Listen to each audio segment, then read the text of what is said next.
I always wanted to serve on a jury. I'm really super excited to be here, so I really appreciate you having me. I'm looking forward to it. Creating this whole trial, Daddy. I want to give a big shout out to the 13th Jury Podcast and Brandi. Yeah, I applaud you guys. Keep doing what you're doing. That every time you run into Phil Barber, you should reach for it. And then I just look to the jury, and it's sort of like, look. I was in the eye of the storm, and you guys were watching the storm. Hey, if your porter works, come pop in and say, hey, we'll have some coffee. You are a ray of sunshine, and I love what you've done with your YouTube channel.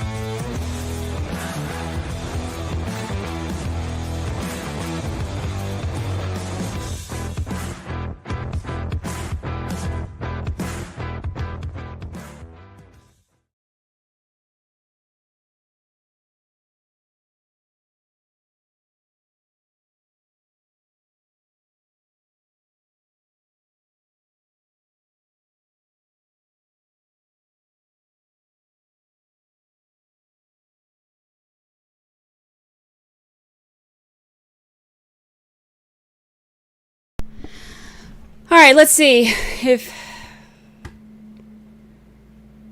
this take 2 is going to do any better.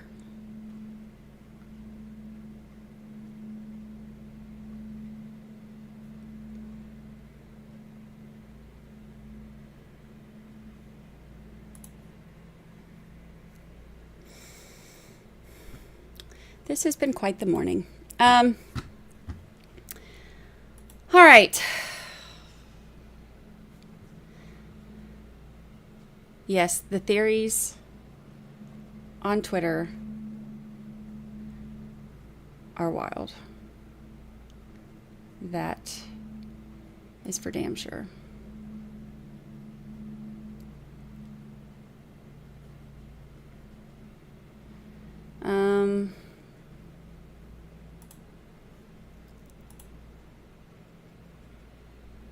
Way back.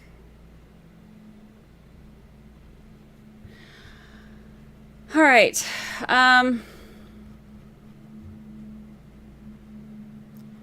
Court resumes and judge calls both sides to the bench. Oh gosh, this is...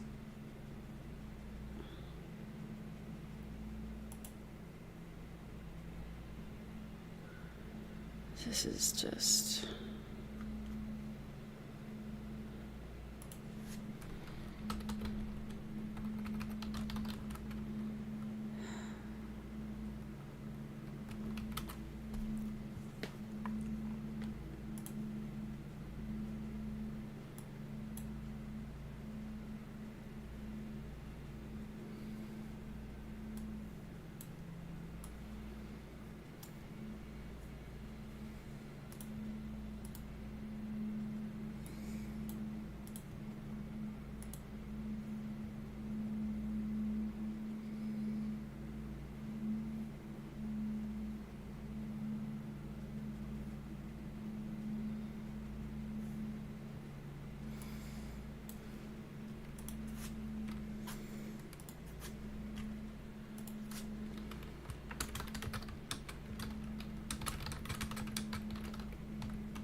All right.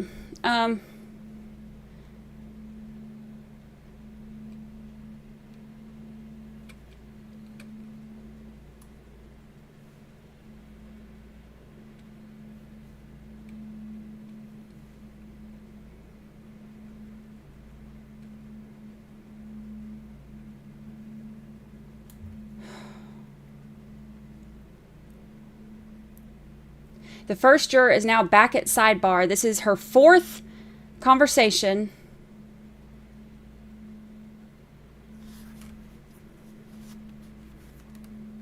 With the judge and counsel.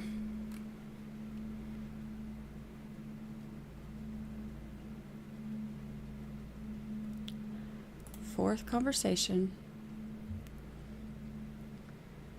Court resumes. The first juror is back talking to the judge for the fourth time. Judge is smiling at her and leaning in. I'm giving y'all the updates from all the ones. Yeah, there's still no feed. I've got it pulled up.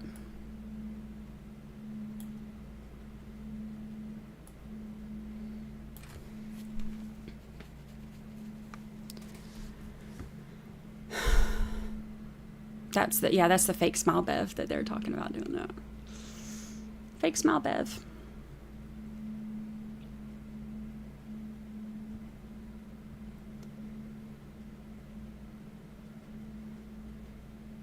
So, yeah, it's not the camera guy's fault. Like the juror came in through the door that jurors don't come through. The camera guy wasn't warned. It's not like it's nothing that the camera guy did wrong. They should have told him.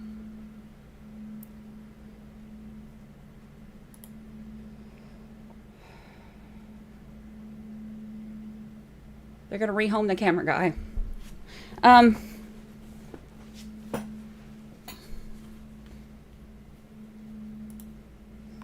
It's fine. Fine. Everything's fine.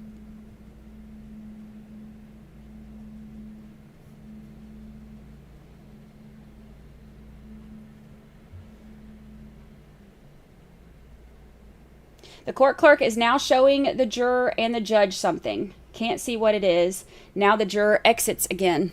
What the heck is going on?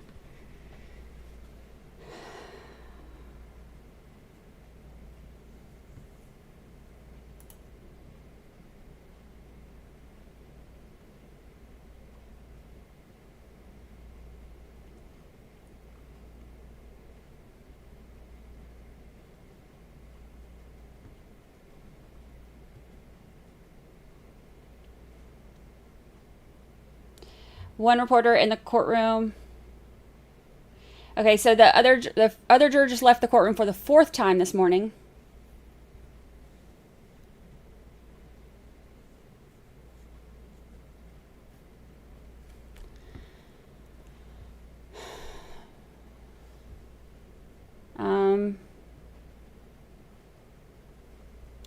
One reporter said, all in all, it appears 5 Karen Reed murder trial jurors were individually brought to the sidebar discussion. The first and second were called back, but the first was brought back again before the sidebar ended and court ended. Lucy, calm down.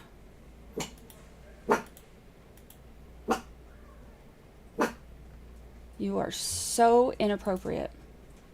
And another recess.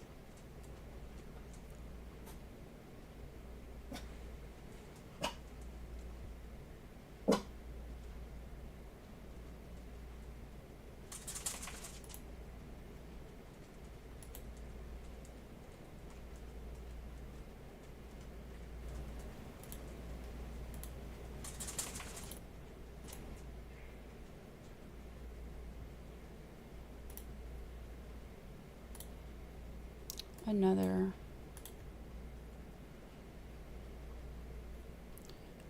recess.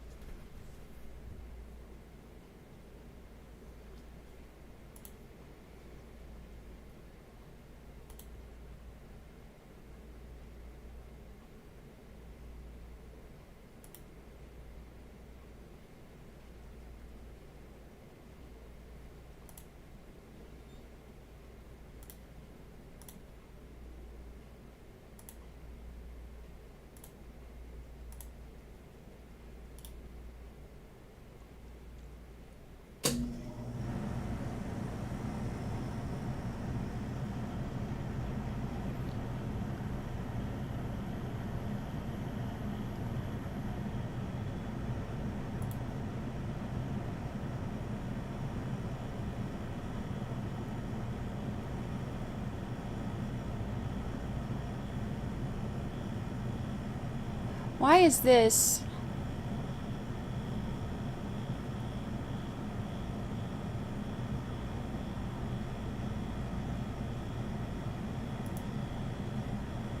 Why does this have me why do I show 2 live feeds on my...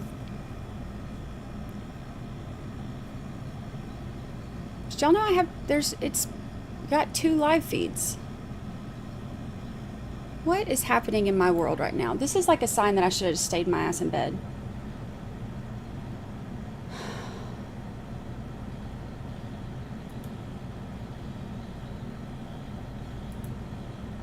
What the heck is going on in my life?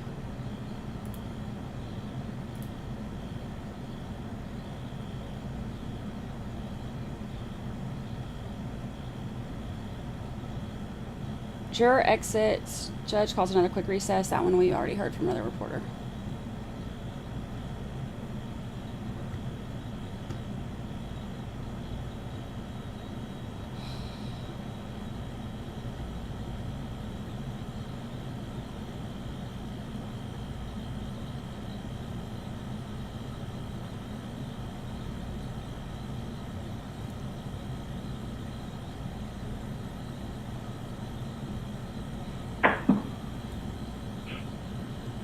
We have audio.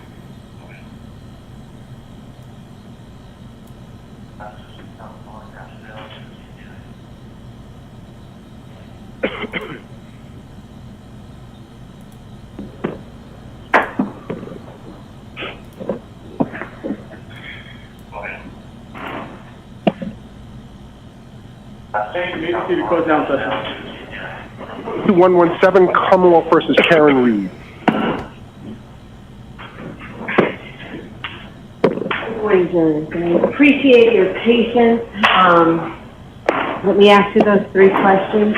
Is everyone able to follow the instructions and refrain from discussing this case with anyone? Thank you. Everyone said yes or nodded affirmatively. Were you also able to follow the instructions and refrain from doing any independent research or investigation into this case? So everyone said yes or nodded affirmatively. Did anyone happen to see, hear, or read anything about this case since we left yesterday? Everyone said no or shook their heads.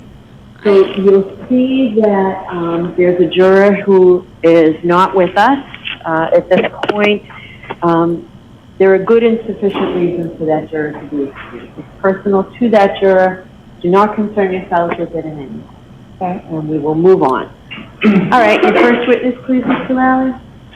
Yes, Your Honor, the Commonwealth call Ms. Jessica Hyde to the stand. Hold on, I gotta get to, I'm having so many fucking problems.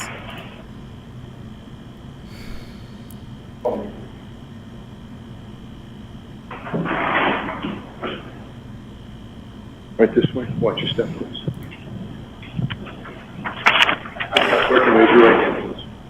You saw this way, the evidence is important jury in the case down here, and she's the truth, the whole truth, and nothing but the truth, so help me God. That's right. Thank you.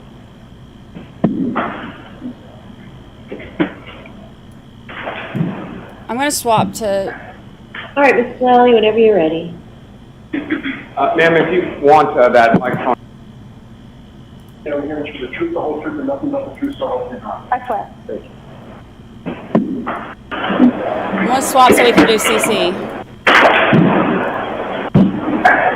All right, Mr. Lally, whenever you're ready.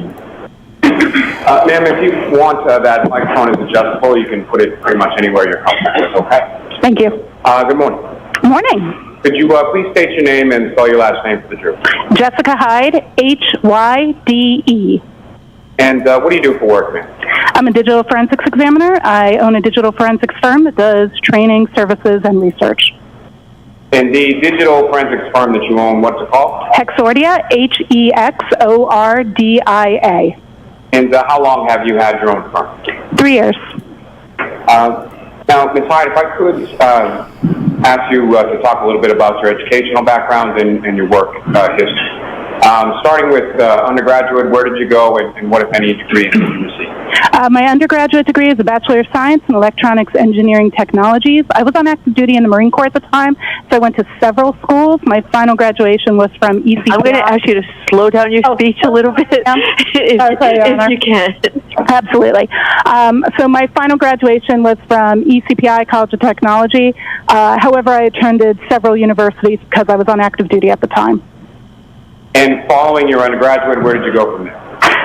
From there, I went and completed my tour on active duty. I went into work in the field and eventually then did my master's in computer forensics from George Mason University. And when about was it that you received your master's in computer forensics from George Mason? I received my master's, I believe, 2014.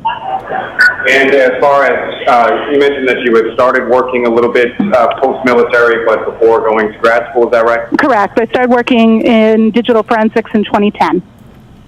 And where did you begin when you started working in 2010? I was a contractor for a company called American Systems, working at the Terrorist Explosive Device Analytical Center, called TDAC.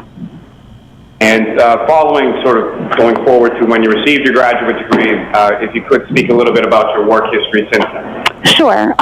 So I continued to work at TDAC while I had completed my degree. That was doing digital forensic analysis on phones that were connected to improvised explosive devices. So most of the phones I received was post-blast, and I would recover data from that and analyze that. From there, once I had completed my degree, I went and worked in the regular private sector. I worked for Ernst & Young, now called EY.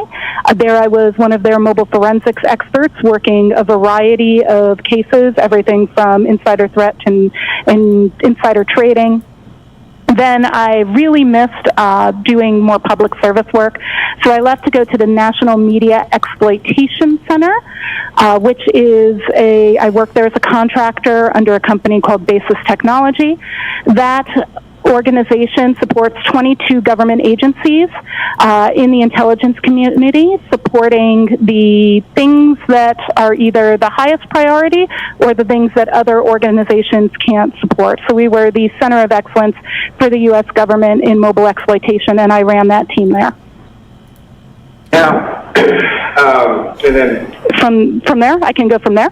From there, I went and became the director of forensics for Magnet Forensics, which is a company that develops tools for digital forensics. So there I was in a position where I did a large amount of research into new artifacts, unsupported access to devices, etc. I was there for 5 years before starting my own firm. And then what did you, no, I'm sorry, let me start again.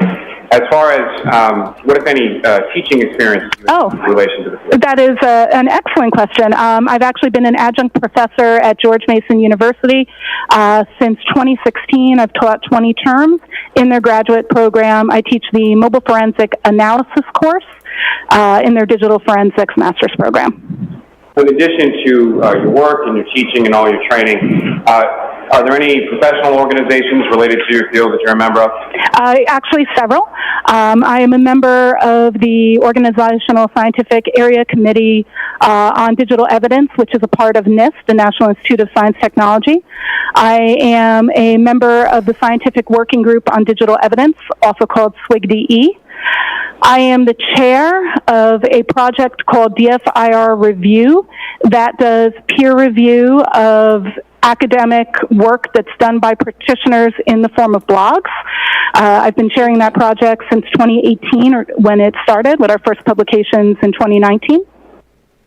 I am the first VP at the International Executive Committee level of the High Tech Crime Investigation Association, also called HTCIA, which I've been a member of since 2012, and I've been elected, I'll ascend to president next September.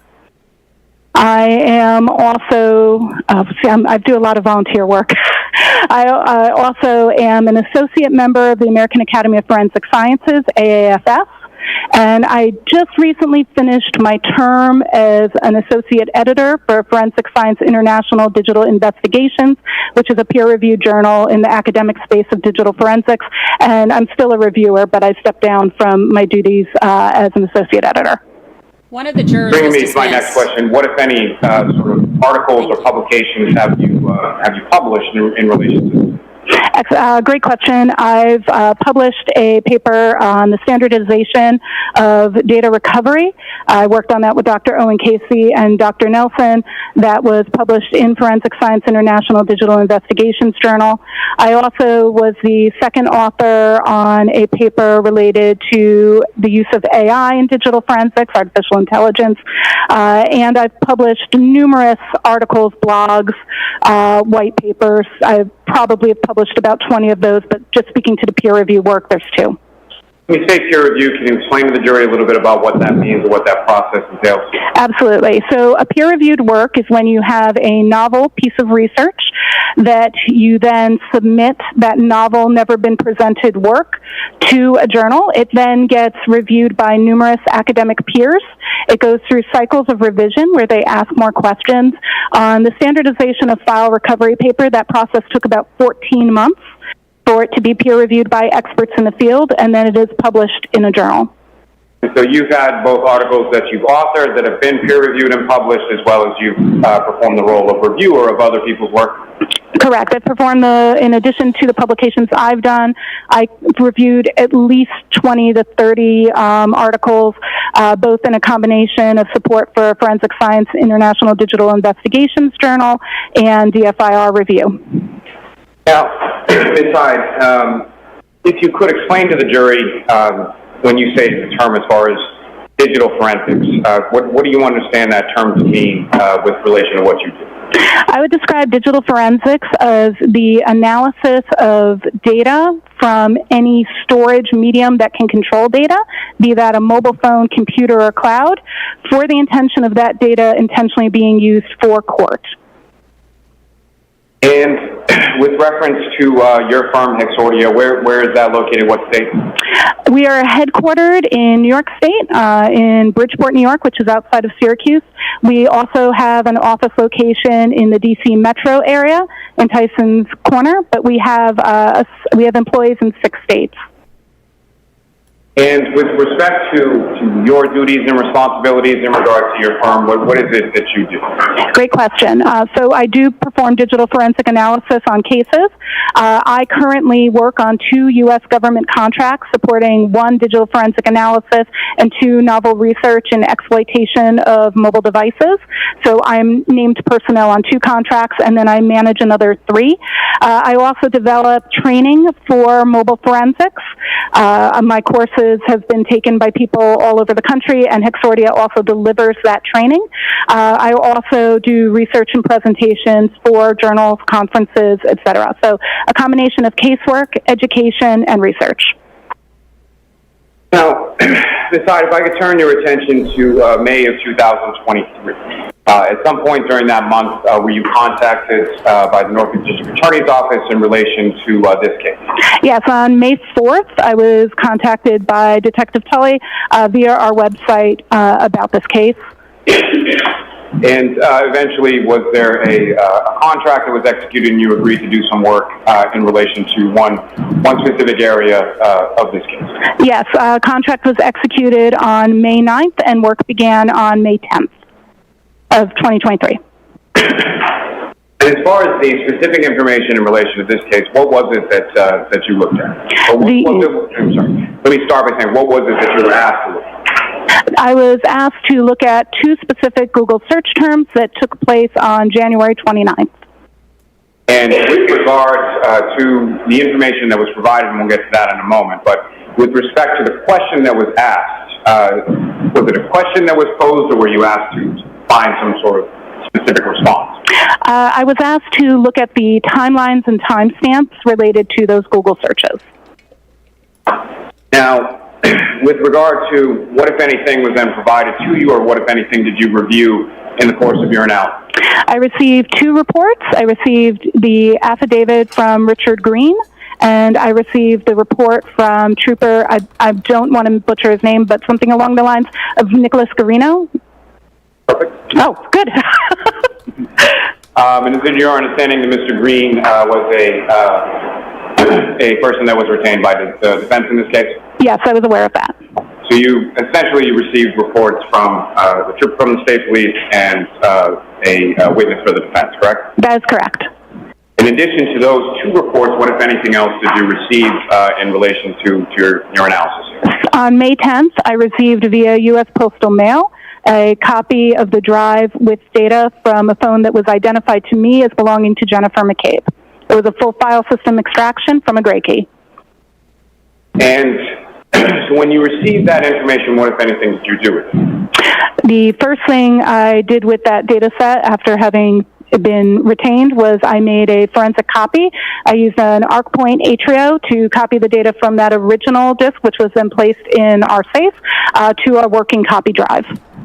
And that ArcPoint Atrio, what is that? It's a forensics tool that does extraction and duplication.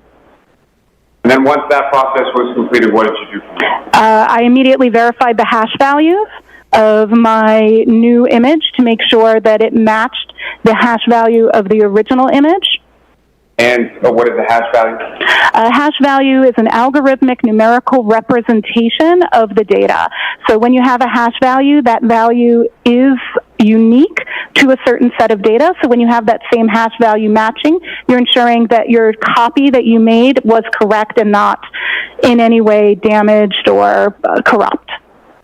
And as far as matching those hash values, were you able to do so? Yes, the hash values of both the copy I made to work from and the original matched. They also matched the document that came along with the drive stating the original hash value. And then what did you do from there? From there, I processed the image in several forensics tools. I used Celebrite Physical Analyzer. I used Magnet Axiom. I used a tool called ARTX, A-R-T-E-X. I utilized a tool called iLeap, and I later used a tool called Sanderson Forensics SQLite, but I did not use that tool at this point.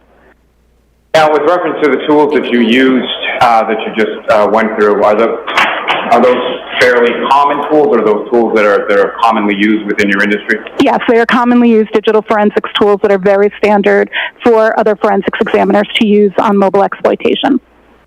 And as far as those different types of tools, so I guess my question is, there were a variety of different tools that you used? Correct. And why were you using the different tools? So different forensics tools have different capabilities and look at data a little bit differently. Phones have thousands of applications. If you look at the Apple Store or the Google Play Store, you can download a total of 6 million apps between the two. Commercial forensics tools, they can only support so many applications, so they each work and support different bits of data, so it's important to use multiple tools so you can see the results from different data sets and be able to compare those results and enhance those with manual analysis. And with respect to using those sort of different variety of tools from Celebrite to Axiom to ARTX, et cetera, is that something that you typically do as far as your normal process of conducting a forensic analysis? Yeah, that's very, very typical for me to process with multiple tools to ensure that I'm getting the most complete interpretations from forensics tools. Of course, you go beyond that with your analysis, but it's absolutely pertinent to do that. I would run some of those tools before others because of speed, and so I can begin analysis while other tools are running. If I could ask you just about the last one that you mentioned, just briefly, as far as the Sanderson tool. Yes. Can you explain to the jury sort of what that is and how that interplays with the other tools and analysis? The Sanderson tool is meant to look at a specific type of data structure called a SQLite database. SQLite databases are very nuanced, and this particular tool allows you to take that database and explore it at a deeper level than the other forensics tools allow. And just for the record, when you use that term as far as a SQLite database, how is that spelled? It is capital SQL, lowercase I-T-E, and SQLite is also commonly pronounced as SQLite, so both pronunciations are acceptable. Now, once you received the extraction, made the copy, and then ran it through of those variety of tools, what is it that you specifically were looking at, and what is it that you were trying to ascertain, or the question that you were trying to answer? So in looking at that analysis, I was focused specifically on the data that took place on January 29th. So the first thing I did was I limited my search within those tools to that period, and I looked at the artifacts that they were parsing pertaining to Safari history, as Safari was the browser that had been in use at that time. Now, in addition to looking at those search, what, if any, information were you looking at in relation to deletion? I'm sorry, I could not hear you. Speak in up, addition Ms. to looking O'Malley. at those materials as far as those searches were concerned, what, if anything else, were you looking at regarding that data with respect to deletion? I didn't hear the last word. With respect to? Deletion? Deletion. I apologize. Thank you. Yeah, so one of the things that was asked, one of the things that was actually in the affidavit from Richard Green was that it was stated that there was belief that one of the search terms had been deleted. So I was specifically looking at that search term to see if what the reason was for the suspicion of deletion. There is... The tools denote things based on how they are running as an automatic process. The tools are designed to parse through large amounts of data to make it easier. So the tools will often flag certain data as recovered, and sometimes there is confusion between what recovery and deletion means. That actually was the subject of the paper I referenced earlier that I co-authored. And the tools are sometimes misinterpreted that that statement of recovery means deletion, so I was exploring that. Now, you mentioned specifically there were two searches of interest that you were exploring, is that correct? That is correct. And what were those two searches, and what, if any, information did you have in relation to those? I had the information from the two reports that had been written in terms of what they found.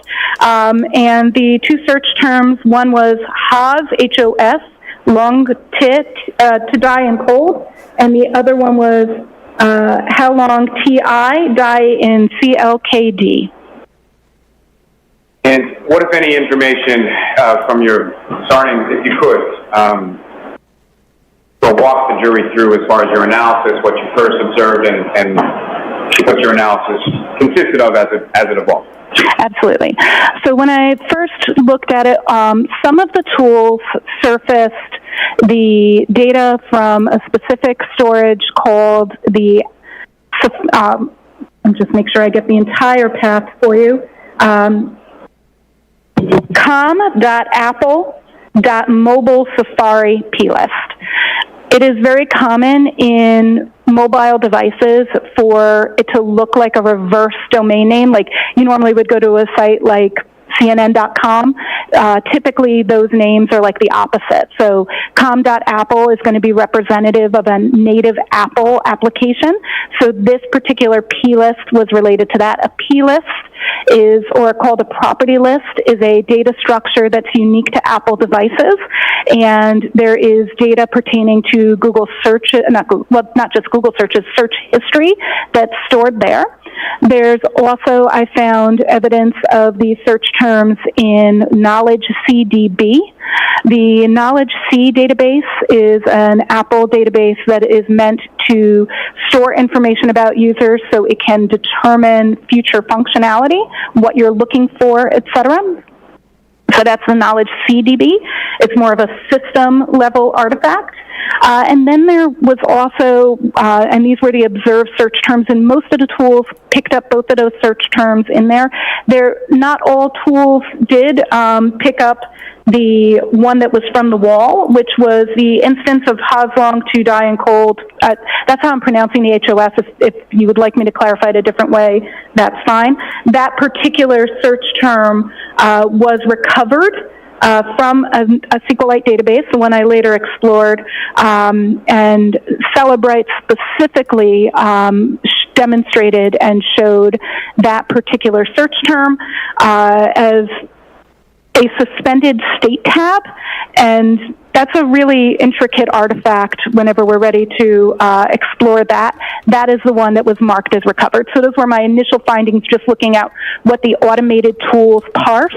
However, Celebrate was the tool that found that particular search term. Cool. Now, you used a term in there as far as a wall or a write-ahead log file. Is that correct? That is correct. Can you please explain to the jury what your understanding of that term is based on your training experience? Absolutely. This is a really interesting data structure, the way it works. So the way SQLite databases work is the data before being committed to the database, which is almost like an Excel spreadsheet if you think about that. Each table is like a page on an Excel spreadsheet. The data before going there goes kind of to almost like a text file, like if you were to have a doc, of writing all the changes that need to happen to that Excel spreadsheet. And they're not made to that spreadsheet until it closes. So what happens is as you're doing things, either adding a website by searching for it, or closing a tab or deleting a text message in a SQLite database in general, both things you add are written to that text document or things you delete. So they all hang out there together. So it's any changes that are going to be made since you started using that application until it's closed. Then they change there, and then it reopens.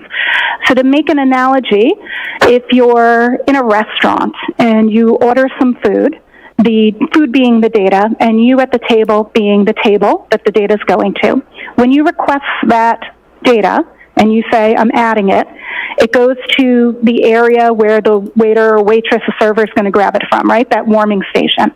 That is almost like our write-ahead log.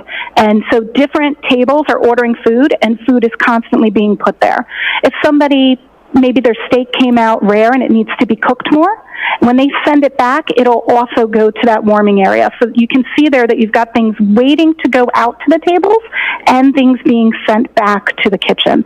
So simultaneously, that storage area contains both the newest stuff waiting to go out and the stuff coming back.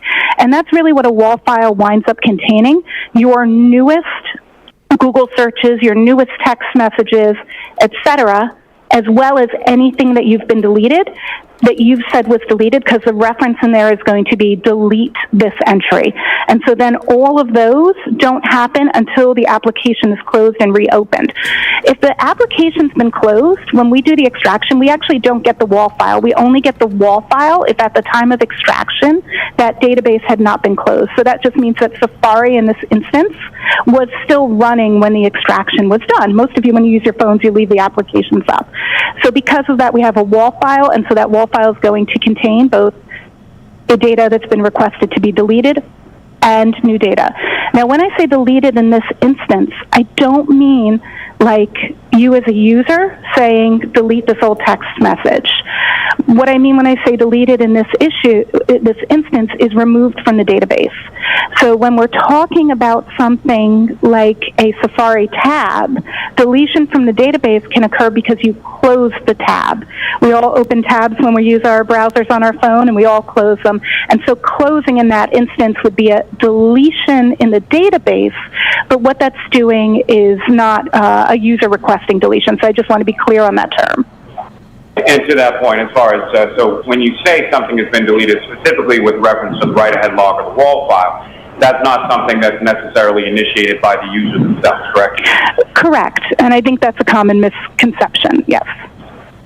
Your Honor, just in regard to a side issue, may we approach just briefly? Sure.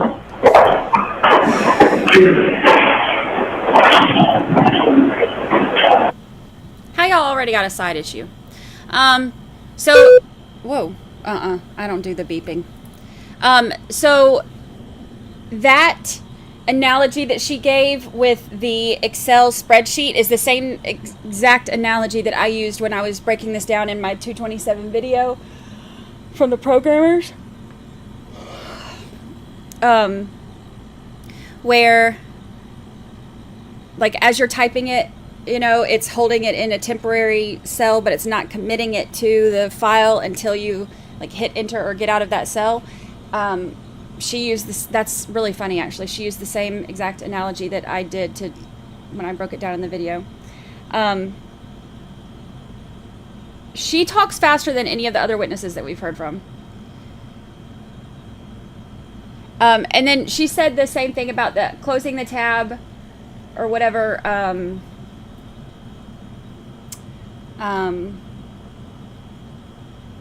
Results in a deletion because it's deleted from the wall file. I went over all this in the video.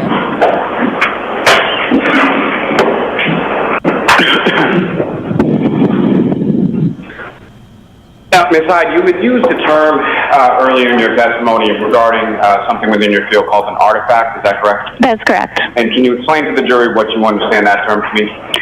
An artifact is any trace that's left behind by any action on a digital piece of data.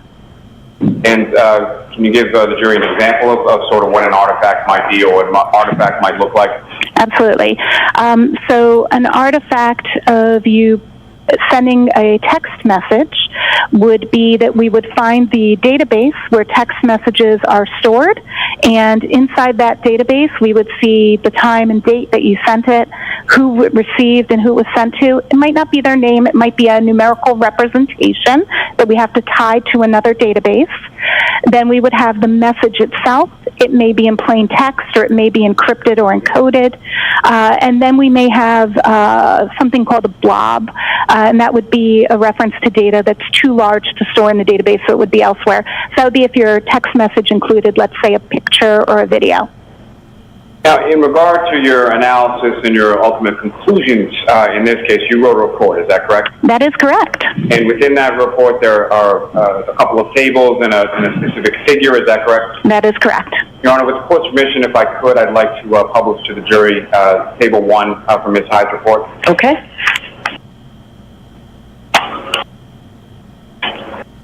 We have another blob.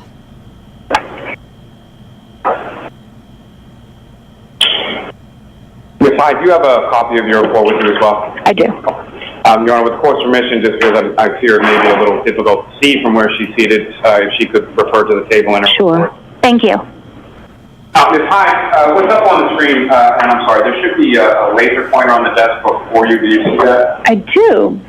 Oh, yes. So using that laser pointer, if you could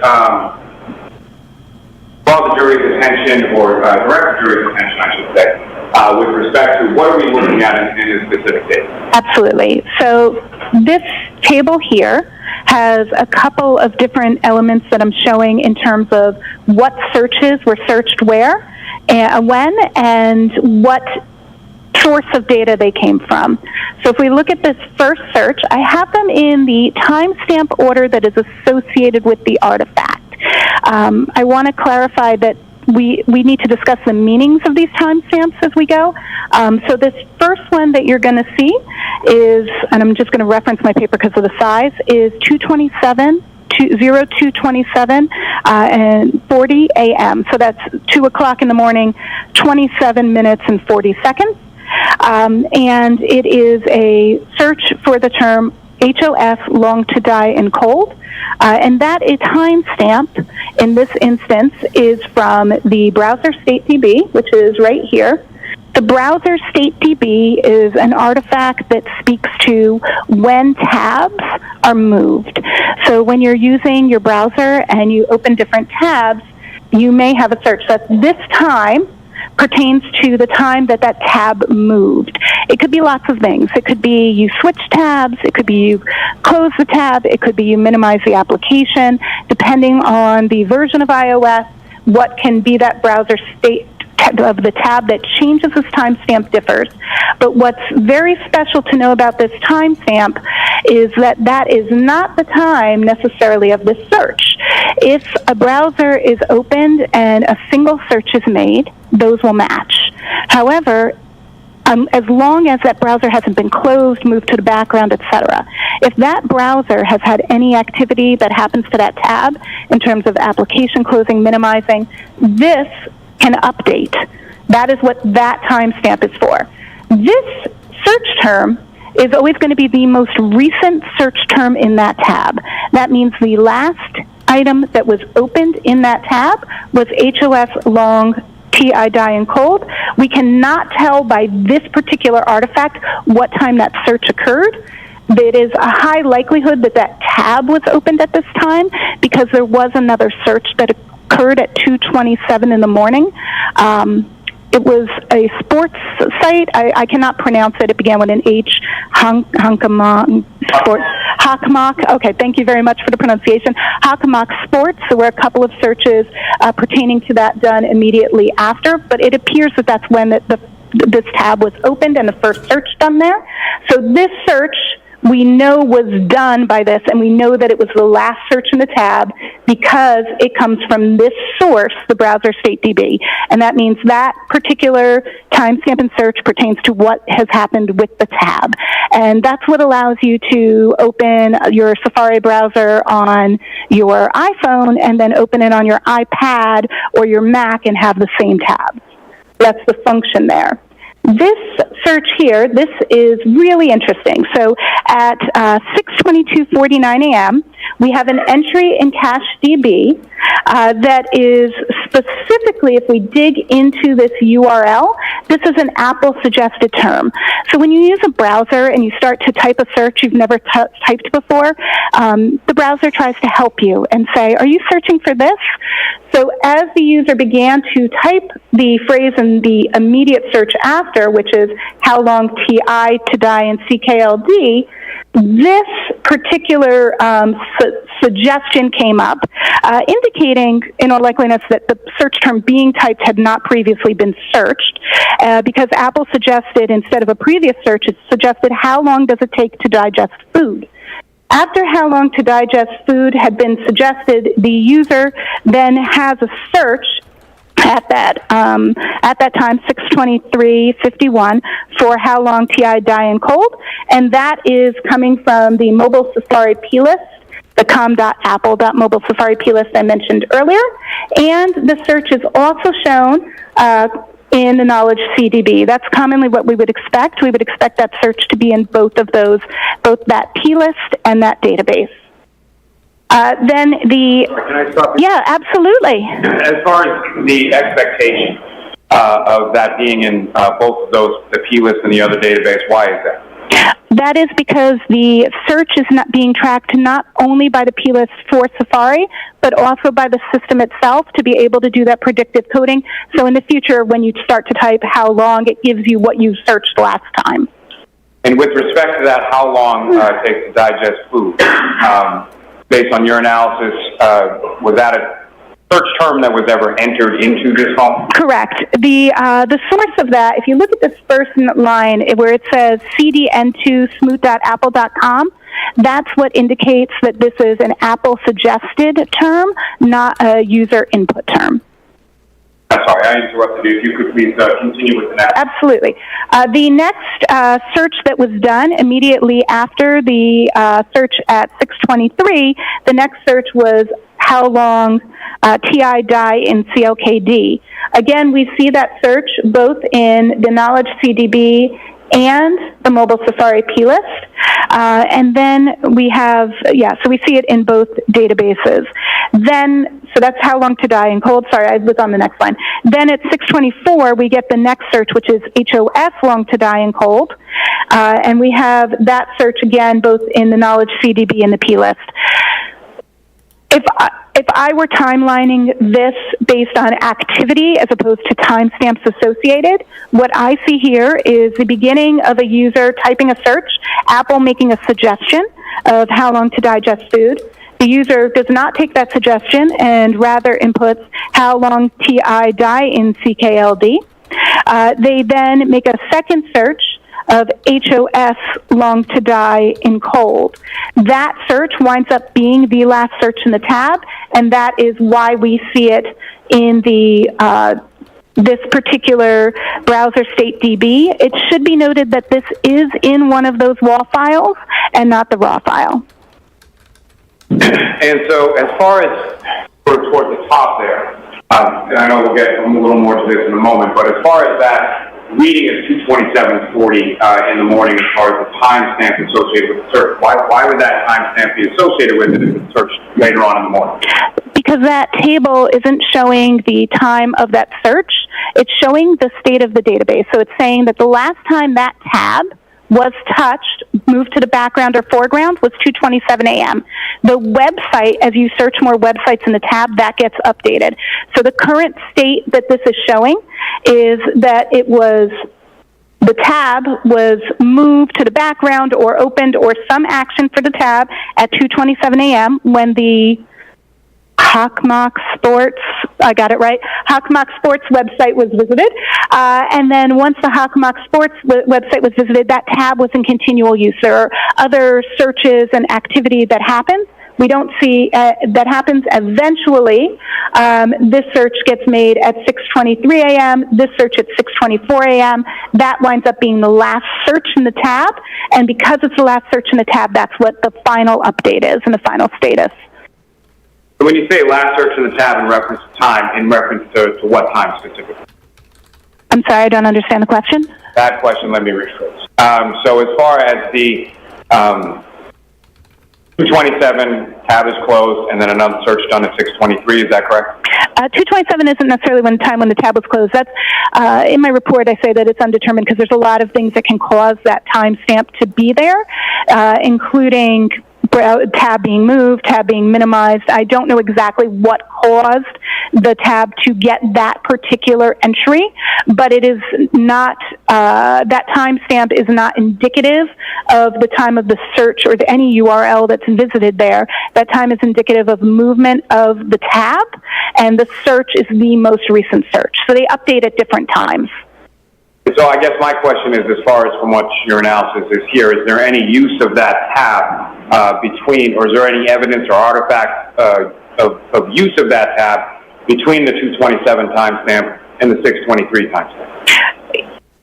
So the fact that that timestamp exists at 227, combined with the fact that the only existence of this search is at 624, means that yes, that particular tab was used after 227 when the Hawkmock Sports was searched.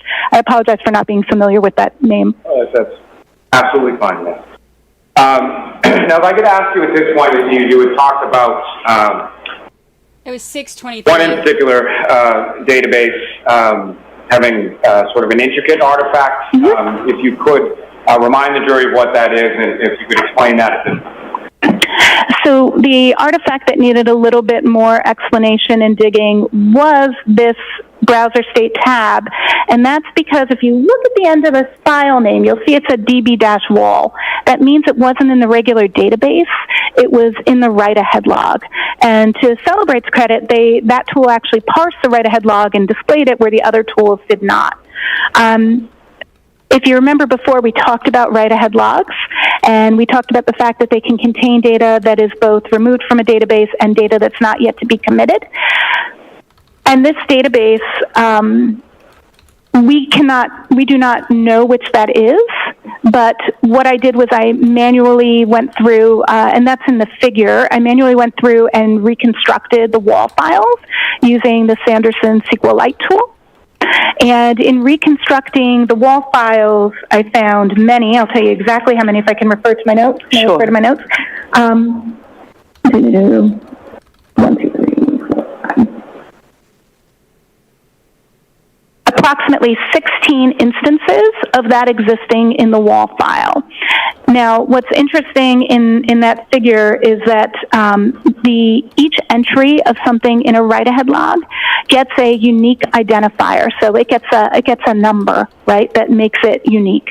Just like each one of us has a phone number that's unique to us, each entry in the database that starts in the write-ahead log gets its own unique identifier.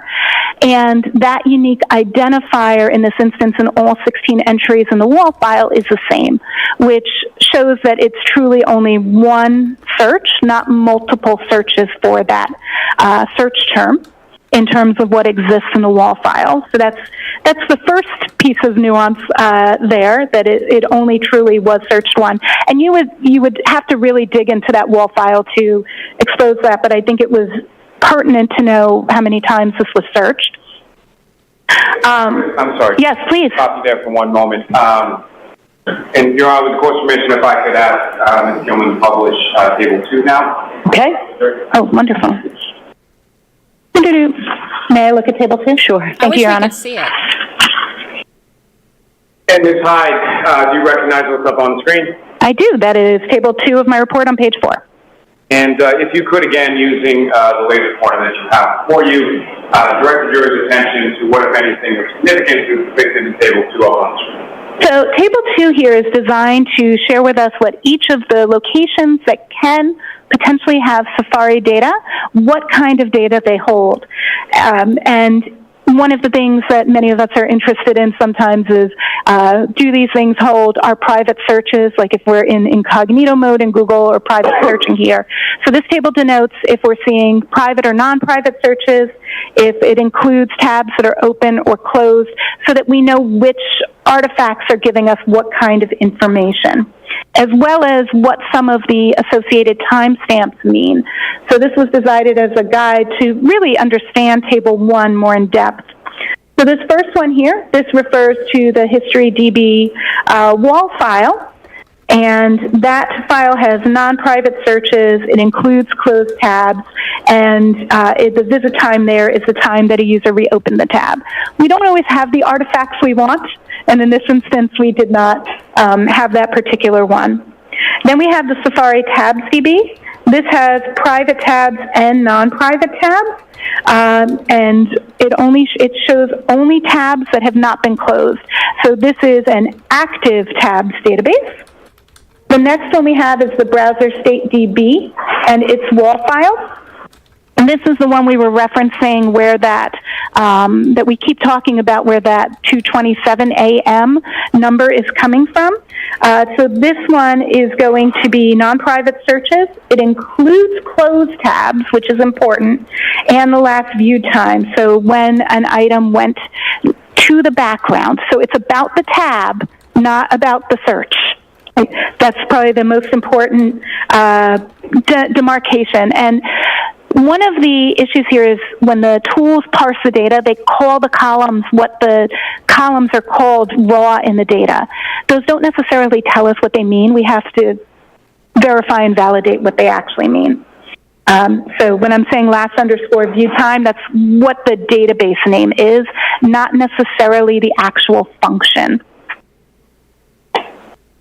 or not what we would presume it to mean.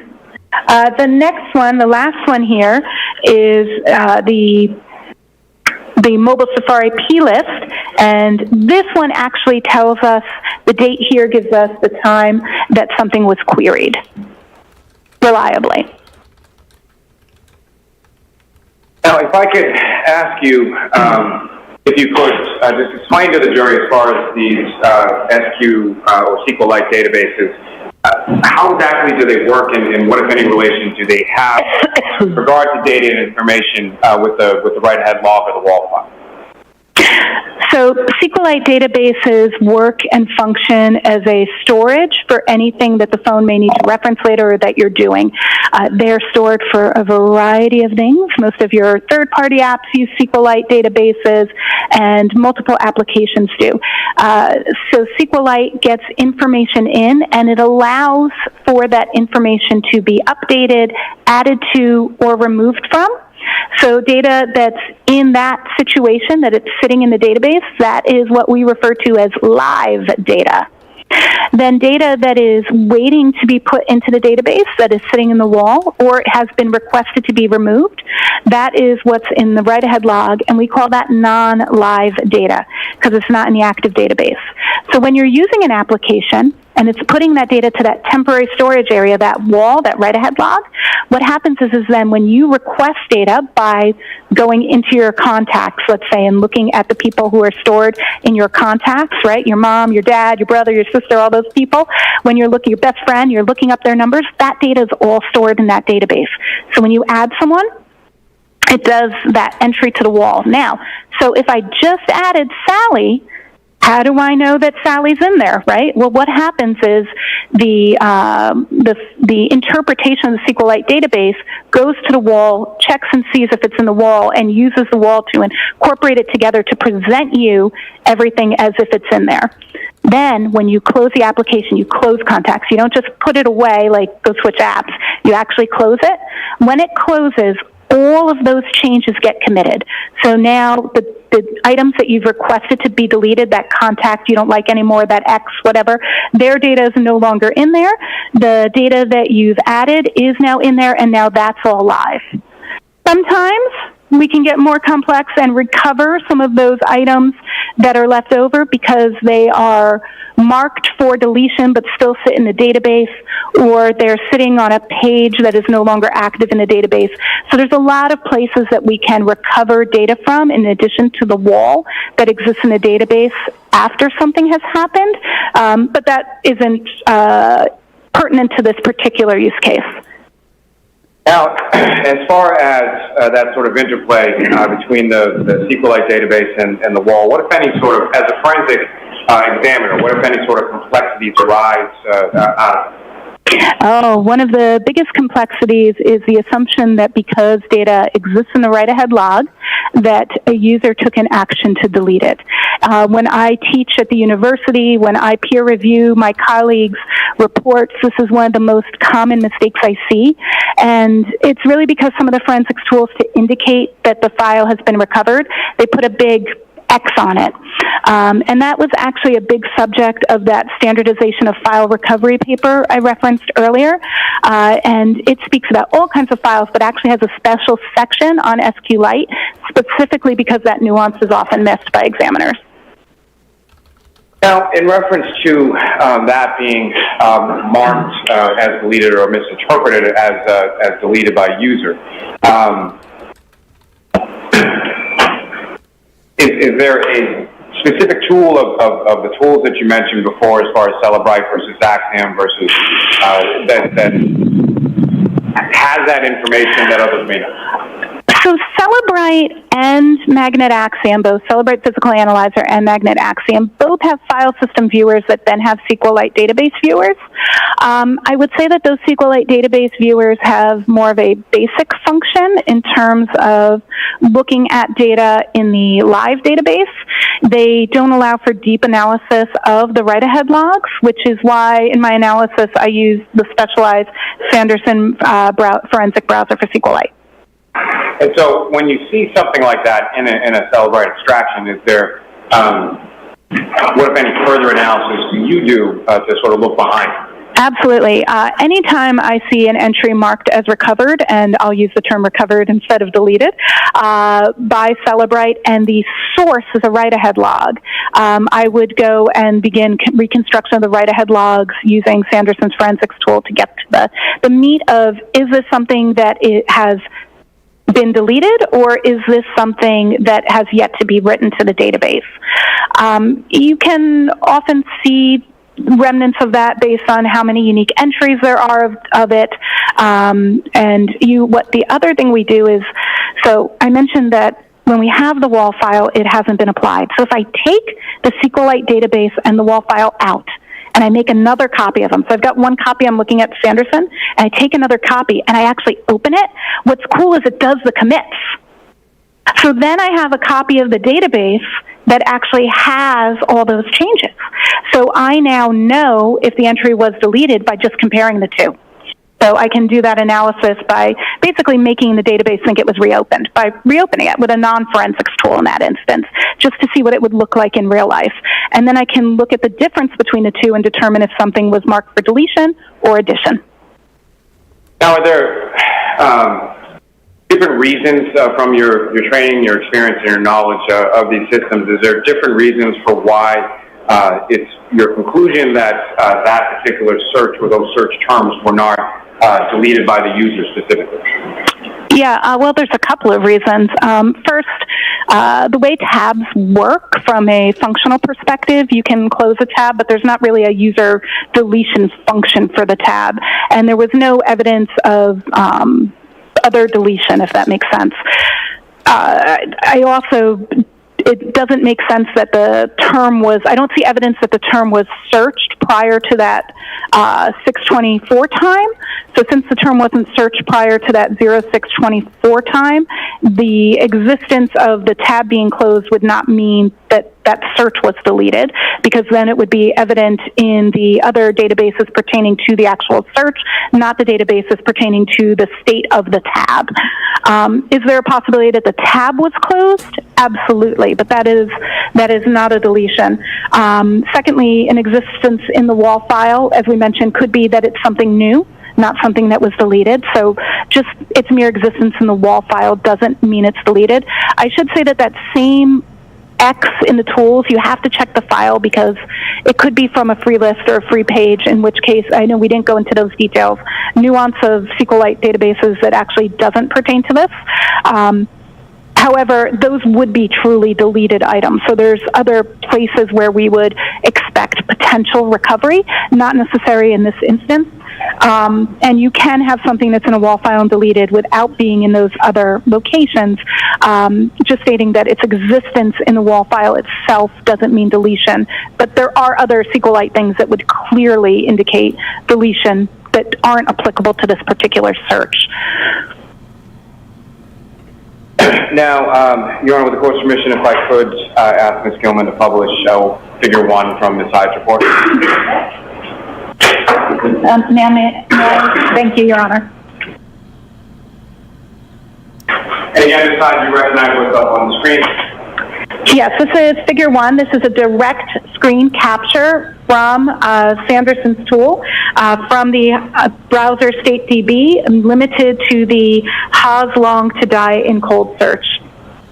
If you could, using that laser pointer, again, direct the jury's attention to what, if anything, is significant or of note that you observed in using the Sanderson tool that's depicted in Figure 1. Absolutely. So all of these searches are the exact same term, and here we have the order index, and here we have that last view time. And by looking at the last view time, which is the raw title of that artifact for the timestamp we were looking at, these are identical. This and, more importantly, are even the actual UUID for these are identical, which is right here. Now, the offsets are different, and what that means is that this is just appearing several times in the write-ahead log. It has moved, as the database has moved data, through the write-ahead log to different positions, but has in every instance the same unique identifier, meaning that all of these entries are the same entry, just shown multiple times in the same database. And to that point, as far as the multiple times that it's listed within there, what, if any, relationship does that have to how many times it was actually searched by a user? Well, that UID shows that in this particular instance that it existed once in the last time in the tab, because this artifact, it does not tell us how many times something was searched by the user. This artifact is limited just to the tab. We would look at the mobile Safari plist, which has one entry for this timestamp, or knowledge CDB, which also only has one entry for this search. Those two locations are where we would determine how many times it had been searched, as opposed to this location, which could tell us that if there were multiple entries, but there is only one. But since this is limited to just the last search that's showing in a tab, it isn't a good source to say how many times was it searched, just not this particular artifact. But from other artifacts, you were able to determine that? Absolutely. You can determine that from both mobile Safari plist and knowledge CDB. And I'm sorry, I jumped in there just as far as turn your attention back to Figure 1. What, if anything, else of significance do you know in that? That's really what's of significance, is that it is the same entry there multiple times, and we can tell by the unique identifier that it is the exact same entry also. And it's, although it's the same search term and the same timestamp, it's only one instance of it, just it's stored in the database multiple times at multiple offsets. Now, from the timestamp associated with that depicted in this figure, what, if anything, can you say as to or what, if anything, were you able to conclude from your analysis as to the time that the website was viewed? Well, I guess I should really clearly, for people who may not be familiar, that doesn't look like a normal time, right? That's because this is an Apple WebKit timestamp, so we actually convert it to a regular time. But when you look at this number raw, you can actually see that it's consistent throughout. Even though you don't know what it is. But if we put it into a decoder, this particular timestamp is where we're getting January 29th, 2022 at 02:47 a.m.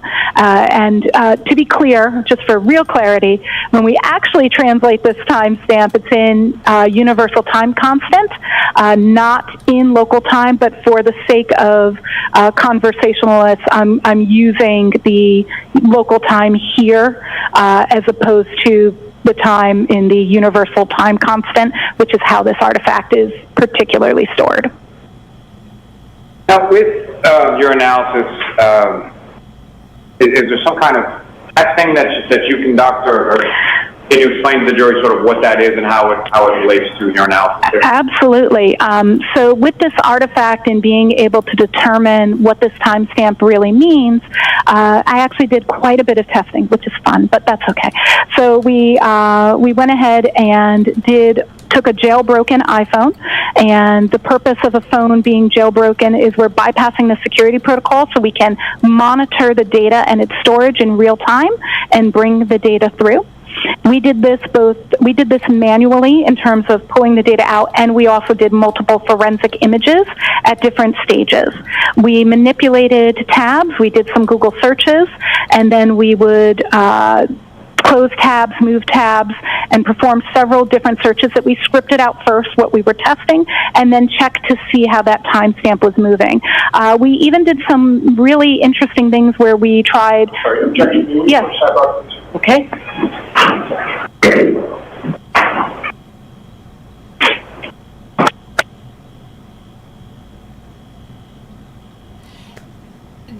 That's interesting. If y'all have not known, there is no way in hell I can listen to this and then answer all of your questions on it during break, or any of your questions on it during break, if I'm also reading chat. So while this is happening, I am not trying to ignore you, but I also know that y'all are going to want me to try to explain as much of it as I can, so I can't. She talks so fast and it's so technical. So if I am trying to answer your questions as we go, I will miss everything she says. So I'm not trying to ignore y'all. I love you. I miss you. I'm just waiting till break to tell you. I'm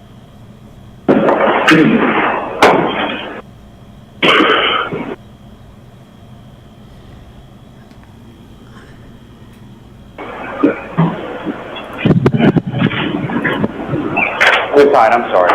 So you had, I think when you were talking about some of the testing that you had conducted, you used the term we.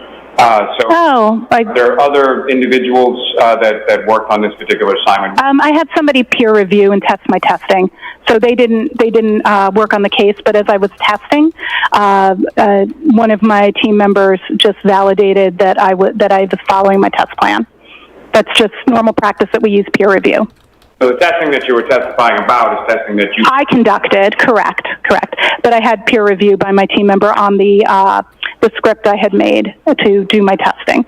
So, and I use when I do testing, I'm following the NIST guidelines for data set generation and testing that's outlined by OSAC, which ironically, I should disclose I'm a co-author on. And then, if you could, I'm sorry, Ms. I just continue as far as your test. Absolutely. Your test. Yeah, so then populated the device and looked at all of the different data that came back from the different states while it was jailbroken. And the changes that happened, what I was saying was interesting is then tied it to a Mac and saw how the browser state changed if we change the browser and the tab on a Mac and how that would affect it.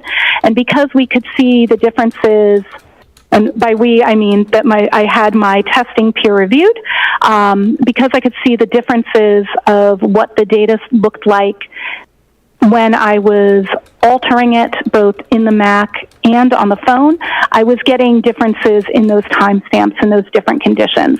So in other words, I could get a timestamp that showed in the browser state DB that was earlier than the current search by a variety of means, including manipulating the tabs, closing them, opening them, switching which one was in proper view forward, as well as looking at that tab on an external device, including a Mac and an iPad on the same account.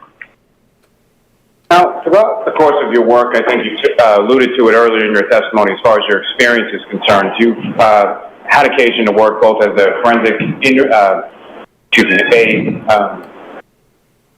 forensic investigator. Yes. As well as working also in research and development. Is that correct? Correct. And so, from the R&D side, what, if any, role does that play as far as your analysis in general terms and your analysis here when it came to some of the devices or some of the things, the tools that you were implementing?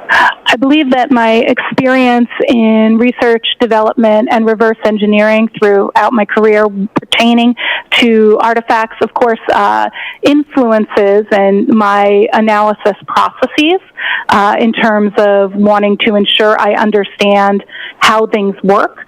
I think it actually gives me a better understanding in many ways of how data moves through devices, as well as how understanding why the tools parse and represent data the way they do, in terms of the fact that they are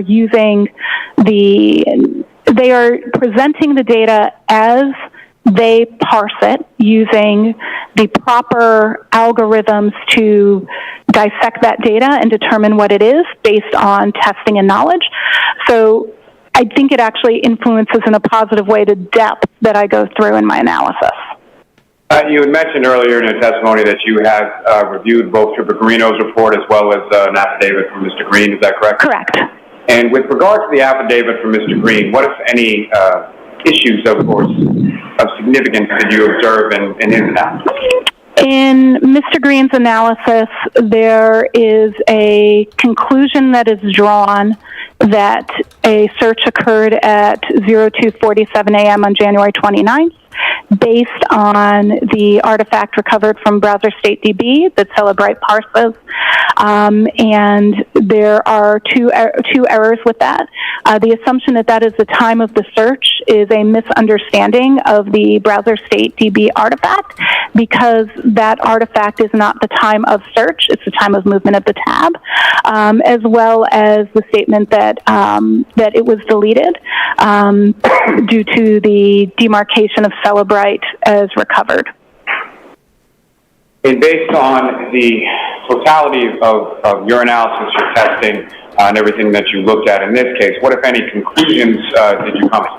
My conclusion is that there was a search at 02:47 a.m. for Mock Sports, that browser was in use, and there were continual searches due through the night. The phone was, I do agree with Mr. Green's findings that the phone was in use at that time at 02:27.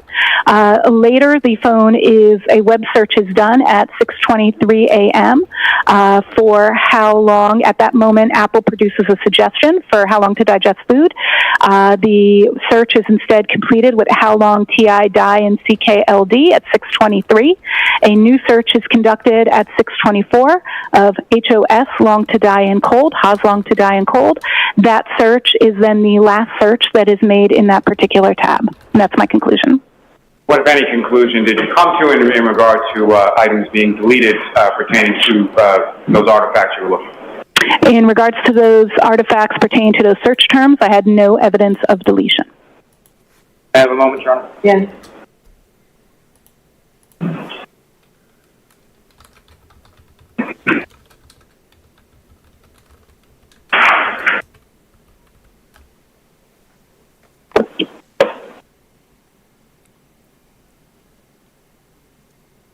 Did y'all catch all that? You got it? Your Honor, may we approach? No!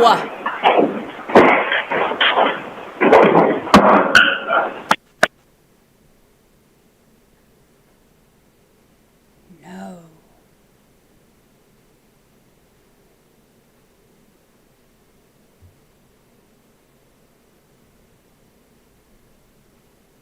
So her conclusion is that she says that the basketball search was done at 2:27, that the web search for how long to die in the cold was at started at 6:23. Apple then suggested how long to digest food, which that's what I said. I said that my theory on that, I don't think that she was looking up how long to digest food. No, not Siri. My phone keeps trying to turn on. And that search suggestion was ignored.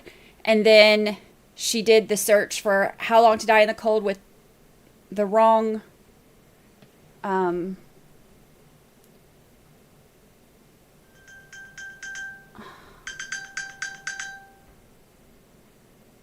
what is happening?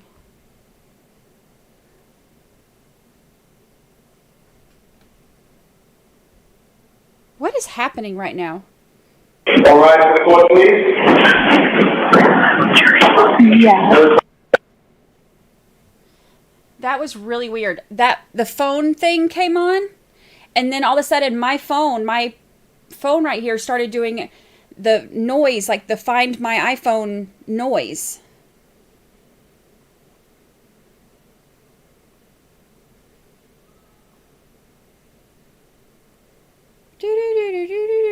No, I know that that's the court feed, but I'm saying my phone, as soon as that, did y'all hear it? As soon as that started, my phone started making that noise. Did you hear it?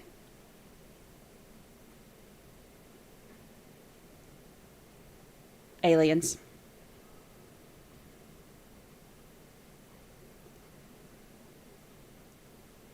They're hacking my phone. Like, how weird is that?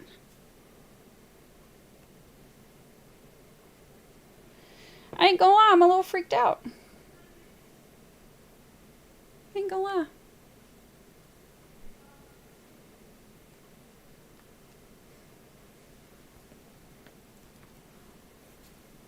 My phone is in on the conspiracy.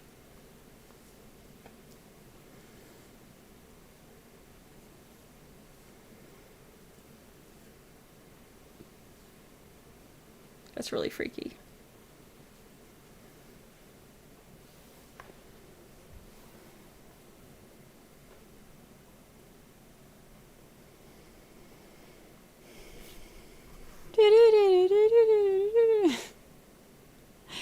They are always listening.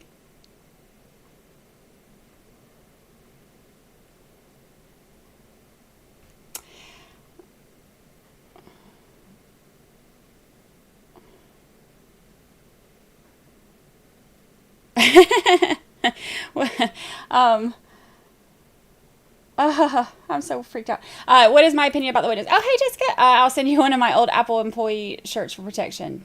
Yes. Yes.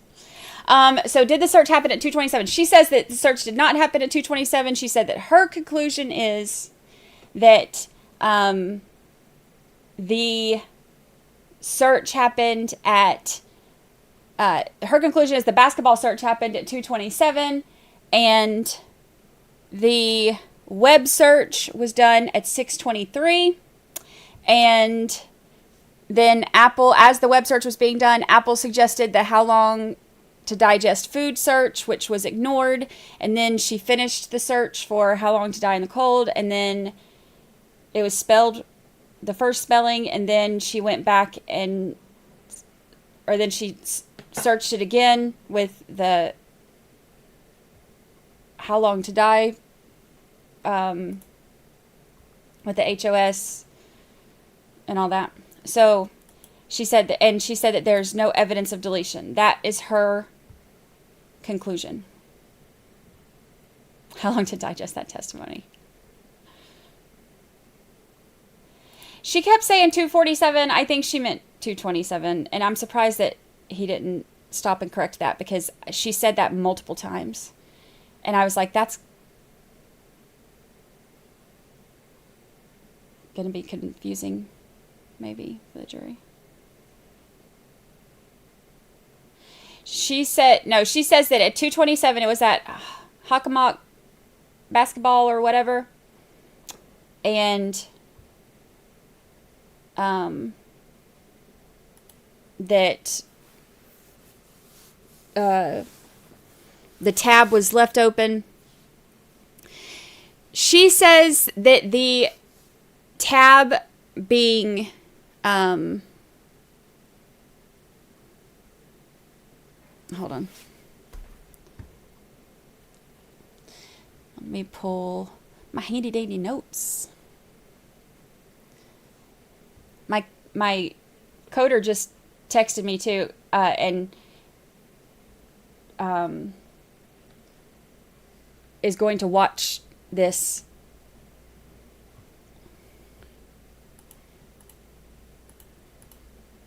Because I'm like,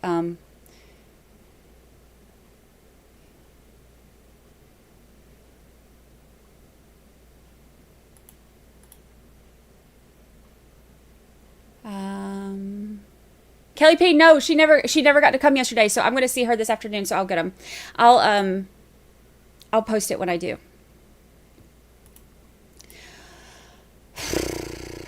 Okay, let me see.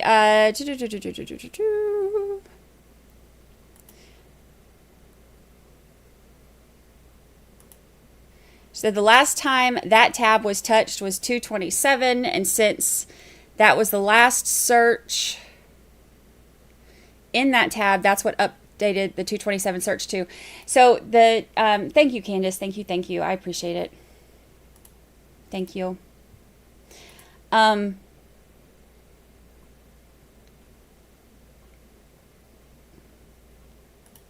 be interested for him to watch this, because the whole thing that was the problem with all of this was that the timing of the SQLite writing the information onto the database. So that was the whole reason that it was explained by the coder that it couldn't be that far off, that you can get the timestamps at different times. It doesn't, the time that the search shows doesn't mean that you searched it at that time, but that it couldn't have gone that far in advance. So,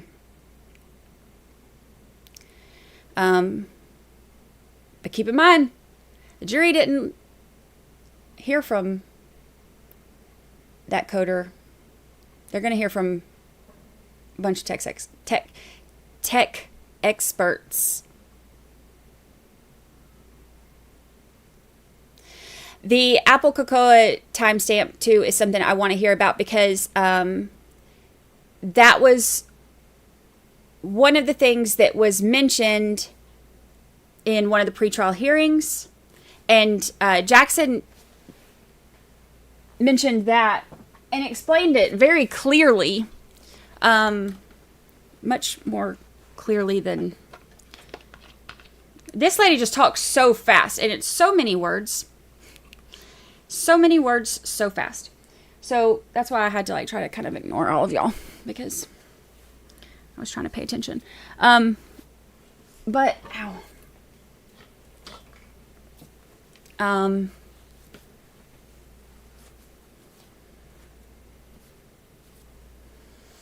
programmer said it could only be seconds. Well, he said it could be minutes. He said it could be minutes, but not hours, is what he said.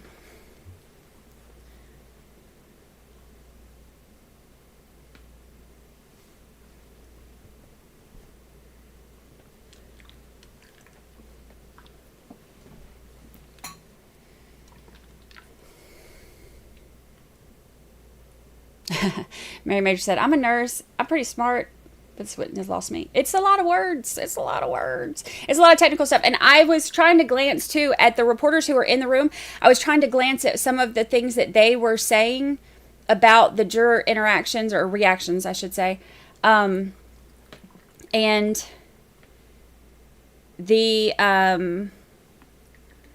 know that there were a couple, let me look while they're on a little break. We were on a break. Let me see.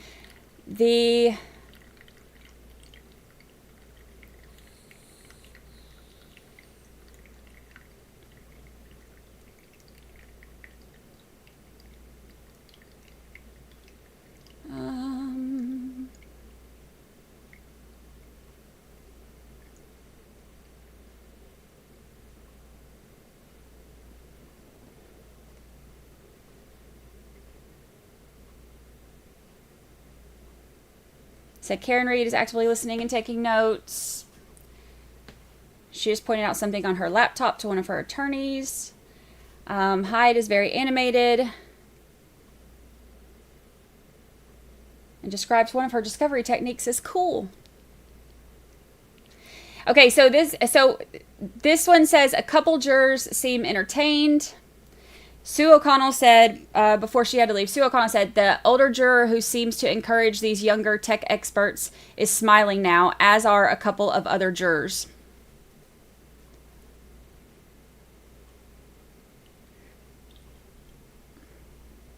I started smiling too, because I was like, it just keeps going. But also because it was funny, because one of the things that the coder said to me was, well, I don't know why they were smiling. I started smiling because one of the things that the coder said to me was that when they testify in the trial, that he's like, they're not going to know why things are written where they are. So he's like, so I'm pretty sure you'll hear them say something about how they had to reverse engineer it and do a bunch of testing to figure out why the timestamps were where they were. So when she said that that's what she did, I was like, oh, he said that that would happen.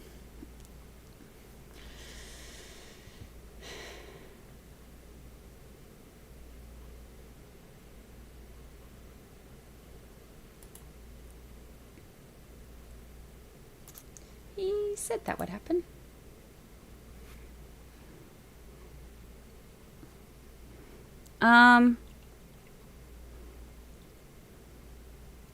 Let's see.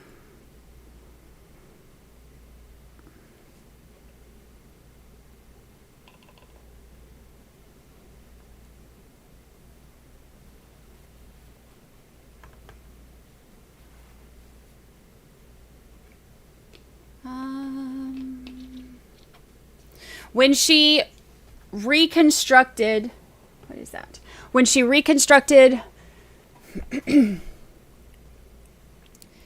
was something I made a note of. There was a few things I made a note of. Some of it, I'm sure, I had so many typos because I was trying to type so fast. This is why afterwards, like for testimony like this especially, this is why when I download the transcripts afterwards, I have to like remove a bunch of words. Do I agree with her conclusion? I mean, like I told y'all, I'm not a tech expert, so all I can go is what people tell me and see what makes the most sense to me, which is all the jury can do too. So I am,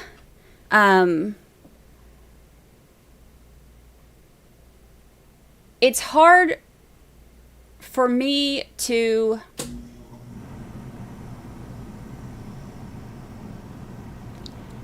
think about how I would feel on the jury because number one, they didn't talk to the coder that and the programmer and the Celebrate person that I did, so they don't have this other information in their head. This is what they've gotten, but also this just went so fast. So it's, as far as all of the technical stuff, I don't know their backgrounds or how much of this they were able to take in or what went over their head, but they're hearing that the bottom line is, and this is the first that they're hearing about like technical stuff on the search. So they're hearing that the bottom line is the 227 search didn't happen at 227, which is same thing that Jim McCabe is saying, that she didn't search it then, that she searched it in the morning. So that's what they have. That's what they're going on. Now, if they hear from nobody else who gives no other explanations, no other technical whatever, then I would believe it as a juror. because I don't know anything about it. But like in any trial, there will be different, experts to explain different interpretations of the data, and depending on what they can understand and what they can grasp. The problem is I'm not a tech person. So when I was doing the 227 video, it's not like I just got to listen to this and then I was like, okay, let me come explain it to y'all. It was so much, it took me so much time, because it's like learning a whole different language. I mean, it is a whole different language. Programming is quite literally a different language. Yes, EDB is behind. We're live. She's always running behind because she pauses and talks and stuff. So hers is always running later.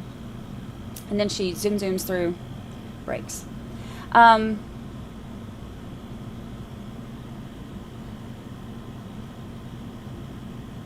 Yeah, defense said they were calling Google as a witness. Well, see, okay. Oh, yeah. Sorry. I'll finish my thought. Sorry. I get distracted.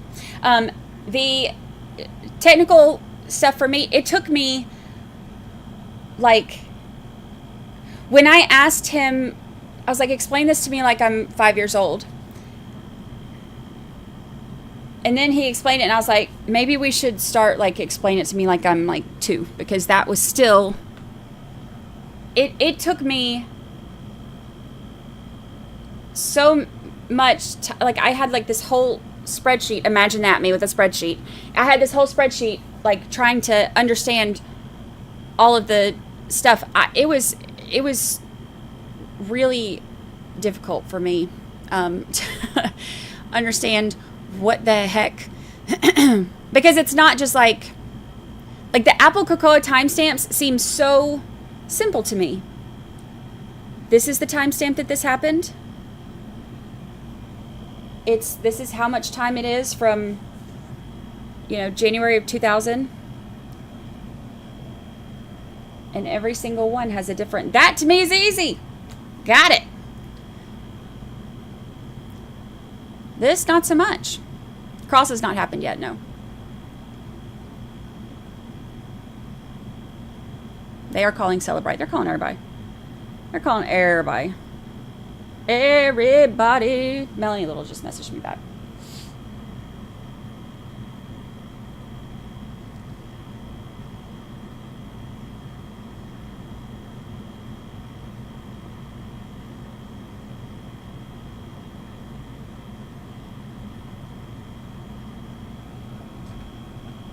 I want to tell her chat says hello.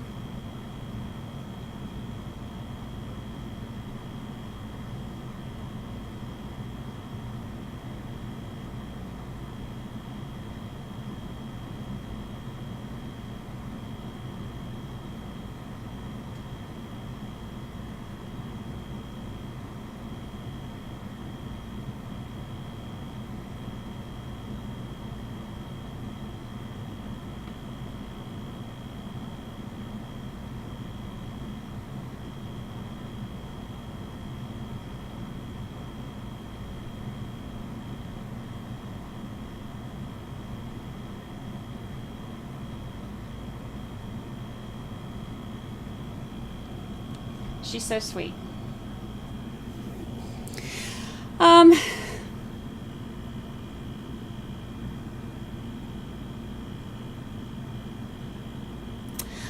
I streaming with Broken Baker next? I believe so. I saw, I think so, yes. I saw where he sent a time. I haven't had a chance to look at it yet, but I think, yes, I'm going to try to make that work out. Yeah, it's definitely going to be Battle of the Experts.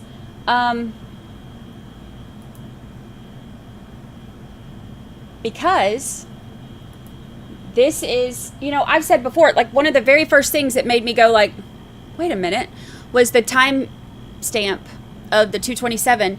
And I was like, what's happening there? Why is there a timestamp of 227? It was one of the things that first really got me, like, questioning things. Little did I know how much else would have me scratching my head in this case. Time traveling searches.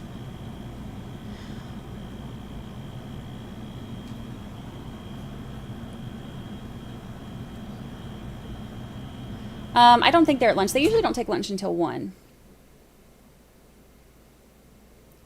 So I think they're just at break.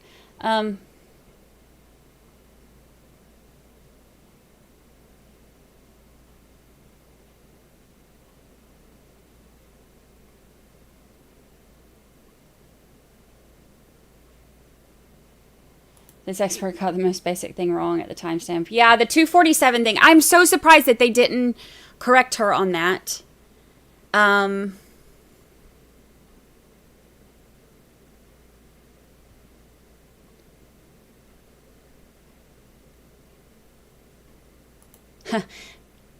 Glare just gave me a shout out. Let's stalk him real quick. You want to stalk him? Let's stalk Glare. Let's go troll him.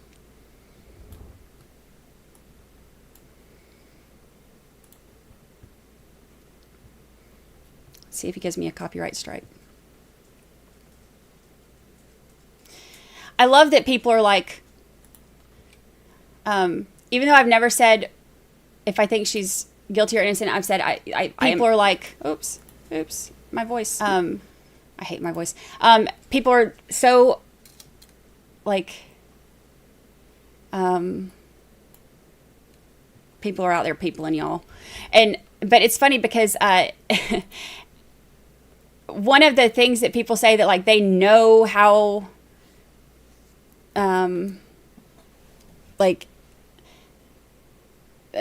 they know everything that I think because of the people that here it is. Like I hear a bunch of crap from the people who are very anti Karen Reed where they're mad that I talk to like free Karen Reed people, and I'm like, they're so much nicer to me than y'all are. Y'all are assholes to me, and you talk shit about me. Why would I go to your... Here, let's troll him. Look, we're trolling. I think that's incredibly telling. We're trolling. Hold on. That, to me, is one of the many things that screams innocence.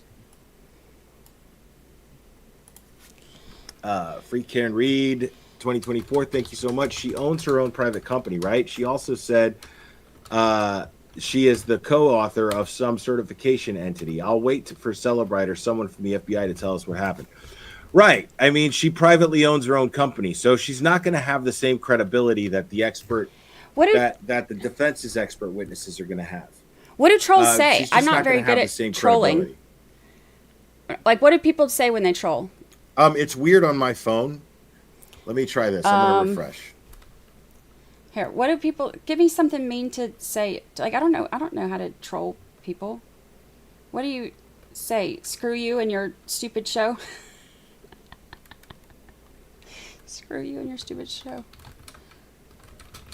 Your stupid show. Or whatever trolls say. It looks better now. I think we're good. Yeah, sometimes I have to refresh my my StreamYard feed. They said you can't finish. I can't finish this sentence. I can't finish this. I can't finish this sentence. Oh, don't say that. Oops, I did. Yeah, I guess we just gotta wait for them to come back from break. But it's been 20 minutes. Now, I don't know, man. Like, the thing is you got to understand, this is all going on record. But this 227 search is important. This 227 search is important. There's going to be a lot of chatter about this testimony on Twitter. That I promise you. There's going to be a lot of bickering back and forth. I mean, that's just going to happen. So... I mean, there's just going to be a lot of bickering back and forth about this. And, yeah. I'm so bad at trolling. I don't know what mean things to say to, like, people to troll. The overall point here... How do you... oh, I'm not live. Is that. Oh, there I am. Oops. Stop pressing buttons, Brandi. What is happening to my life?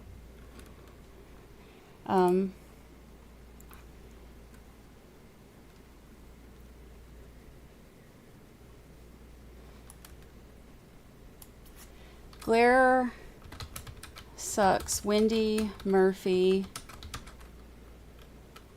is the smartest and most reasonable person to listen to. There we go.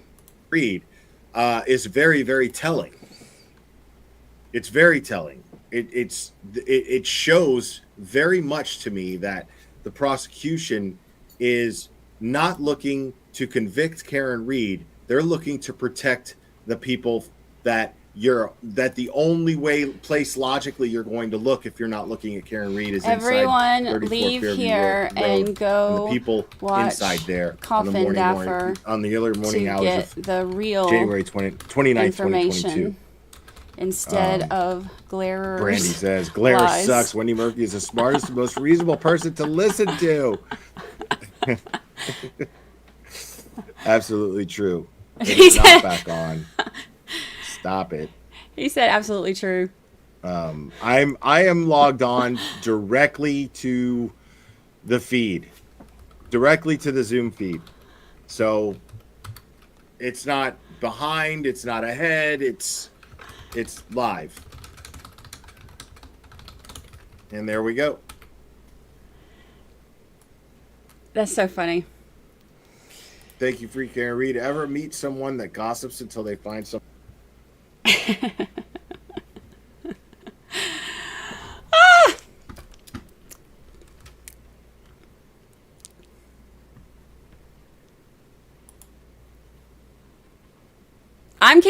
He's on the Zoom feed, so he's a few seconds ahead of us. I'm keeping it on this one so that we can have the subtitles. Not subtitles. Closed caption. Not subtitles.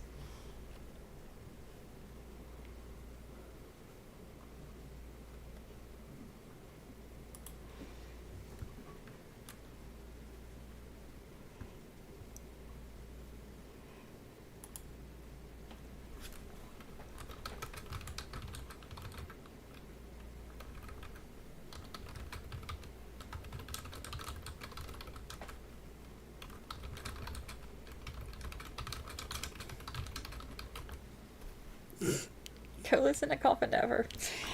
Lucy's back in her thing now. Yeah, I can put her on there. Let's see. Lucy Cam. There he is.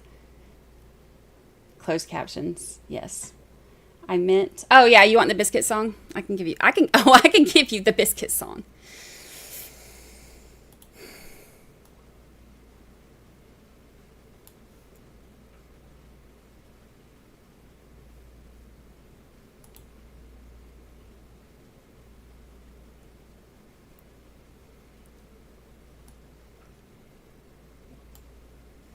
I'm gonna get blocked.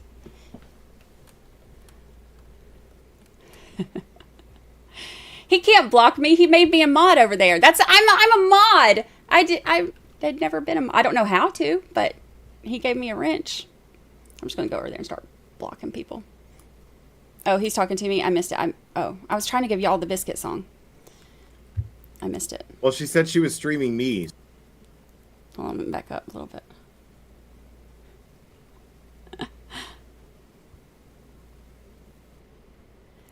What happened? What happened?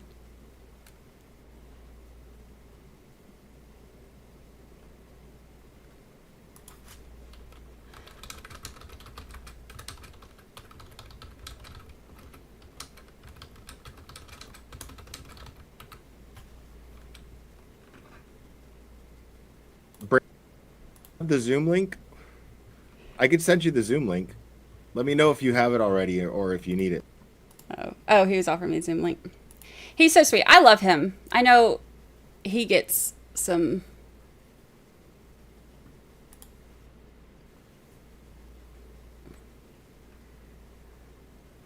crap too. Twitter. Taste the biscuit. I like people that are nice to me instead of being. If you treat me with respect, I'll treat you with respect. Taste the biscuit. Where is it? Gosh, oh, there it is. Oh, here it is. Found it. Found the biscuit. Found the biscuit. Okay. I think they're coming back soon, so I'll give you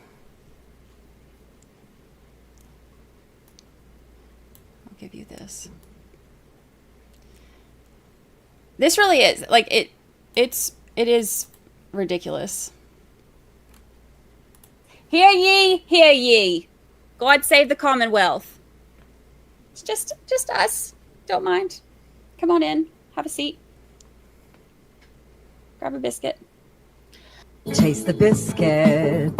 Taste the goodness of the biscuit. Did you say that? Is that what you said? You've heard the term like going over the cliff? Or did I just make that up? Have we heard that? Have you heard that? Can you answer that?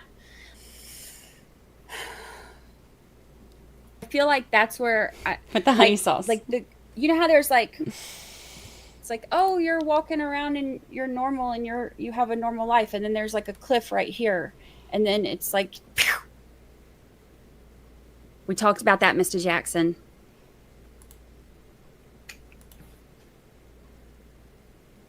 That's where I'm at. Speak up. I really don't want to turn the air off. I need you to speak up. Can you answer that? I'll allow it. Remember that cliff? Yeah. Taste the biscuit. I'll allow it. Who, if anyone, was driving the ambulance? Can you answer that? We've got the fan. Bruh. Who, if anyone? Unless they got one of them fancy drive myself Tesla type of ambulances, I'm pretty sure somebody was driving the damn ambulance. If you have to get your evidence bags at Stop and Shop, you probably can't afford a Tesla ambulance. The poor goat. You woke up the next morning, is that correct?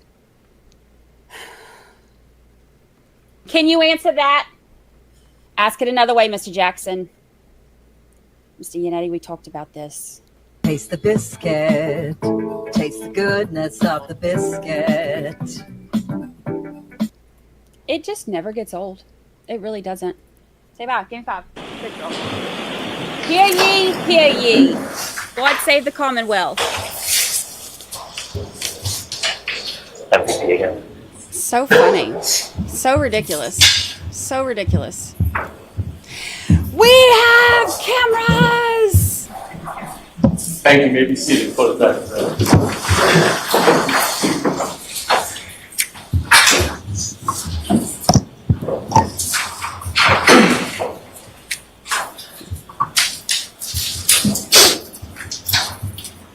Just watch your step.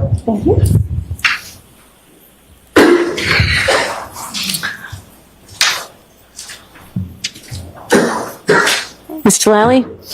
Yes, Your Honor. The Commonwealth that seeks to introduce and admit as the next 3 exhibits, Table 1, Table 2, and Figure 1 from Ms. Hyde's report. Okay. So There's no objection, Mr. There's no Yannetti. objection, Your Honor. It's 510 and 580. Thank you. Is it me or is it really loud now? Just Table 1, Table 2. I think the order I gave. Thank you.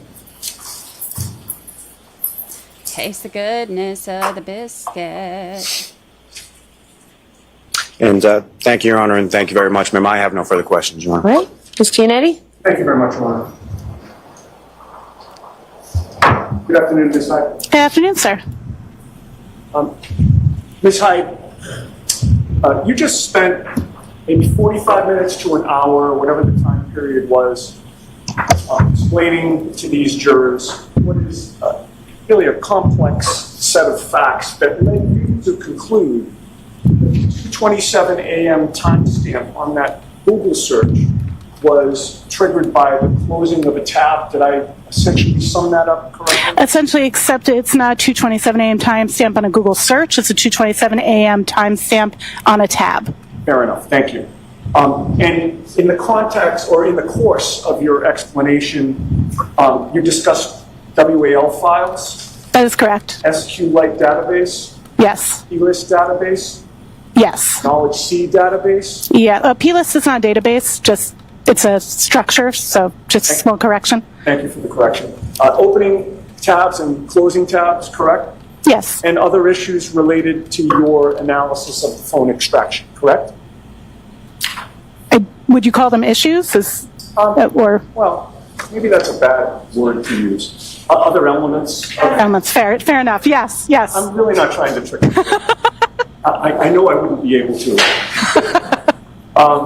Would you agree with me that another simple explanation for that 2:27 a.m. timestamp was that the user of that iPhone conducted that search at or before 2:27 a.m.? Can you rephrase, please? I'm going to phrase it the same way and hope I can. Repeat it, please. Thank you. Would you agree with me that another simple explanation for that 2:27 a.m. timestamp was that the user of that iPhone conducted that search at or before 2:27 a.m. on January 29th of 2022? That timestamp is not indicative of a time of search. So the question is difficult to answer because I can't say that that timestamp tells me anything about the time of search. Okay. So as I take your answer, you're not denying that the timestamp and whatever you get from that timestamp doesn't rule out that the Google search was done at or before 2:27 a.m., correct? If I'm understanding your question, there was a double negative, so I just want to clarify. The question is if the timestamp could exist because of a search happening at that time? No. Okay. What I'm saying is your analysis of the phone does not rule out that the user of that phone performed that Google search at or before 2:27 a.m. There is no indication of a Google search at or before 2:27 a.m. But again, I'm getting to whether you can rule that out, ma'am. That's really the crux of my question. Can you rule out that the user of that phone conducted that search at or before 2:27 a.m. on January 29th? There is a very unlikely possibility based on the fact that there is no evidence that the search occurred before that time. That's just like saying that the user searched for pandas at 2:27 a.m. Could you rule that out? I can't rule out something that doesn't exist. All right. Well, you would agree with me that with regard to your analysis of this phone extraction, you were given very specific instructions in terms of what to look at, correct? Correct. I had a very limited scope in this analysis. And who was it that gave you that limited scope? That scope was relayed to me by Detective Tully. Oh. And Detective Tully instructed you specifically to only look at the part of the phone extraction that dealt with the Safari search history. Safari search history specific to January 29th, 2022. That is correct. And he instructed you not to look at anything else on the phone, correct? I looked at related artifacts such as such as what was being done at that time, the phone being on, the phone being used, but not anything else outside of that, correct? And you were not instructed, for instance, to look at other user activity on the phone, including examining call logs on the phone, correct? Correct. And you would agree with me that if you were allowed or instructed to examine the call logs, that could reveal deletion of calls that morning, correct? Objection. Oh. Okay, the objection is sustained. Thank you. Any follow-up, Mr. Lally? No, Your Honor. No redirect. Ms. Hyde, you are all set. Thank you very much. Wait, hold on. Wait, what was the question? Hold on. Before she accidentally answered?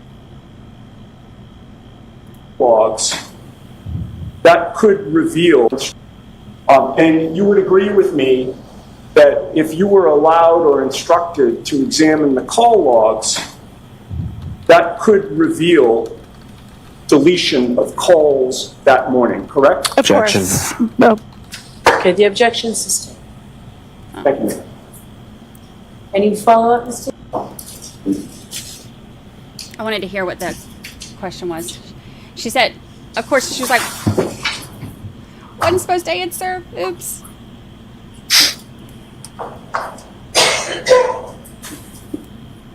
Taste the biscuit. Ah, now that's in my head again.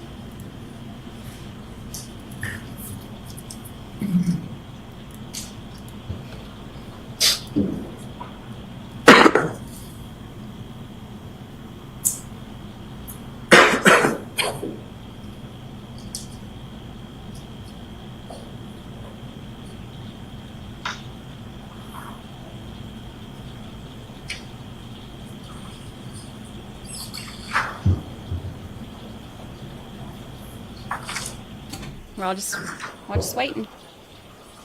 And thank you so much. I love your goat. Or whatever.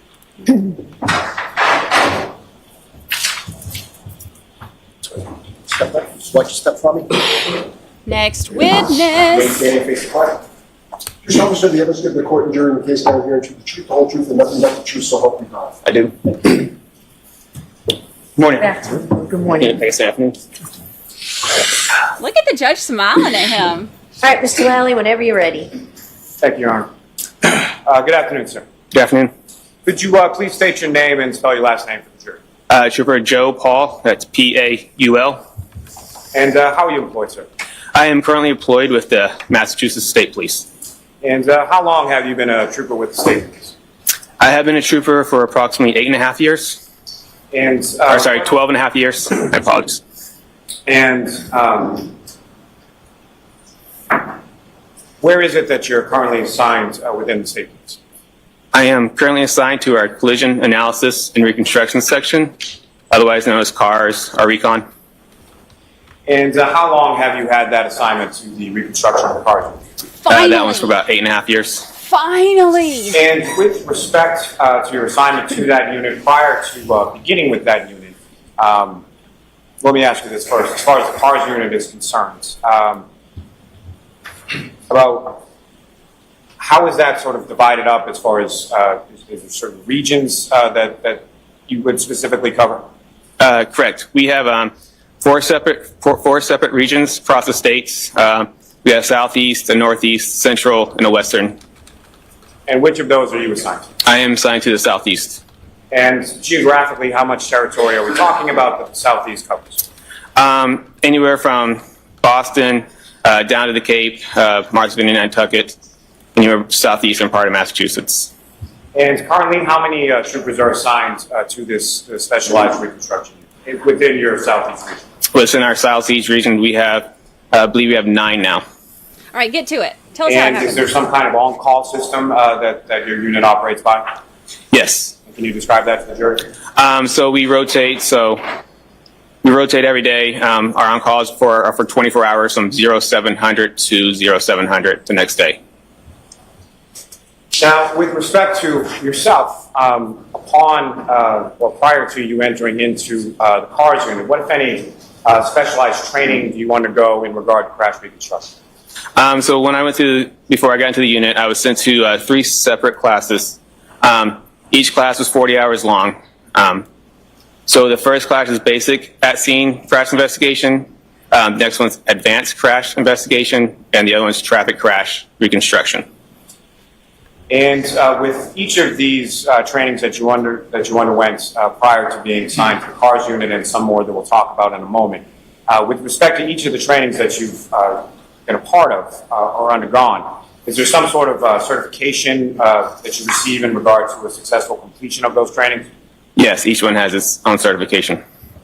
Now, with respect to, since you've been working with the cars unit over the last several years, what, if any, additional specialized training have you received in the area of crash reconstruction? Since I've been on, I've been into probably about 877 hours of education in the units.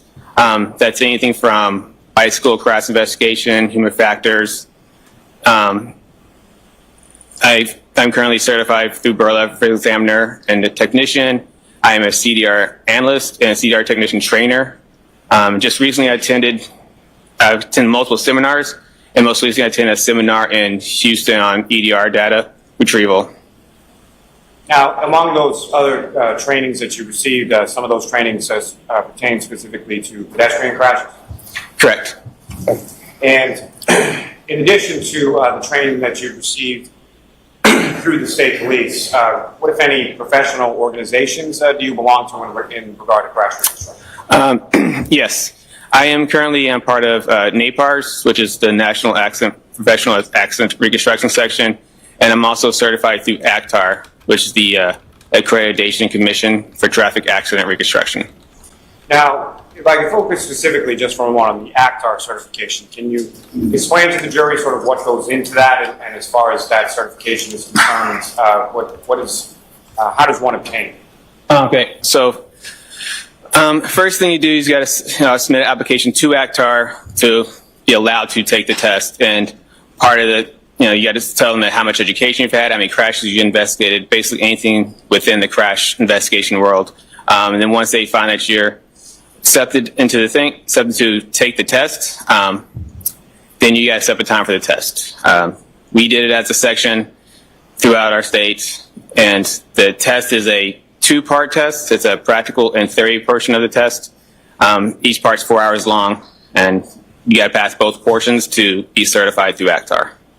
So there's a written exam and a practical portion of the test as well? Correct. And can you explain to the jury sort of the practical portion? What does that consist of? The practical portion is you basically have to analyze a collision.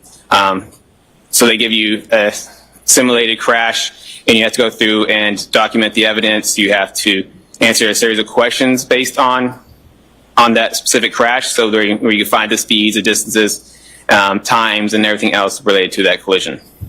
And you've successfully completed and received that certification, sir, is that correct? That's correct. And how long ago was it that you first received your ACTAR certification? In 2019. And how long is that is that sort of in perpetuity, or is there a sort of continuing educational component attached to it? There is a continuing educational component attached to it. The test it's certified for 5 years, and within those 5 years, you still have to maintain a certain amount of education to reapply for ACTAR again. And with respect to that ACTAR examination, are you familiar with sort of the success rate or the passing rates when it comes to that examination? Correct. And what is it? It's fairly low. I can tell you within my unit at the time I took it, there were probably 20-something of us that took it, and only 3 of us passed it at the time. It's not a very high pass rate. Now, over the course, let me ask you this: when you first sort of enter into the CARS units, are you just sort of you go through the training and then you are on call and get sent out on the road by yourself, or how does that work? No, you first get initially assigned to a field training officer, and then at that point you shadow the field training officer to various crashes. And is there any sort of set time period for how long that shadowing process goes on for? It's not really a set time. It's more based on experience, on how many crashes you go to and how much experience you have in the field. And then they basically, if they feel like if you're deemed qualified, then they'll send you on the road on your own.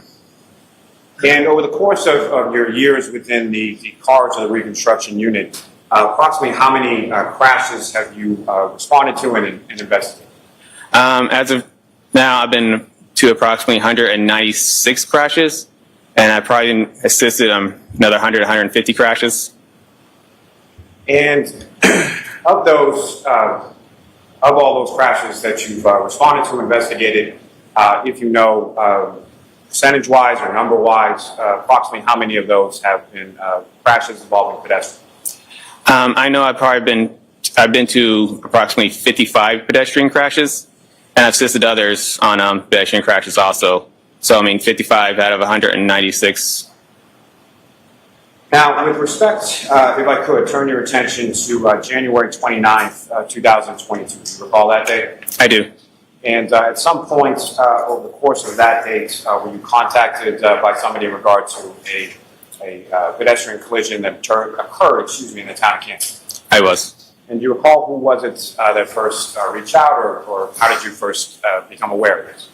My sergeant, Sergeant Brian Mahoney, was the one who called me at the time.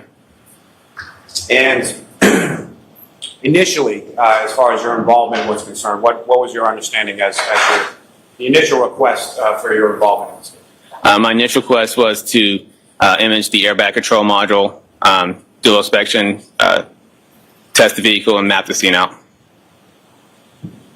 Now, you've used that term a couple of times, and if I could just ask you to explain it a bit for the jury. When you say an airbag control module or an ACM, what is that, and what do you understand that term to mean in the context of crash reconstruction?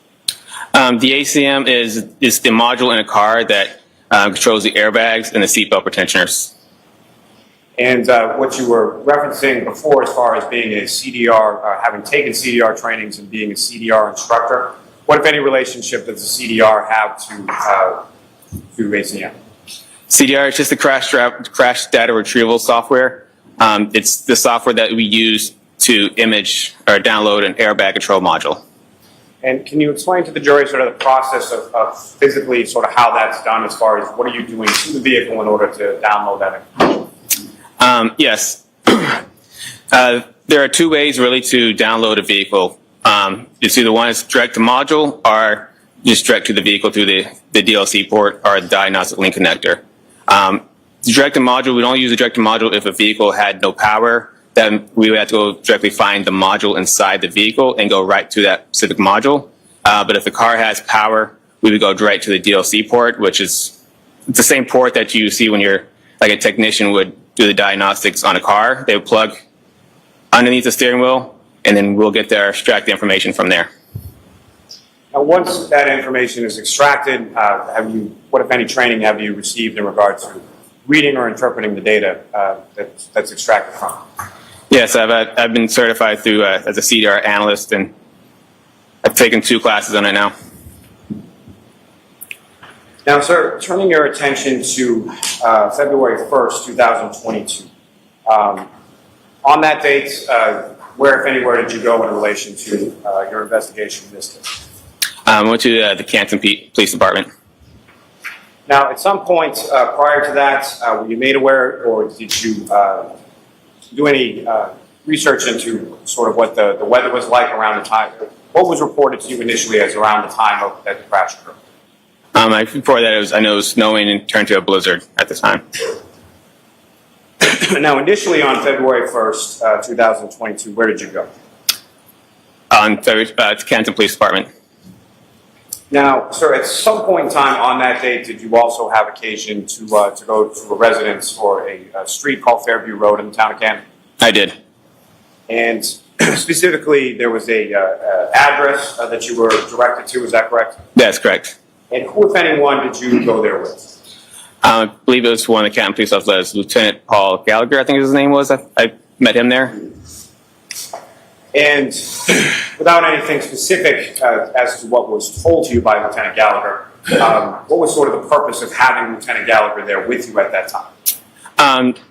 He was going to show me where basically the evidence that they have at that point was.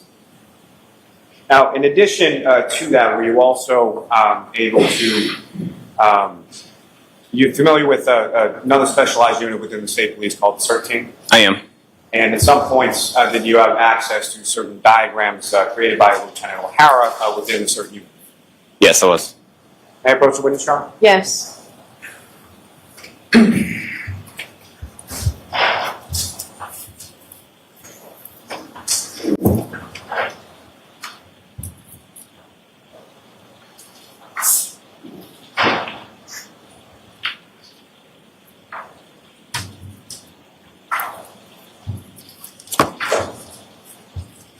I'm going to show you what's been marked as Exhibit 135 and 136. Ask you to just review that until we finish.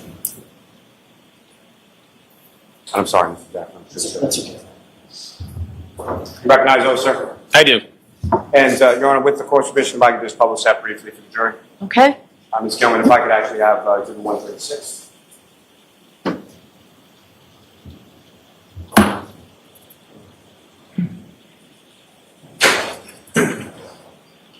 And Trooper Paul, do you recognize what's up on the screen as Exhibit 136? I do. This is the diagram that you were able to view from the created by Lieutenant O'Hara from the search team. Yes, it was.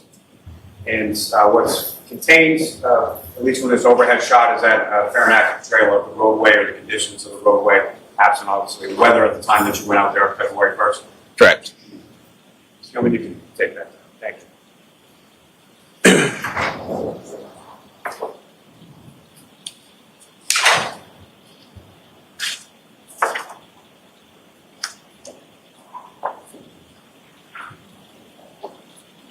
Forgive me, Your Honor, if I could just have 1 second. Sure.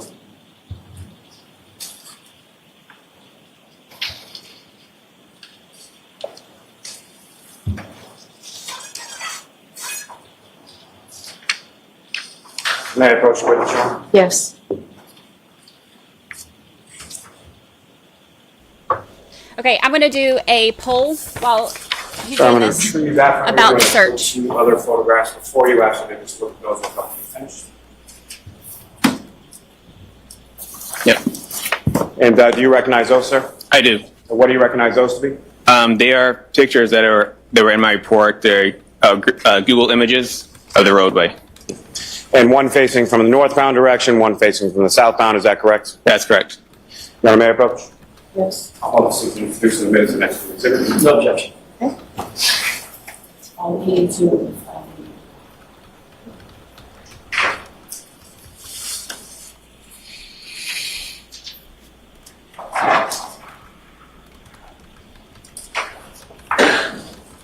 And Your Honor, with the court's permission, if I could just publish these, first return them to the witness and then publish them. Yes. All right.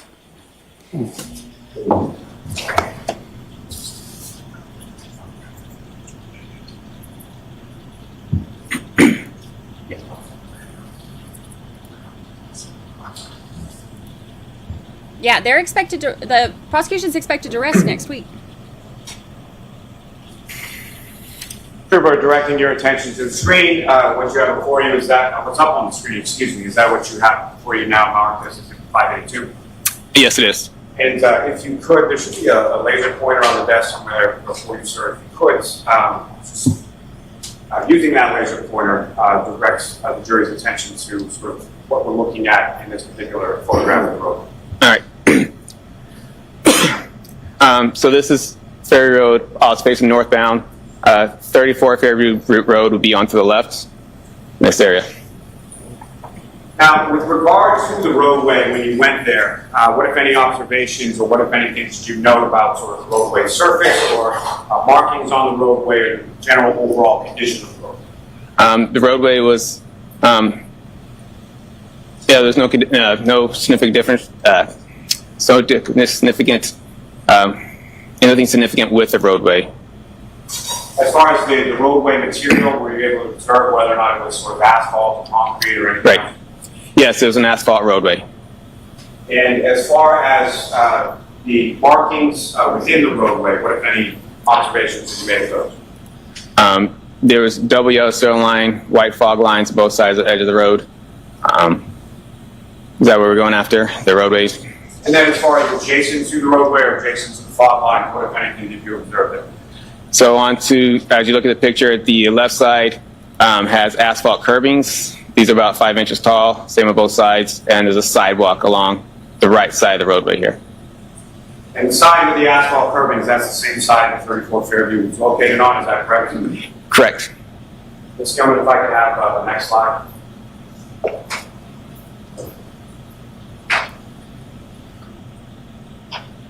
And Trooper Paul, if I could direct your attention to the next exhibit before you, I believe it's 583.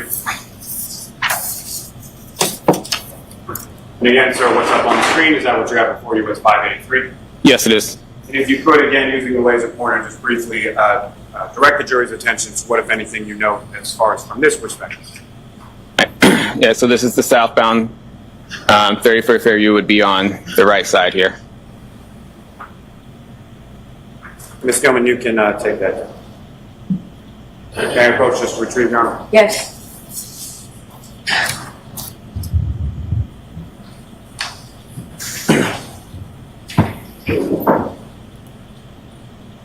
Now, Trooper, with regard to the roadway as far as Fairview Road, what, if anything, did you note in regard to postings regarding the speed limit on that particular roadway? Yes, the posting for the speed limit is 30 miles per hour. At this area, it's only posted 30 miles per hour for northbound operators, and I believe it was like 19 Fairview Road is posted in front of. For the southbound operators, it was not posted.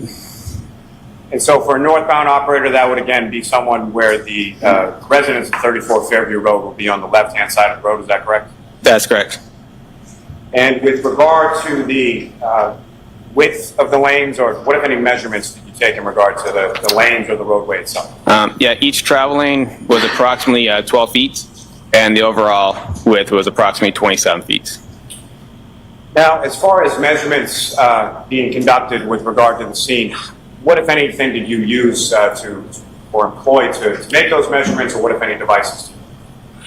Yes, I mapped the scene with a Leica GNSS GPS total station, and also used a drone. That's a UAS, is that correct? Correct. The drone, I mean? Yes. And with regard to each of those, as far as the GPS mapping and the drone, have you received any sort of specialized training in regard to employment of each of those tools? Yes, I have been certified to use the Leica, and I've also have a Part 107 license for the drone. Now, as far as starting with the Leica or the GPS, if you could explain to the jury sort of what that is and how you use that device in order to, as you termed it, map. Yes, it's essentially what surveyors would use to make roadways. It uses satellites and GPS data plus cell phone data to make marks on the roadway, or actually not marks, but just mark points in the roadway that are within millimeters of the device. And with regard to the drone device, sir, how does that, can you explain to the jury sort of how that works and how that's used? Yeah, so the drone, and we fly the drone around the area. We set it to set up a grid pattern to fly around the scene. And while it's flying this grid pattern, it takes a series of photographs. And these photographs are also GPS marked. So once we get all the photographs in, we throw it into a program, and the program will essentially stitch us all together. And then once we get that picture, we throw it into a diagramming system. And that diagramming system, have you also received training in regard to utilization of that diagramming system? Yes, I have. And the one that you're currently using within the CARS unit, what is that diagramming system or software called? It's IMS 360. And Your Honor, may I approach the witness? Yes.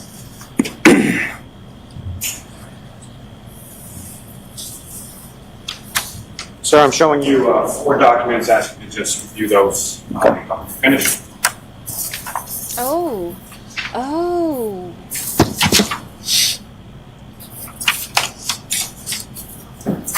I just heard from the program. And do you recognize those, sir? I do. And what do you recognize those to be? These are the diagrams that we print out through the program. And the last one is the drone image, is that correct? Yes, they're all drone images. The last one is just one that was put into my diagram, and I labeled it as a drone image. Your Honor, may I approach? Yes. I'm also seeking to introduce the witness to the next 4 exhibits. No objection.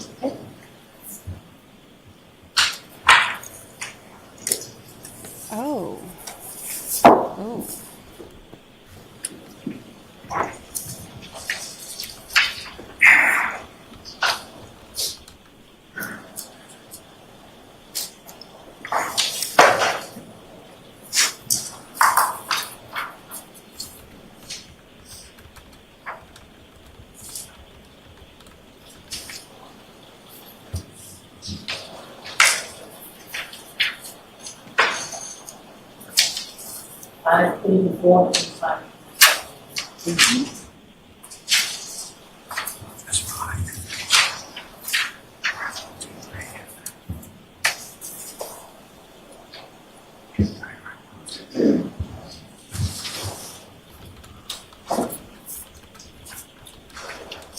Yes.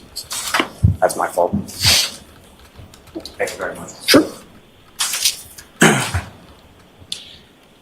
Now, Trooper Paul, Are you familiar with the term, well, let me ask you this, in regard to the roadway itself, what if anything else beyond sort of lane width and overall width, what if any other measurements did you take there? So we took measurements for the evidence. Let me ask it this way, as far as with elevation and incline of the roadway, what if any measurements did you take in regard to that? Yeah, so we took the elevation and roadway measurements, or the elevation for the roadway. And where in relation to the residents at 34 Fairview did you take that? Sort of the entire street or just in the general area of that specific address?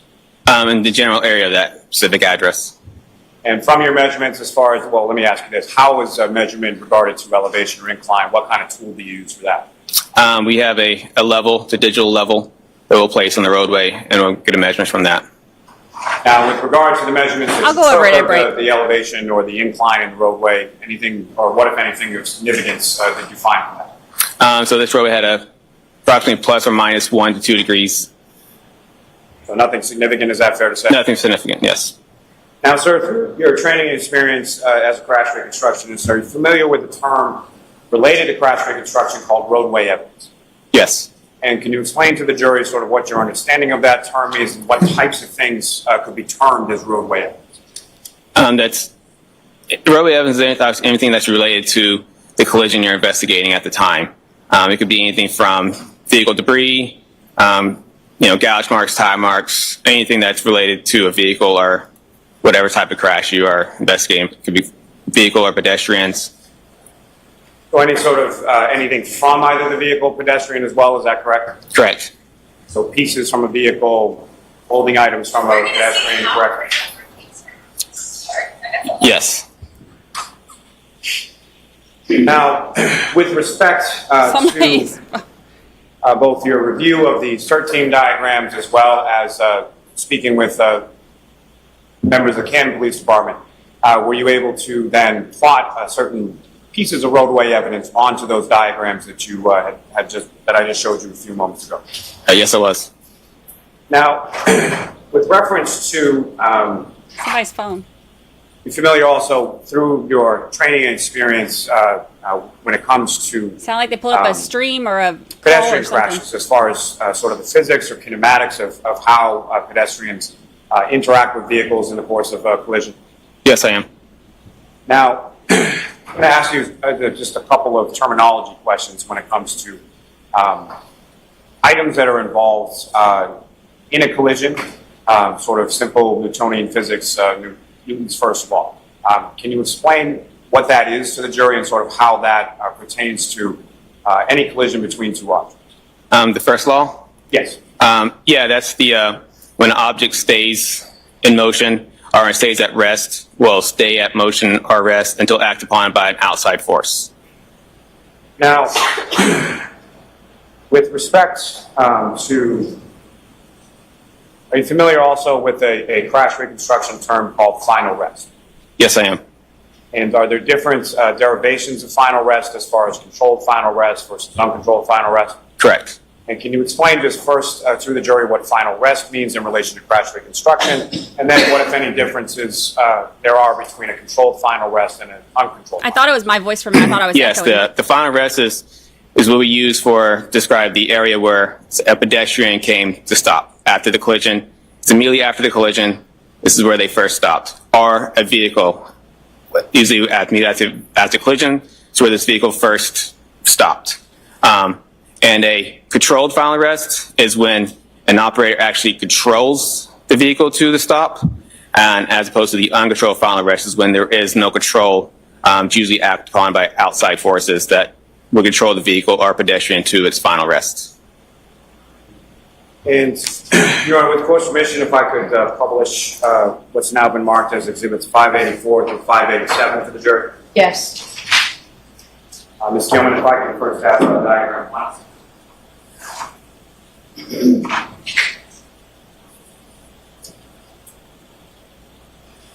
And Your Honor, may I approach this to return the exhibits to the witness? Ms. Gilman, if I could ask you to zoom in just a little bit on that. And now, Trooper, what you have up on the screen, is that what you have before you as the first in that exhibit? Yes, it is. Now, using the laser before you, if you could, I would ask you to draw the jury's attention or direction to what, if anything, of significance you have noted within this diagram. Okay. Let me use the pointer. Okay. So, in this time, I labeled each part of evidence. So right here would be the pedestrian's final arrests, and they're all, since there's so many put together, everything was labeled with a red arrow that would be pointing to where the final arrest is. And this is where a glass cup was found, and these are the red and clear plastic pieces. That's where they were found, and the pedestrian's shoe was found here. The smaller versions here in the light blue is one's the fire hydrants, the flagpole. This is a label for the street 34, and also the street name Fairview Road here. Now,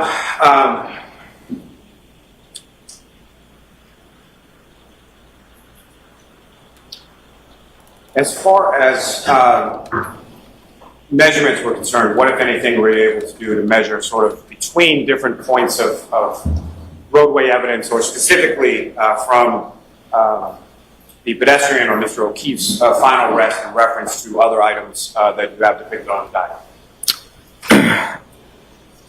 So, we're talking about, like, so on these diagrams, like, it's hard to see here, but it is a scale diagram. The diagram itself is scale. Once you put a roll up to the actual paper, it's scale. I've also have on here, sorry to see, but I think it's right here. They're called ground control points. They're little X's on the roadway. They're used for the drones imaging, and using the drone imagings will use those in order to help put all the pictures back together.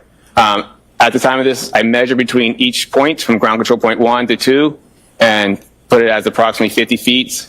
And 2 to 3 is 50 feet, and 3 to 4 is 50 feet. So it kind of is a second way to measure off the diagram, and also using the program to measure to different points while using the diagram.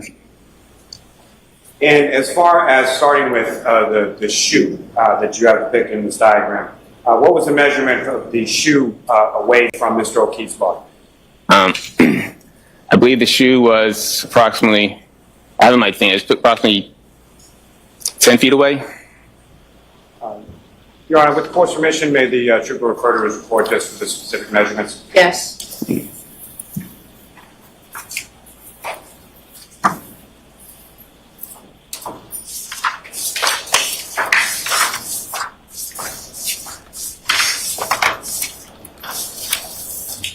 Okay. And sorry, trooper, with regard to the shoe, how far away approximately was that from Mr. O'Keefe's body? 9 feet. And did you also have a measurement for how far away the glass cup pieces were from Mr. O'Keefe's body? Yeah, 1 foot. And for the red plastic you have labeled on this diagram as A, how far away from Mr. O'Keefe's body was that? 7 feet. Now, with regard to the directionality, you also measured sort of directionality as far as the 9 feet that the shoe was away. Which direction was it? Each evidence was measured from the pedestrian's final arrest. So the shoe was 9 feet southeast from the pedestrian's final arrest. And if you could, using the laser pointer on the screen, as far as the directionality of or if you could first direct the jury's attention to where Mr. O'Keefe's final arrest is, and then as far as the directionality of southeast from that, where is it? Okay, so right here, pedestrian's final arrest, it's more right there. The shoe is right here, so it would be kind of southeast. I have an arrow pointing north to kind of give it an extra. And the glass cup that was 1 foot away, which direction was that? It was about 1 foot north. I think it was found like right next to him. So. And the red plastic that you have labeled as A, again, that was 7 feet. In which direction was that, sir? That one was east, so it's right here. As far as the clear plastic, what was the measurement and what was the directionality to that item, sir? 10 feet southeast. So we're right over here. And the red plastic that you have labeled on the diagram is B. How far was that, and what directionality was that? That was 12 feet southeast, and that was found right here. Okay. Sir, if I could direct your attention to the next exhibit before your diagram number 2 of the film, if I could have that, please. All he can do is guess on where exactly the pieces were because they didn't. Sir, do you recognize map what's that out. depicted up on the screen? Yes, That's I do. why it's. I see something else saying that's why Put it's again feet. using the laser not- pointer, what if anything of significance do you observe in this particular diagram in reference to the roadway evidence? It's just essentially the same diagram. It's just a closer up version of it. So you had, so you show the pedestrians found reds, glass cup, plastic pieces, the shoe. It's all still depicted in the diagram. And the red arrows that you had indicated, delineated, or depicted sort of from where the words are to where the items were, is that present in this diagram as well? Correct. If I could direct your attention to the next exhibit before you, and if I could have diagram 3 to go.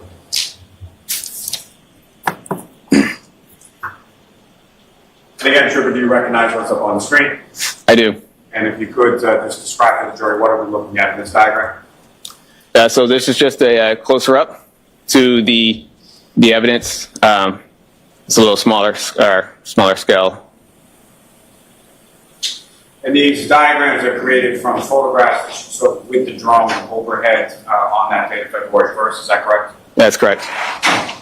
And if I could direct your attention to the last exhibit within those images.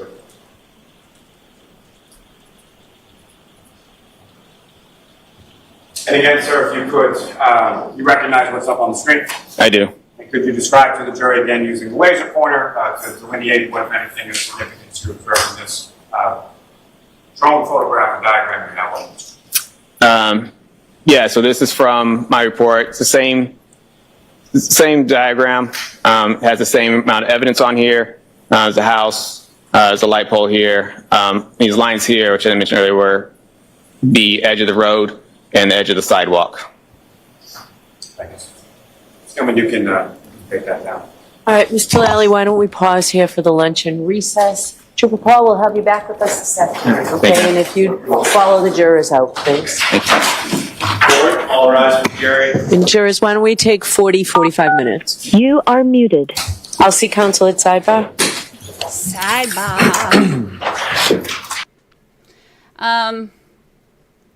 The shoe was found 9 feet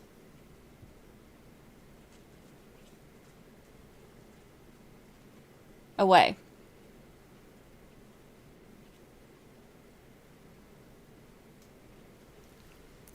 Sidebar.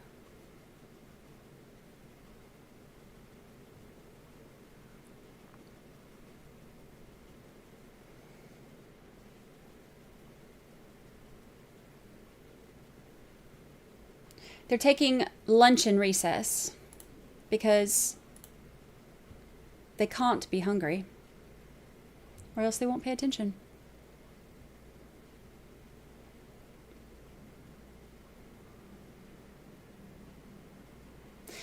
Okay, so when they were doing the searches, remember they were like, yeah, we found a piece of plastic, so we just threw it back on top of the snow so that we could take a picture.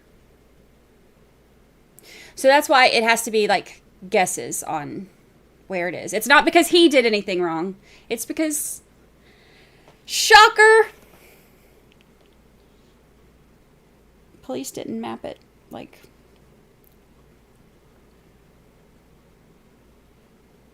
think about some of the trials that we've watched where they had such specific, like, grid maps and stuff. I will tell you about the tech person, but I want to wait. He's still watching it. And I want to let him finish before I say anything. But I promise I will. But before I say anything, I want him to finish it in case anything that he just told me is cleared up.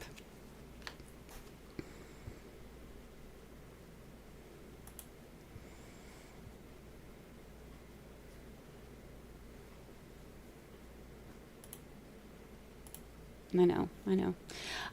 Oh, here, let me put the images in.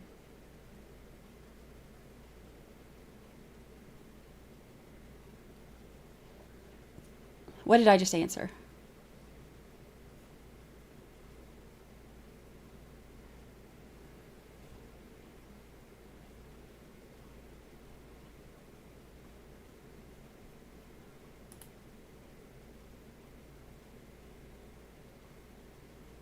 Taste the biscuit. That is the most, it is just so ridiculous. And yet here I am, singing it all the time.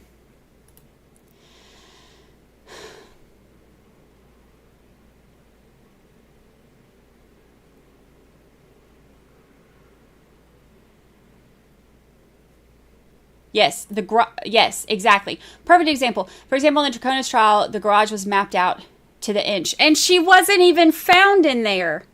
So it's not even like they're looking for evidence in how, close it was to her body to figure out that it wasn't even found in there, and they mapped it out.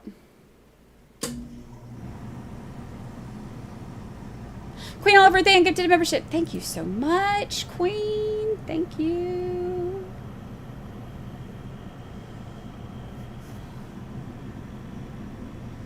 Thank you. Court, all rise. Court stands for the luncheon recess. 45 minutes. Luncheon recess. 45 minutes. Hey there, Karen. Nope. Not listening to you right now. I'm busy. Sorry, I didn't mean to be rude. You were very nice to me when I met you at CrimeCon, so I'll not be rude to you. My bad, bruh. Oh, hold on, let me do this before I forget. Luncheon recess. I have to add it to my little doohickey. 2:40. Oops. Lunch break.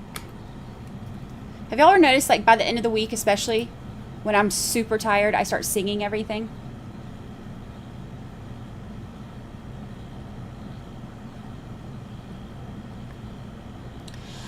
That's okay. All right, so the shoe was found 9 feet. Blue Noser, thank you so much for this. I was about to say super chat. It's not super chat. It's a gift of membership. Thank you so much. Thank you. Thank you. Taste the biscuit. I will tell you. I don't want to say anything. I want him to finish watching it before I say anything that he says, because if the things that he is saying now are cleared up later, then I want him to finish seeing it. I feel like, so we make sure we get all the information before.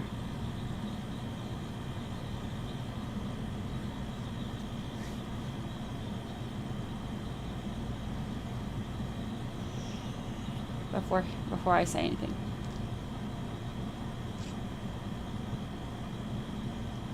Nine feet is excessive. Yes, I agree. I agree that 9 feet is excessive. And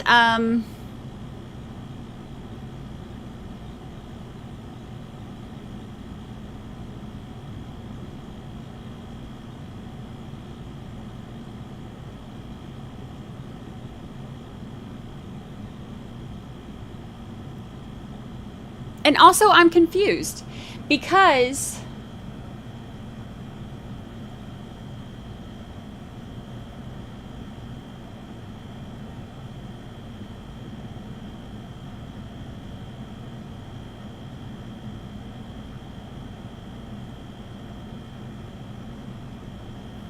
here's my question. Let's go back to that diagram real quick, and then I'm going to take Miss Pris outside.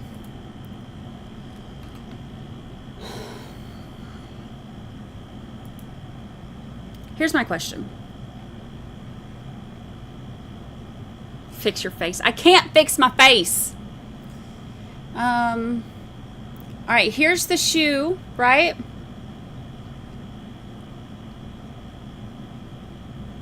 Here's the flagpole. Here's where he was. And here's the cup. And then they said the plastic pieces are right here. Oops, I didn't mean to hit play.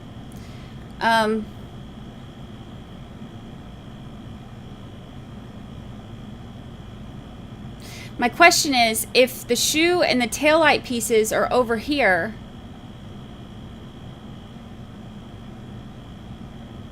I need them to explain to me, because it doesn't make sense to me. So this is like I told y'all that there are certain things that they would have to make me understand in order for me to get past reasonable doubt.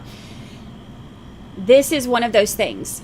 I don't understand how this happened, because the injuries don't look like they look distant. Are you in here?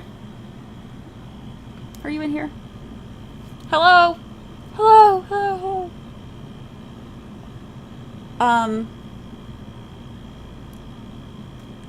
I was talking to Distant last night. I had messaged him and asked him about the, oh, there you are. I'm just doing roll call. No biggie. Distant, how fast did you say that the car was going in the, grounds? What's his name? Lord of mercy. I should get more sleep. What's his name? Why can't I think about it? He hides behind boxes and he does angry faces and he yells, grounds.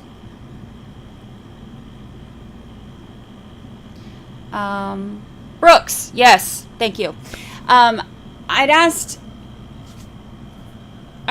him last night, because I know he watched that trial. He said, as I recall, Brooks was going between 30 to 45 miles per hour. So, Daryl Brooks, yes, I could not remember. So I was confused about, not confused, I just wanted to compare. And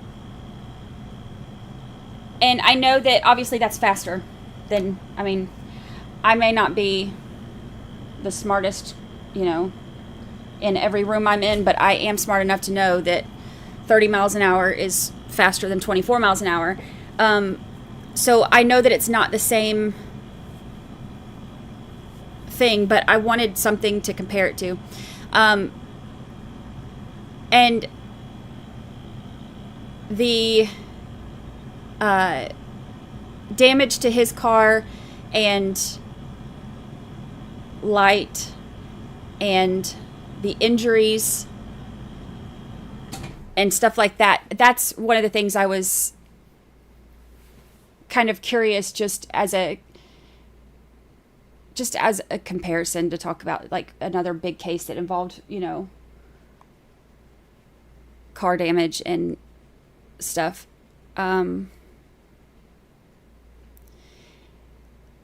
His car was messed up. Check DMs. Oh, let's see. Check DMs. I gotta scroll down.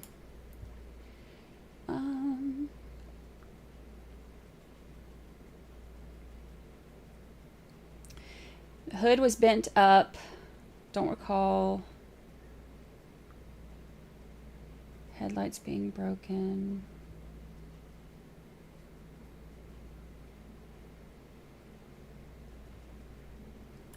Oh, here's the car. Dang.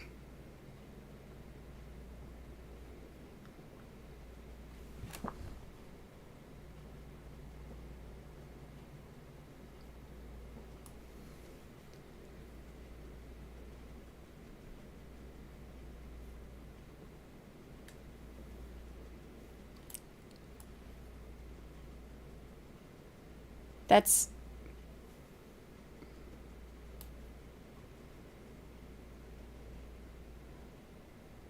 obviously, I know there's a ton of difference. I realize that. I know that there's a ton of difference in the cases. But I am a curious gal.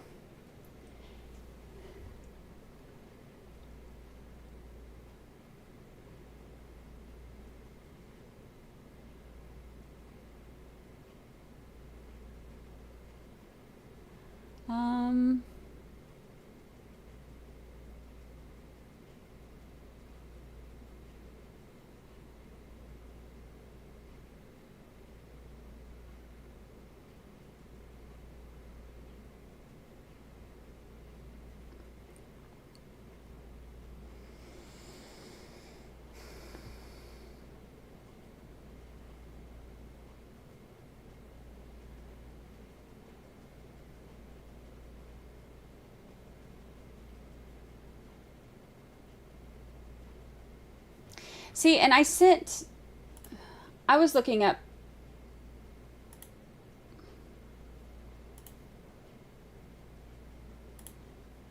this.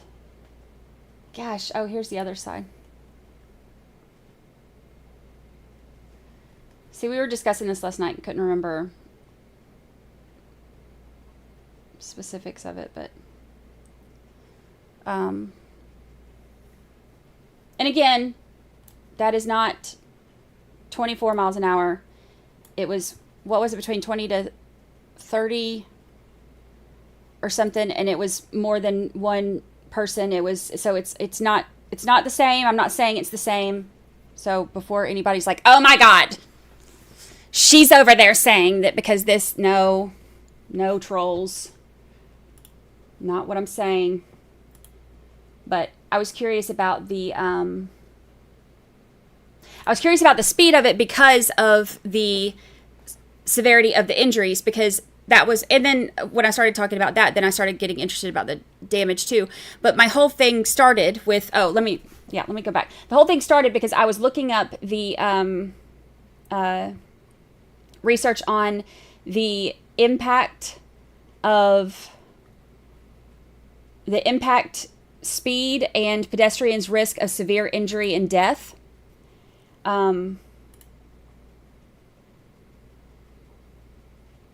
Didn't I send you that link?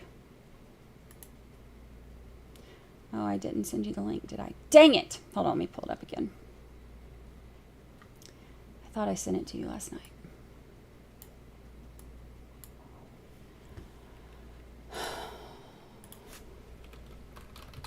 Impact, speed, and y'all want to hear something funny? Speaking of trolls, you want to hear something really funny? Pedestrians' risk of severe injury or death. Y'all remember the other day when we were talking about the waterfall and we were saying, like, talking about the drinks and all that, and here we go, relationship between speed and risk of fatal injury. So this is like a study. Remember the other day when we were talking about waterfall and we were talking about drinks and we were like talking about the glasses and stuff like that, and we were talking about different, like, discussing different scenarios, and somebody had said, well, maybe she's getting just the club soda in the glasses and then pouring it, and we were talking about waiting on the receipts and all of that, and I said something about as like a small part of this entire conversation, I said something about, yeah, those, glasses are like the cylindrical glasses or whatever, and then once you put ice in them, like, you can't get a whole lot of liquid in there. One of the trolls took that one part out of that whole conversation where we're talking about things and said that I was saying that she couldn't have been drunk because I said that you can't get liquid.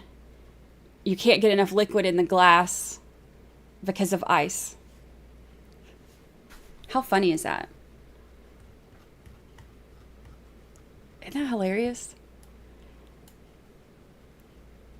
Somebody randomly sent that to me and I was like, that's creative. That's a creative, out of context little clip. I mean, look, A for effort. I'm not even mad about it. That took some effort to turn that into something. Look. She knows how to troll better than I do. I didn't do very good with glitter. I tried, but all right, let's see. So the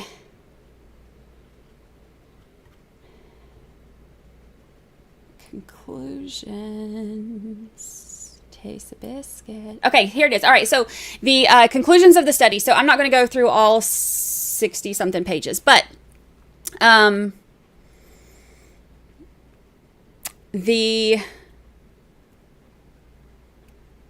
where is it? 3 pedestrian data sets show a similar pattern in fatality risk. The risk increases slowly until... Oh no, Dallas.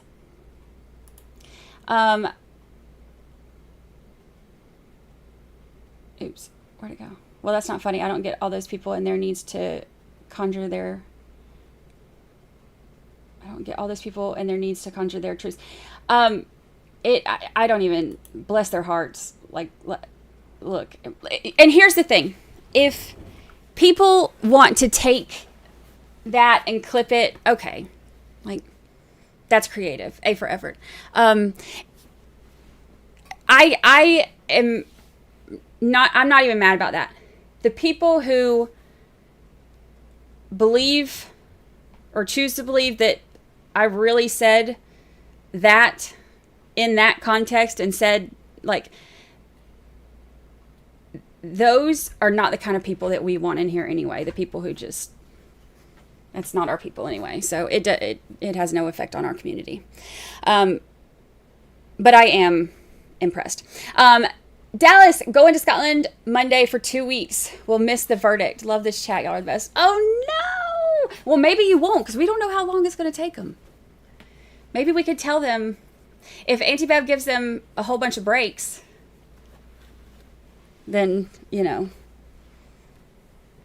maybe we'll tell Auntie Bev, like, we got to wait on Dallas to get back from Scotland. We will miss you. Yes, the shoes thing is a thing. That is a very common thing. But the thing about that is that being knocked out of the shoes during impact is a very common thing. But I've only heard of, like, the high impact stuff. And by stuff, I mean collisions. Like, I'm tired. It gets harder to make words. I've only heard about the higher impact, you know, collisions and stuff. So that's one of the things that I was kind of thinking about this one, like with the getting knocked out of the shoe, but there not being any injuries that we've heard of through here.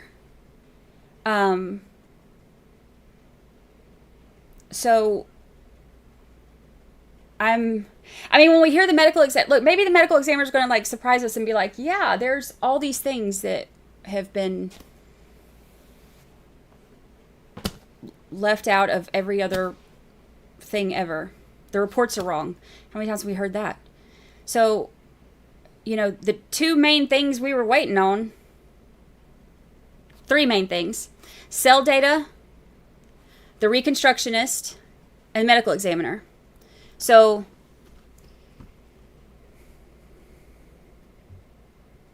like,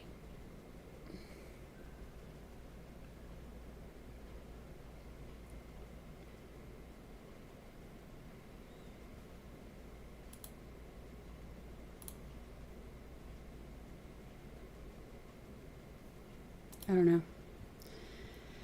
24, because that's the thing, is like, it's such a weird in-between thing, because 24 miles per hour is not fast just like on a street, but 24 miles per hour in reverse,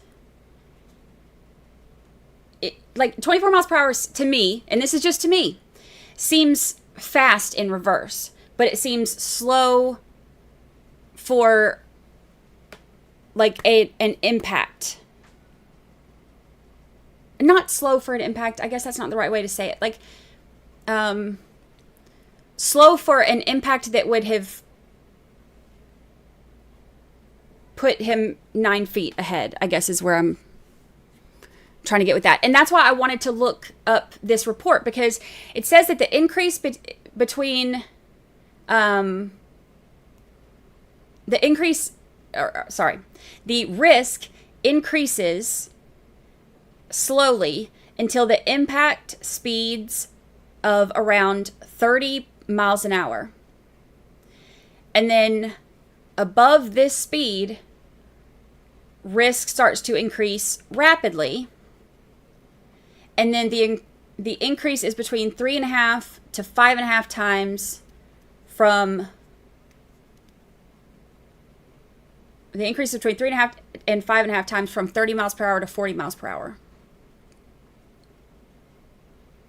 The risk of fatality is generally higher for the data set from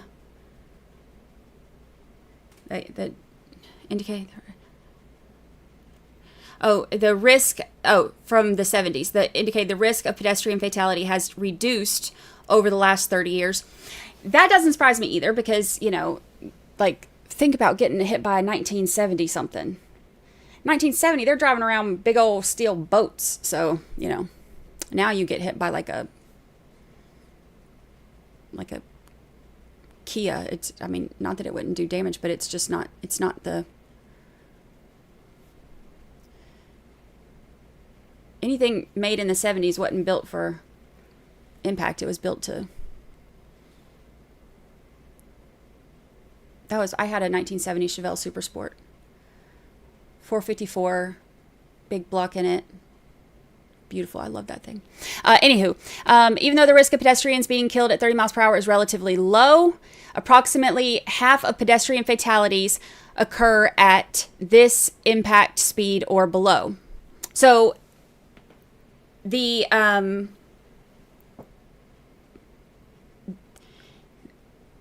risk of pedestrians being killed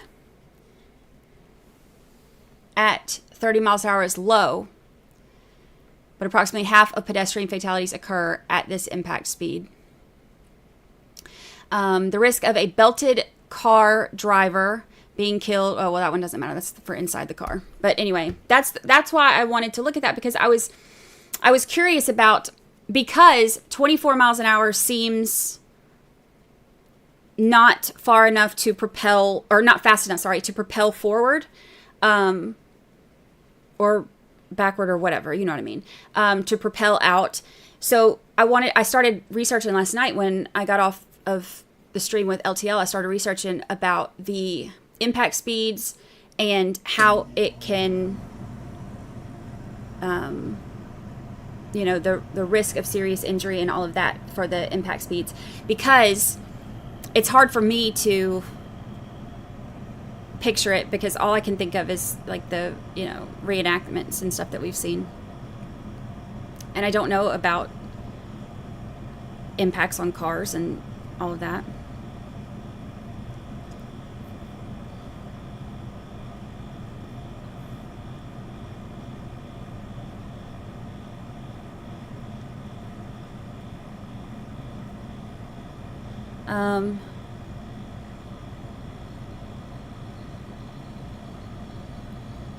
It was hypothermia and impact, blunt impact to the head. So I think without the hypothermia being a major factor, but this whole study goes over it's severe injury and death was the thing I wanted to. I couldn't find any studies that were just on injury. Each of the studies I found had parts of just the injury on there, but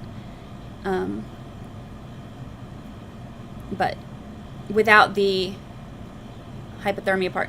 I know y'all are asking what my soul expert said. He's finishing up right now. He just messaged me again. Let me see.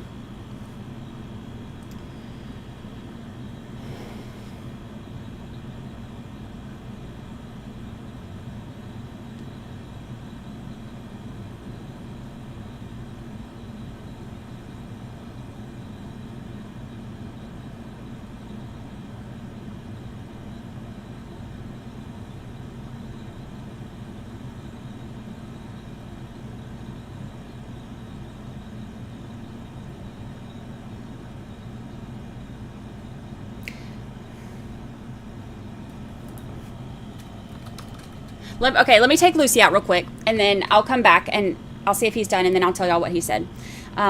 So I'm going to, where'd she go? I'm going to take her, and I will be right back. What time do they say they're coming back? I got 13 minutes. All right, I'll be right back.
Hello, hello. Oh, look at, I'm like right in time.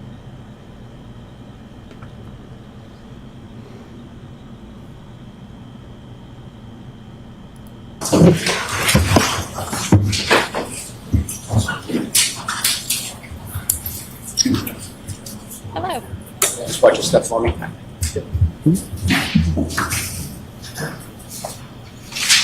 Good afternoon, Trooper.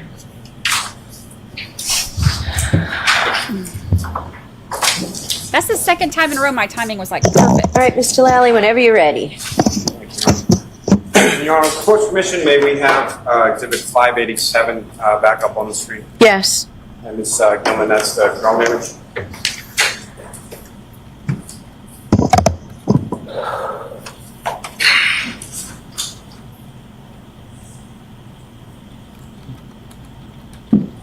Trooper Paul, directing your attention to what's up on the screen that's now been marked as Exhibit 587. Again, this is the last set of 4 diagrams or drone images that I presented before you before, correct? Correct. Now, with respect to the evidence, specifically pieces of taillight that are depicted within this diagram, did you put every single piece of taillight that was recovered on January 29th within this diagram? No, I did not. Fair to say you did also not put every piece of taillight that you're aware was recovered over the course of this investigation and depicted in this particular diagram. That's correct. Now, with respect to this particular area of Fairview Road, understanding that you were there in the daytime, correct? Yes. However, when you were there in the daytime, what, if any, note did you take as to sort of overhead lighting or available sort of ambient street lighting in the area? Yeah, so on the top corner, I'll try to up here, there's a light pole right there, overhead light pole. And with relation to where you've marked as far as the final rest position of Mr. O'Keefe and the other areas of items of evidence that were recovered from the scene, was there any lighting in that particular area? There wasn't. Ms. Gilman, you can take that down. Mr. Officer, we can have lights back. Thank you very much, sir. Now, turning your attention, sir, back to February 1st, 2022. At some point, you were at the Canton Police Department, correct? Yes. And where specifically within the Canton Police Department did you go? To the back in the garage area. And within the garage area, what, if anything, did you do in the garage area? In the garage area is where we imaged the airbag control module. And so, I'm sorry, is it fair to say the vehicle, the defendant's vehicle, was located in that garage area? That is correct. And you imaged that vehicle, and what, if anything, else did you do with respect to that vehicle that day? At that point, we just analyzed the damage to the vehicle. Thank you, Mildred. Now, at some point,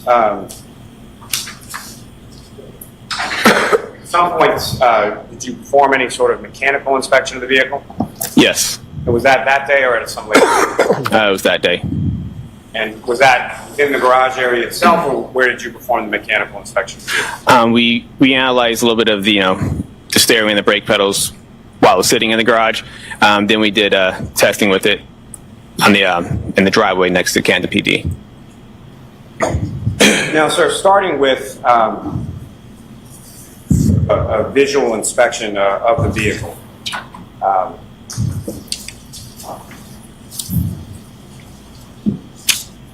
Your Honor, may I approach? Yes.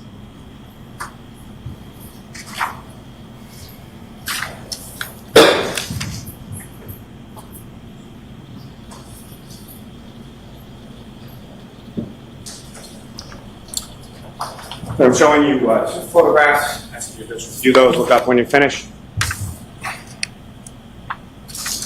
Do you recognize those? I do. And what do you recognize those to be? They are crime scene photos that I've attached to my report. Your Honor, the Commonwealth is seek to introduce and admit as the next two exhibits. Objection, Your Honor. Thank you. Sorry.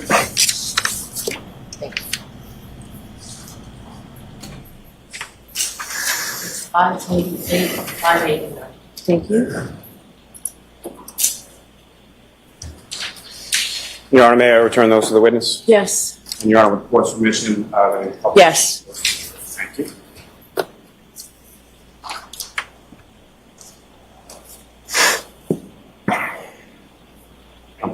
One moment, Your Honor. Okay.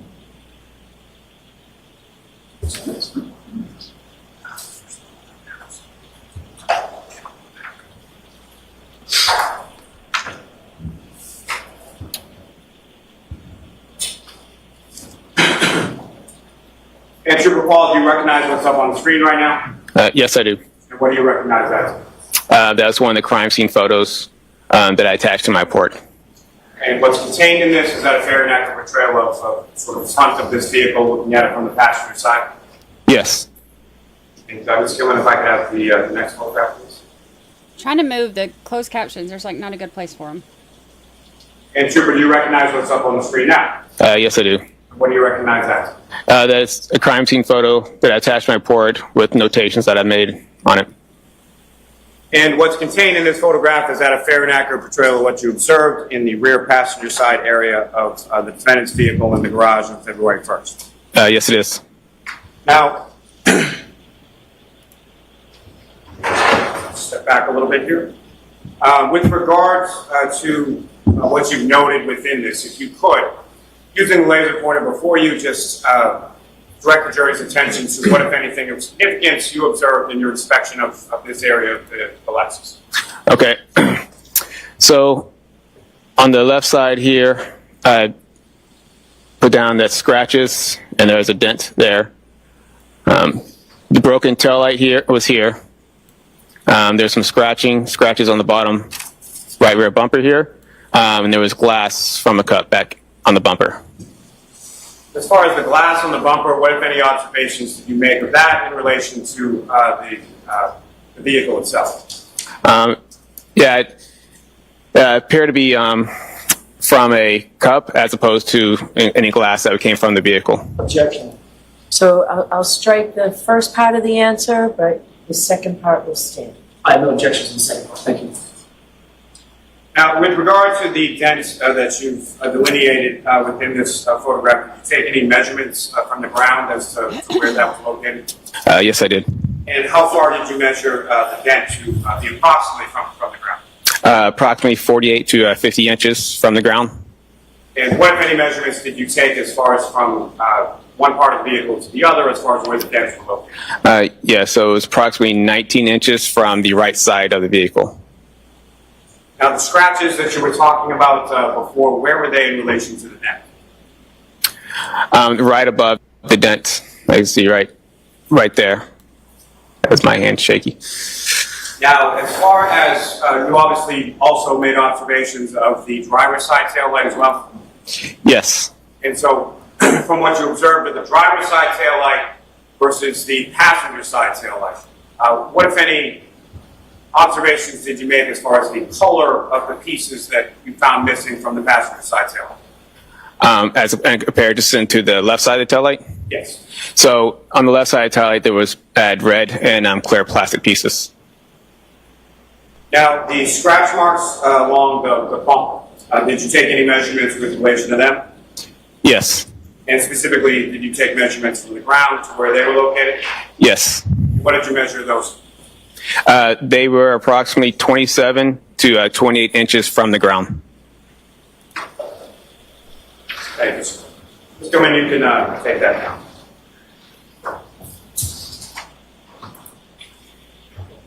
Now, Trooper Paul, when you talk about a mechanical inspection of a vehicle, just first in general terms, what is it that you're doing with respect to the vehicle in order to conduct that mechanical inspection? So when we do mechanical inspections, we're obviously checking the steering, make sure the steering moves properly, the brake pedals, make sure they are firm, make sure the accelerator pedal moves back and forth. Just generally looking at the tires, make sure there's no issues with the vehicle. And what, if any, observations did you make of the vehicle itself as far as any defects or anything to do with the braking, the tires, or any of the other areas that you inspected? We didn't observe any mechanical defects with the vehicle. Now, with relation to the weight of the vehicle, what, if any, analysis, or what, if anything, did you determine as to the weight of the Lexus? The way the Lexus item was an analysis was just based on I think I have the gross vehicle weighting for the vehicle. And how much did the vehicle weigh according to the gross weight? I think it was approximately 7,000 pounds. Now, with respect to the lights of the vehicle and being the tail lights and the headlights, what, if anything, did you determine those to be as far as what type of lights were they? They were LED. They were headlights and taillights were both LED. And if you could just expound a little as far as LED lights, what if any significance does that have to you, or what kind of lights are LED? How bright are LED lights? LED will most comparison to what most people think in car and tail lights, where they have the bulbs, where they have the filaments. LED is more electronically controlled.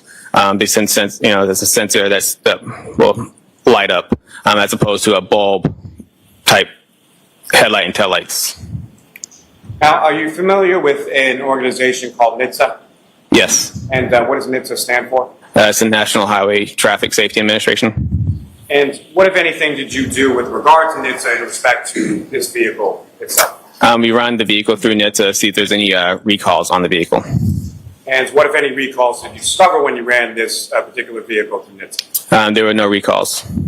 And to be specific, we're talking about this specific vehicle as opposed to just Lexuses in general, make and model, correct? Correct, yeah. We put the VIN into the system, and it will tell you if this vehicle has any recalls to it.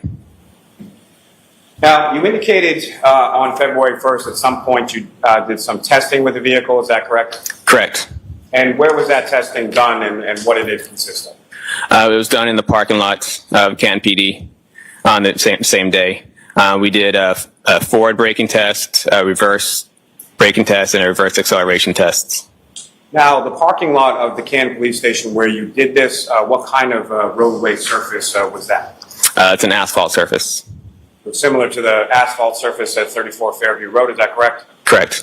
And what was the condition of the roadway as far as how dry or wet was the roadway when you conducted these acceleration and braking tests? It was wet at the time.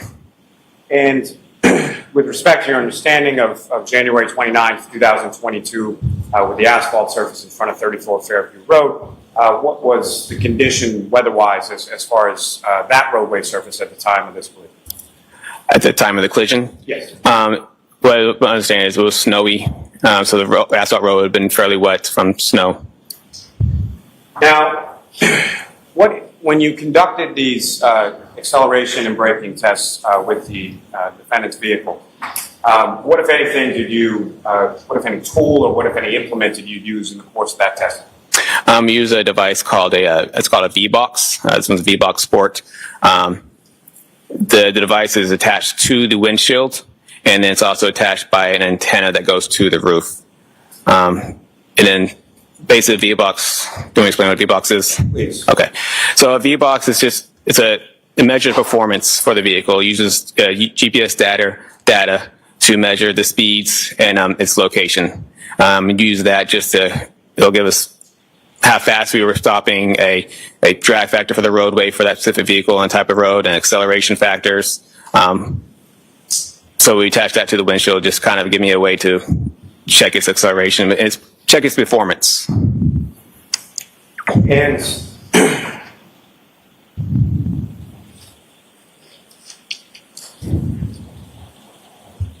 sorry, Your Honor, one moment, please. Sure.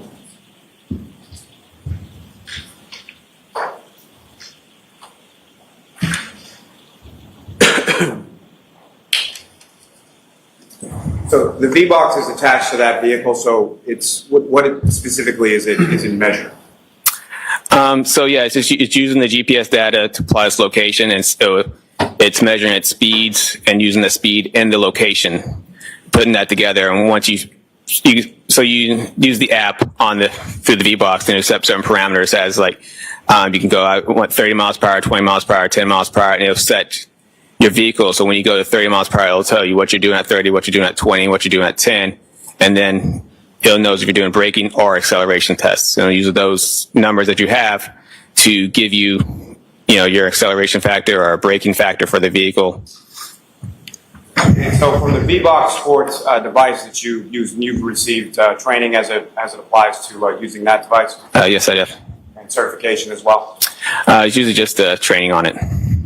Now, with respect to the V-Box Sport as it's attached to that vehicle, that's measuring specifically from that vehicle with those tires on that roadway surface that day, correct? That's correct. Now,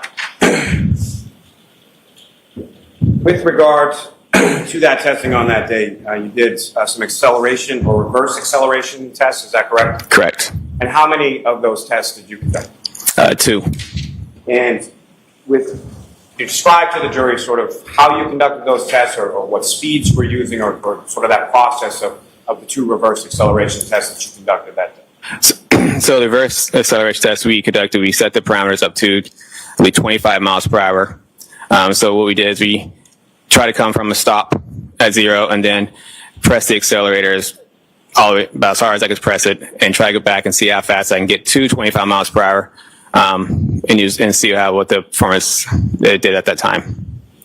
And what, if any, kind of data did you receive with the V-Box Sport using during those 2 reverse acceleration tests? It gave me an acceleration factor. It gave me its speeds and times and distances that it was at each location. And if you could explain to the jury, sort of when you say acceleration factor, what is an acceleration factor? It's just a number of how fast the vehicle could travel from an acceleration. And it could be a light acceleration to a medium acceleration, a hard acceleration. They all have a different number that you can use to kind of relate it back to what the acceleration is for that vehicle. And what was the acceleration factor that you were able to obtain with those 2 reverse acceleration tests? I believe this was I had 0.317, I believe. Now, during the course of those the reverse acceleration tests that you conducted on that day, what, if anything, did you know? Well, let me ask you this. As far as the operation of the vehicle, who was actually physically operating the vehicle? I was actually operating the vehicle. And what, if anything, did you know during your operation of that vehicle during the reverse acceleration test that you conducted? We also noted the accelerator pedal moved freely. There was no binding. There were no interference from anything on the floor. Nothing interfered with the accelerator pedal. It worked as it's supposed to. And when you're doing this reverse acceleration test, how are you, if at all, are you manipulating the steering wheel at all, or is it a straight line test, or how is the test, how is the vehicle directed during the test? So I try to keep it fairly straight. And when you accelerated in reverse in a fairly straight fashion with the steering wheel, what, if anything, did you note about that? They kept the vehicle fairly straight. There was it was fairly easy to keep control of. Now, in addition to the 2 reverse acceleration tests, what, if any, testing did you do with regard to reverse braking? Yeah, so we conducted 2 reverse braking tests. And again, similar, can you describe to the jury, this is also with the V-Box Sport attached, is that correct? Correct. So you're obtaining data from that as well? Yes. And during the course of the reverse braking test, what, if anything, first as far as data is concerned, how fast were these tests being conducted? What, if anything, was input, and what, if any, data did you receive from? Yeah, so the reverse braking one, we try to get up to about 30 miles per hour, and then once we get up to that speed, that's when we apply the brakes, try to brake the brakes fairly hard to try to get the vehicle to stop. And are you also familiar with the term known as a deceleration factor? Correct. And can you explain to the jury what that is? It's just essentially the opposite of an acceleration factor. This is a number for how fast the vehicle would slow down. And with regard to the deceleration factor from the 2 reverse braking tests that you conducted on that date, what, if any, figure did you receive from the instrument from the V-Box Sport? For the reverse braking? Yes. I believe this one was so it gets you a drag factor number for this vehicle too, and it's our deceleration factor, which is both are used the same way. This one was I think it was 7.1. Now, with regard, again, you're operating the vehicle during these 2 reverse braking tests, is that correct? Yes, I was. And what, if anything, did you note in regard to the operation of the vehicle when you were conducting these 2 reverse braking tests? Yeah, the brake pedal was firm. There was no pulsation from the brake. Now, in addition, sir, were you able to conduct some forward braking tests? Yes, I was. And similar again, could you describe to the jury as far as how you were operating the vehicle during the forward braking test? Yes, essentially the same thing as reverse, except I was going forward this time. I got up to 30 miles per hour, and I would just apply the brakes about as hard as I could apply them to the stops. And again, are you receiving from the instrument some sort of deceleration factor? Yes, I was. And do you recall what that was? Yeah, it was a 0.69. And during the course of your operation of the vehicle during the forward braking test, again, what, if anything, did you note in regard to the operation of the defendant's vehicle? Same as before, the brake pedal was firm. There was no pulsation, no issues. Now, you talked a little bit about a ACM or an airbag control module, correct? Correct. You indicated earlier in your testimony that you had downloaded information from that. Is that correct? Yes. Now, when you download that information, what, if anything, do you get from the vehicle, or what, if any, how are you able to sort of read or interpret that data? So, in the airbag control model, it's equipped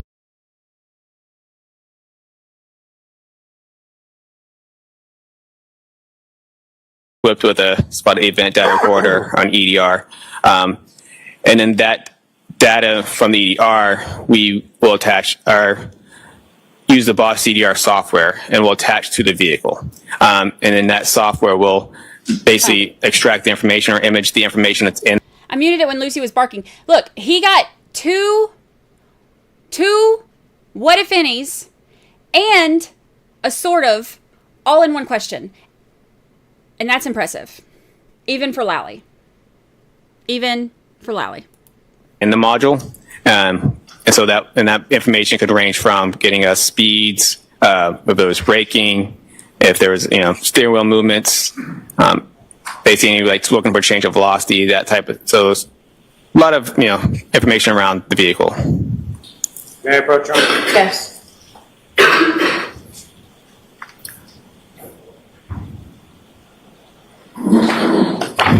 When you have a document, sir, 7 pages in length, just ask you to review that when you're finished.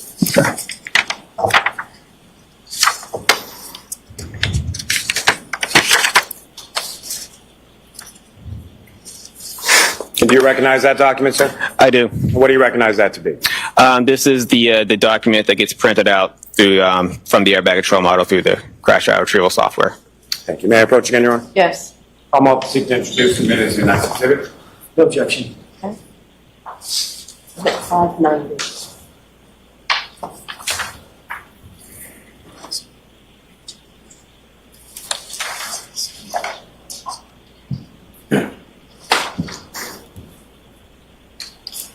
Now, sir, when it comes to the CDR printouts, or let me ask you this.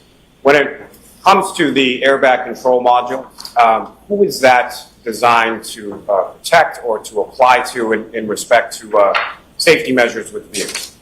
Applies to the occupants inside the vehicle. And this may sound a little terse when I say it, but essentially the airbag control module is typically not designed to protect people on the exterior or the outside of the vehicle, correct? Correct. Now, you've been involved in a number of crash investigations involving pedestrians, correct? Yes. And as far as this particular case, what, if any, sort of useful or significant information were you able to interpret or retrieve from the ACM? And this through the software, there was no data recovered, or no events recovered. And when it comes to pedestrian crashes in general, and as far as there being no data in this case, is that something that's abnormal? It is not. Explain to the jury sort of why not. So what an airbag control module is doing, as it's running, it's constantly monitoring the vehicle. It's looking for like a sudden change of velocity, and like a collision. So once it feels that sudden change of velocity, essentially it will wake up and monitor the vehicle, see if there's people wearing seatbelts on, what's the speed of the vehicle, number of different things that it could look for. And all it wants to do is either do I deploy the airbags or do I tighten the seatbelts? So most motor vehicle crashes with a car-on-car crash, there will be a higher change of velocity. So that's usually kind of what it's looking for. Pedestrian crashes are going to, there's not going to be much change of velocity to the vehicle. That means when they both interact with each other, the pedestrian is not going to change that vehicle's velocity in such a quick manner as, say, two cars would strike each other. Now, with respect to crash reconstruction in general, are you familiar with the term called delta V?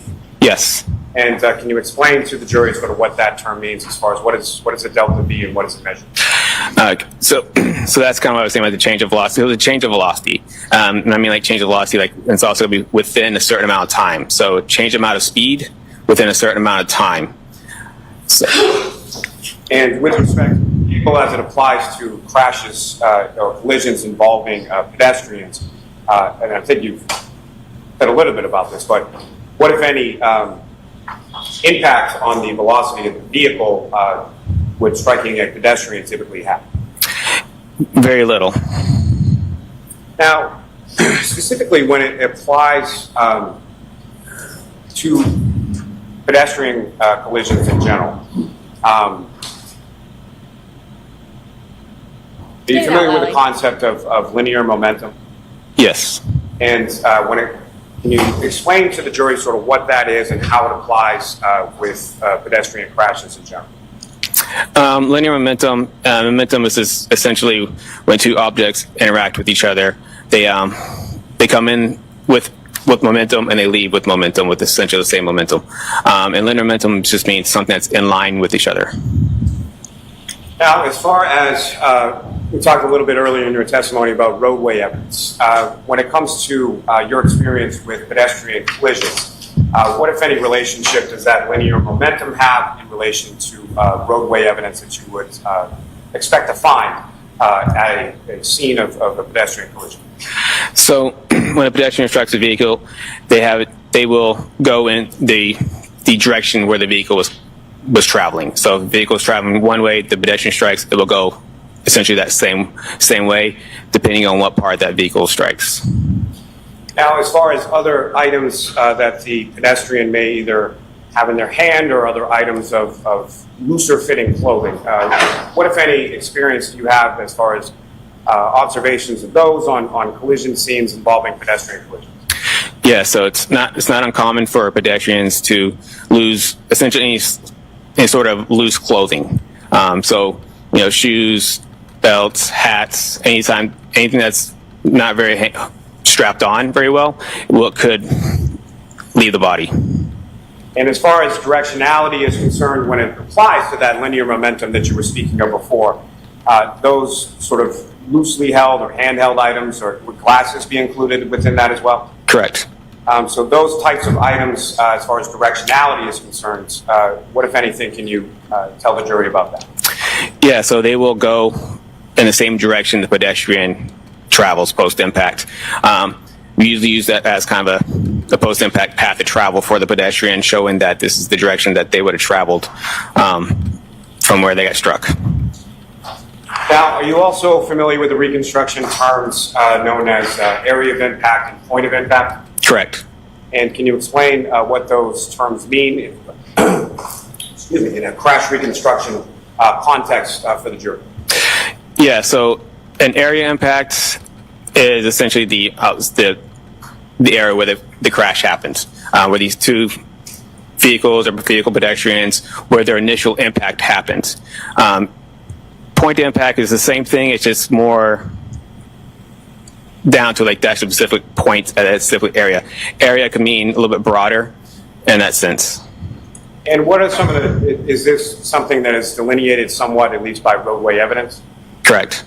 And if you could describe to the jury sort of what types of roadway evidence that would lead you or any crash reconstructionist to formulate an opinion as to the area of impact. Yeah, so like I said earlier with the path of travel, so a lot of collisions most of our collisions we start where the final arrest goes, and we follow the debris or the clothing, we're back to where, follow that path back to where it came from. And we know within that area, that's where an area impact would be. Now, with relation to the evidence that was depicted on the diagrams that were up on the screen before as the exhibits, What, if any, relationship would the taillight pieces and the shoe that were recovered from the street in front of 34 Fairview Road have in relation to that area of impact? Yeah, so they were found alongside the roadway.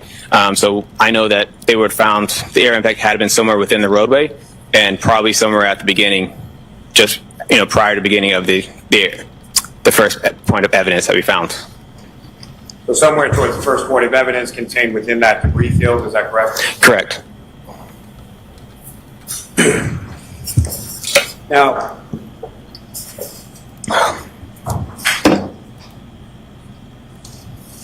Yeah, that weird, it's weird. It's like the subliminal messages at movie theaters where they flash the popcorn on there. Now, sir, are you also familiar with a safety system specifically applicable to Lexus vehicles? Yes. And have you seen training in regard to downloading information in regard to that as well? Yes. And what is that safety system? What is that called? It's called the Toyota TechStream software.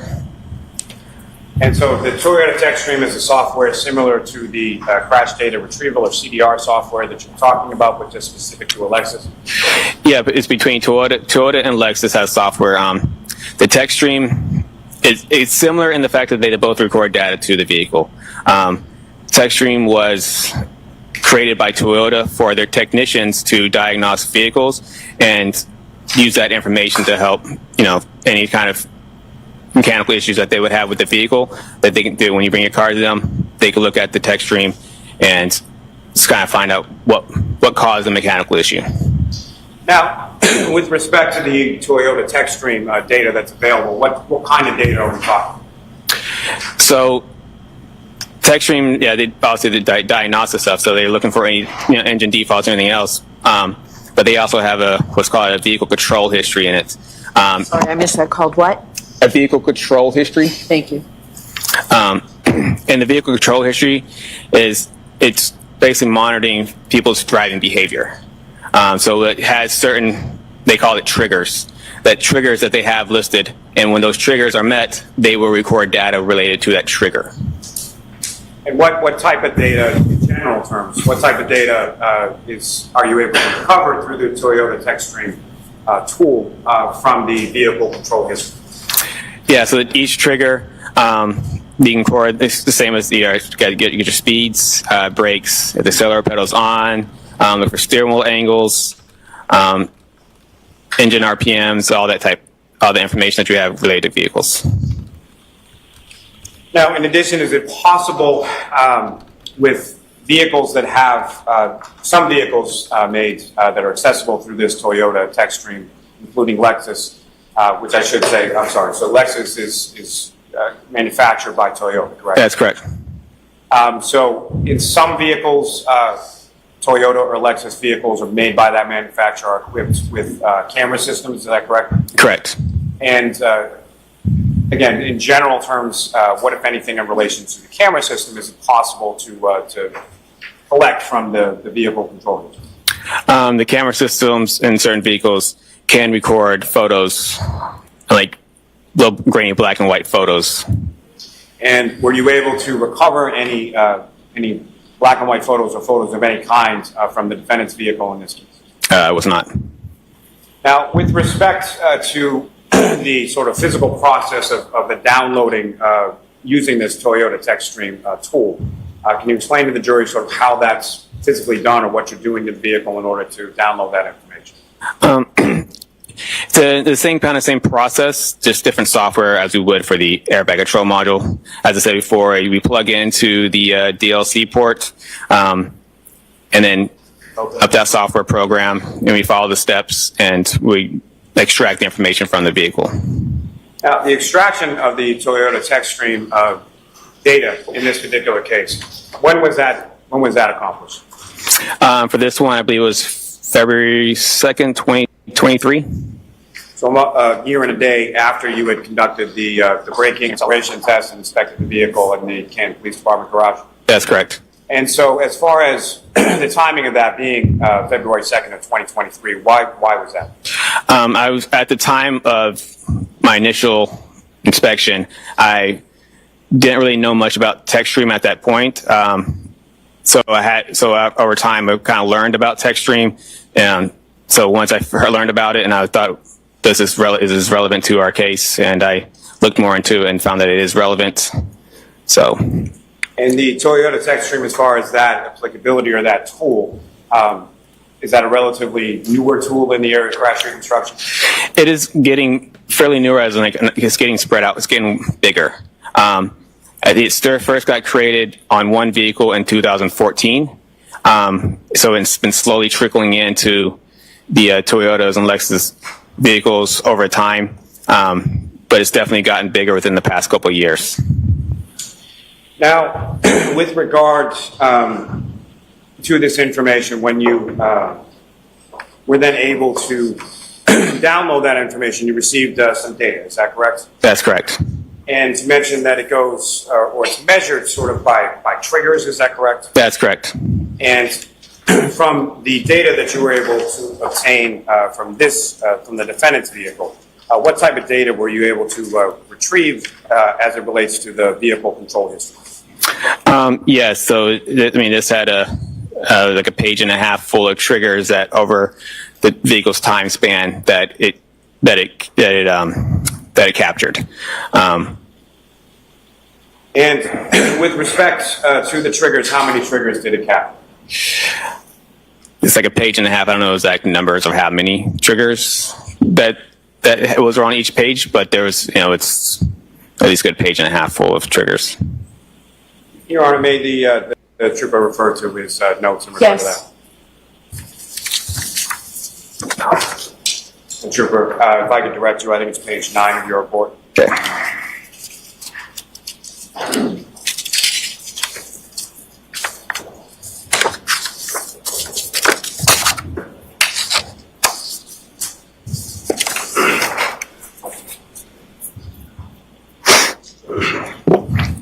And how many triggers was it, sir? Can you count them? Does he have to count them, Mr. Lally? No, I don't think he has to count them. Sir, if I could direct you to paragraph 23. Oh, yeah, so 22 separate triggers. So in my report, it says 22 separate triggers that occurred on odometer mileage 12665 to 12666. And with regard to the mileage that you noted as far as being between miles 12665 and miles 12666, that's 12,665 to 12,666, correct? Correct. And what was the mileage that you observed on the vehicle at inspection? 12,665. And at the time that you conducted this Toyota TextStream download from the vehicle, what was the mileage at that time? 12,666. And there's also reference within the vehicle control history data in regard to something called a key cycle. Is that correct? Correct. And can you explain to the jury sort of what a key cycle is and what are the different things that could trigger a key cycle? Key cycle is essentially, so it's from the ignition cycle. Let's take a step. Sorry. So a key cycle is essentially from when the vehicle's off, it's pressed on. It doesn't necessarily need to be running or turned on. It just needs to be turned on and then off again, and that would be one key cycle. Now, with relation to your analysis in regard to the vehicle control history, what, if any, role did the key cycle numbers, or what kind of role did that play in your analysis? It shows me where how far away they were from each other. The key cycles were. And how far away in what terms? So when I turned the vehicle on, when I did my testing, it showed me what key cycle was that I was on when I did those testings, and then the odometer mileage in relationship to that. Your Honor, may I approach? Yes.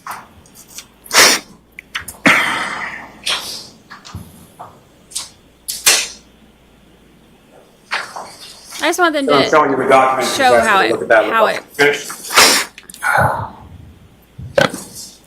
The sniffing and coughing in the mic is... I do. And what do you recognize that to be? That is the table from the vehicle control history from my report. And Your Honor, May I approach? Yes. Call off the seat to introduce the minutes and next exhibit. No objection, Your Honor. Okay. The 591. Your Honor, may I have a moment and then return it to the witness? Yes.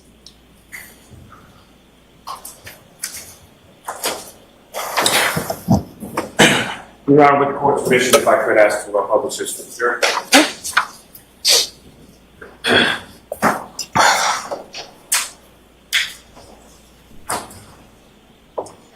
Trooper Paul, what's up on the screen? Is that the exhibit that you have before you? Yes, it is. Now, if you could, using the laser pointer before you, just direct the jury's attention to what we're looking at in this exhibit and what type of information and where it's located within this exhibit. Okay, so this is the vehicle control history. Every single point here, this is where the triggers are. This is the labels for each trigger. Odometer mileage is on this label here. These are the elapsed time and key cycles. I have noted through arrows here, these were when the vehicle was with us, and a lot of this is related to my testing with the vehicle. And these right before that were the triggers that were prior to those testings. Now, from the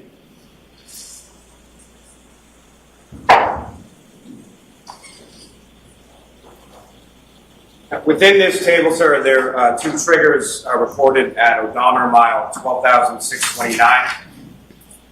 Yes. And what's the key cycle associated with 12,629?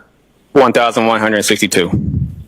Now, these triggers that are contained as far as the 12,629, that's prior to the... Okay, you have to either come closer or speak up even louder, Mr. Howard. I will speak louder. There's no microphone near you. That's the problem for the court reporter. My issue is, Your Honor, there's no light over here.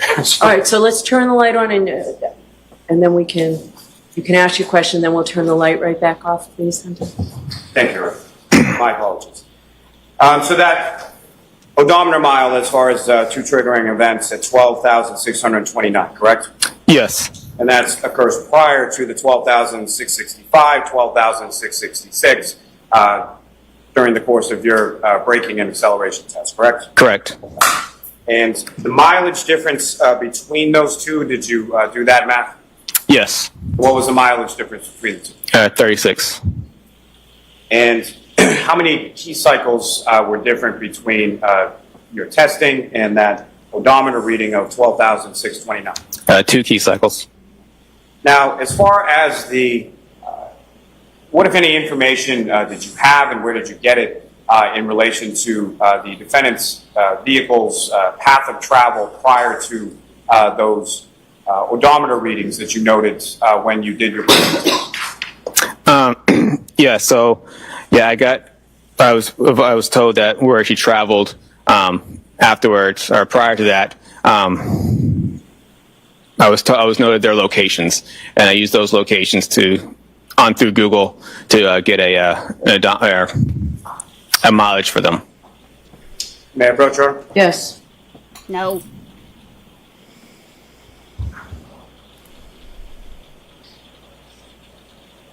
I'll put it in the Google Doc thing. Showing you another document, sir. Do you recognize that? I do. And what do you recognize that to be? Those are the Google directions. I put them in a table and put in my report. And may I approach her? Yes. No. I'm off to introduce the minutes. No objection. Image The over. 592. Thank you. Image. All right, I have 1 minute, sir. Yes. No. All right, it's in there. May I return it to the witness, sir? Yes. No. And Your Honor, with court's permission, if I could publish it to the jury. Okay.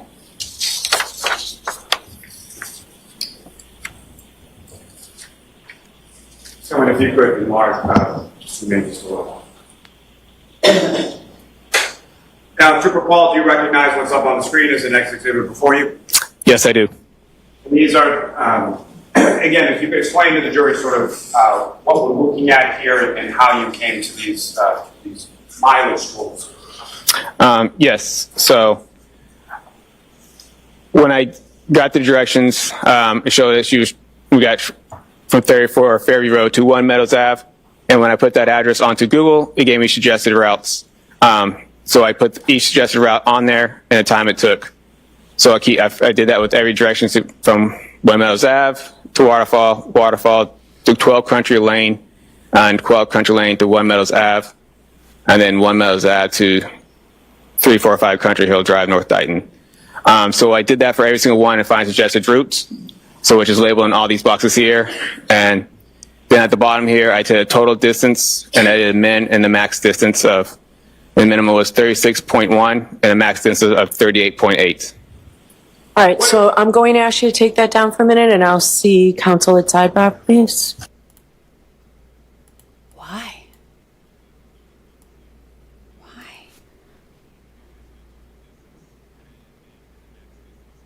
God,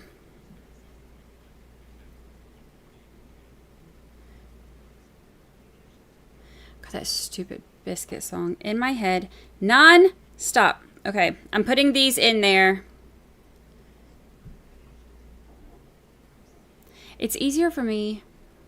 It's not easier at all, but it keeps it from distracting y'all when I take the screenshots on my phone and put them on my Google Drive, because otherwise then it like does that thing where it like blanks out the screen and all that.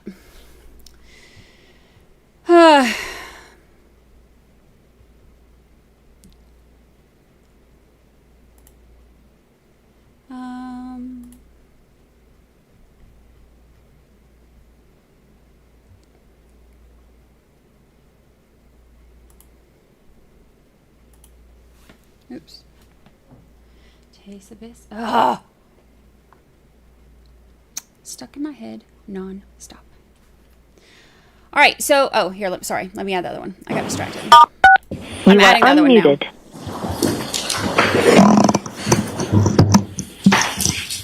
Insert image.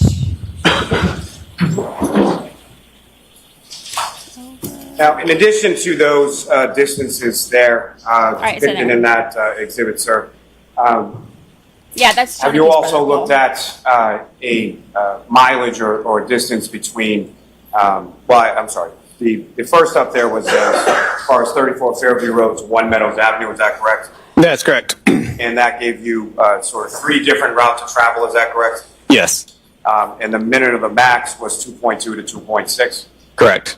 Now, if you were to add that as an additional sort of distance travel to the 36.1 to 38.8 that you had calculated, how much of a difference does that make? Between the two min maxes? Yes. Only 2.7. And as far as your analysis that we're about to discuss, adding in that approximate 2 points, whatever miles, how much of a difference does that make to your analysis and ultimate conclusions in regard to the VCH or vehicle control history data? As we're going later, but so the 36 is just within the realm that she could have traveled 36. The odometer mileage is the odometer mileage, so 36 is 36. That's what's on the vehicle. So within the realm of possibilities that the vehicle could have traveled 36 miles after the 2 triggers that are in this vehicle. Now, with respect to that minimum and max as far as the 36.1, 38.8, what, if any, relationship does that have to the difference in the odometer readings that you observed between when you conducted the braking test and when you observed these 2 triggering events that you were talking about at the earlier mile? I said no difference. The odometer mileage is 36. And so I guess what I'm asking, sir, is the 36 miles, is that within the range of the 2 triggering events that you were just talking about? Yes, it was. Now, as far as within your report and your analysis, did you come up with sort of a label as far as these 2 different triggering events that you observed? Yes, I did. And that incorporated the mileage, is that correct? Correct. And that was, again, 12,629, is that correct? Yes. And then as far as any further label that you put on it, how did you label it? I labeled them as in when they occurred. One's 12,629A and the other one's 12,629B. And with respect to the A and B, which one occurred first? The A occurred first. May I approach, Ron? Yes. It occurred to the A. Oh, bless it.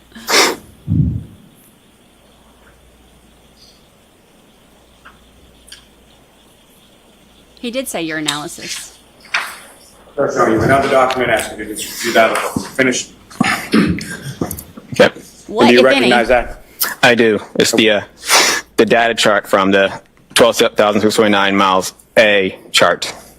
May I approach again, Your Honor? Yes. Almost seek to introduce the minutes of the next exhibit. No objection. Okay.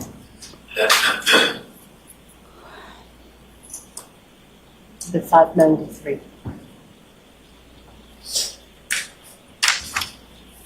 And again, if I could just have a moment, Your Honor. Yes. May I return this to the witness, Your Honor? Yes. With court's permission, may I- Yes. Yes.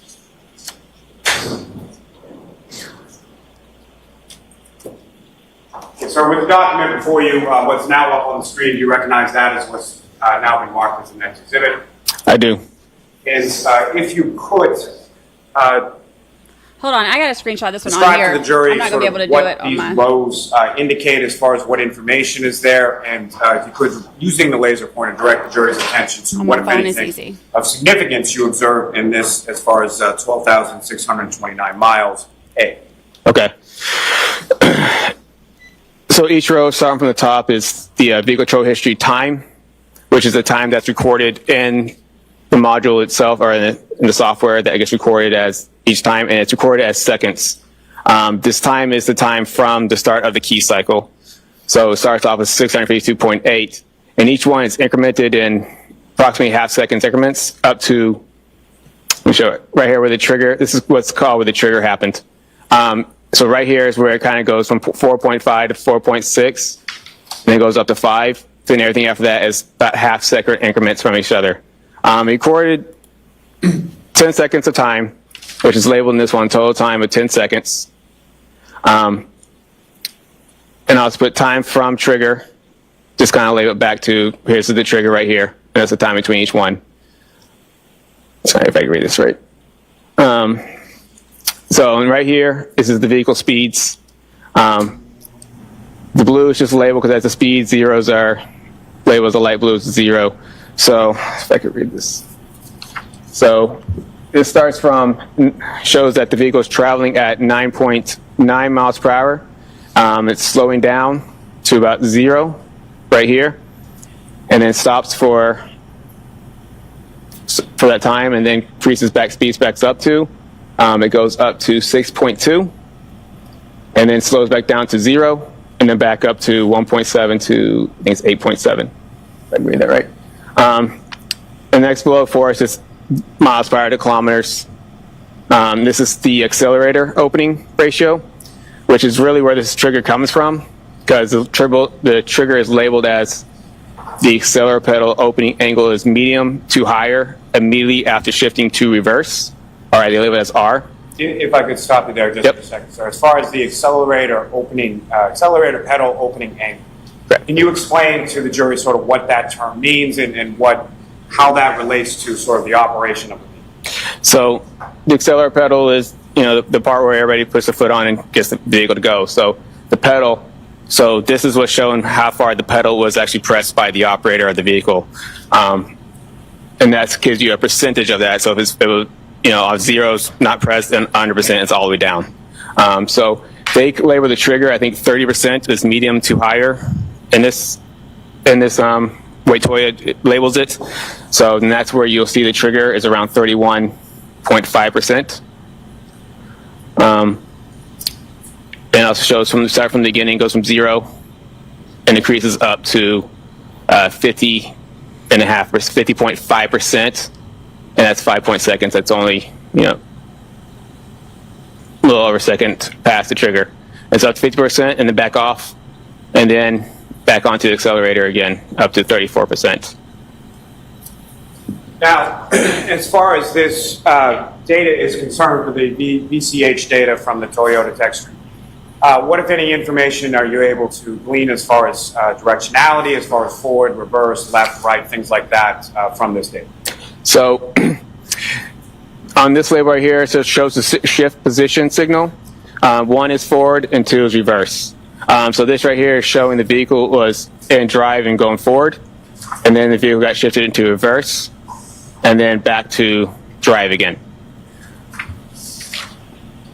Now, from your experience and from your training when it comes to interpreting this type of data, do you have any opinion as to sort of what type of maneuver or what type of actions the vehicle was taking during the course of this triggering event?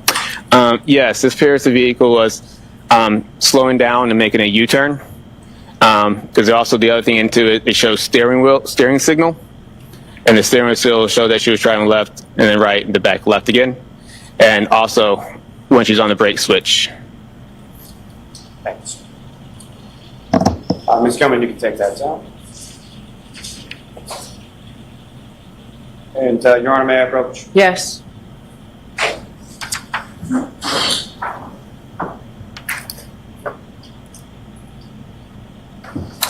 Sir, if I could just retrieve the one we have before. Absolutely. Yep. A document that I've just handed you now, do you recognize that? Yes. And what do you recognize that to be? It's the one, the 12,000, the data chart from my report as labeled as 12,629 miles B. So that's the second triggering event within this same mileage reading on the odometer, same key cycle? Correct. Your Honor, may I approach? Yes. Come up, seek to introduce the minutes of the next exhibit. No objection. Okay. Exhibit 510. Again, just one moment, Your Honor.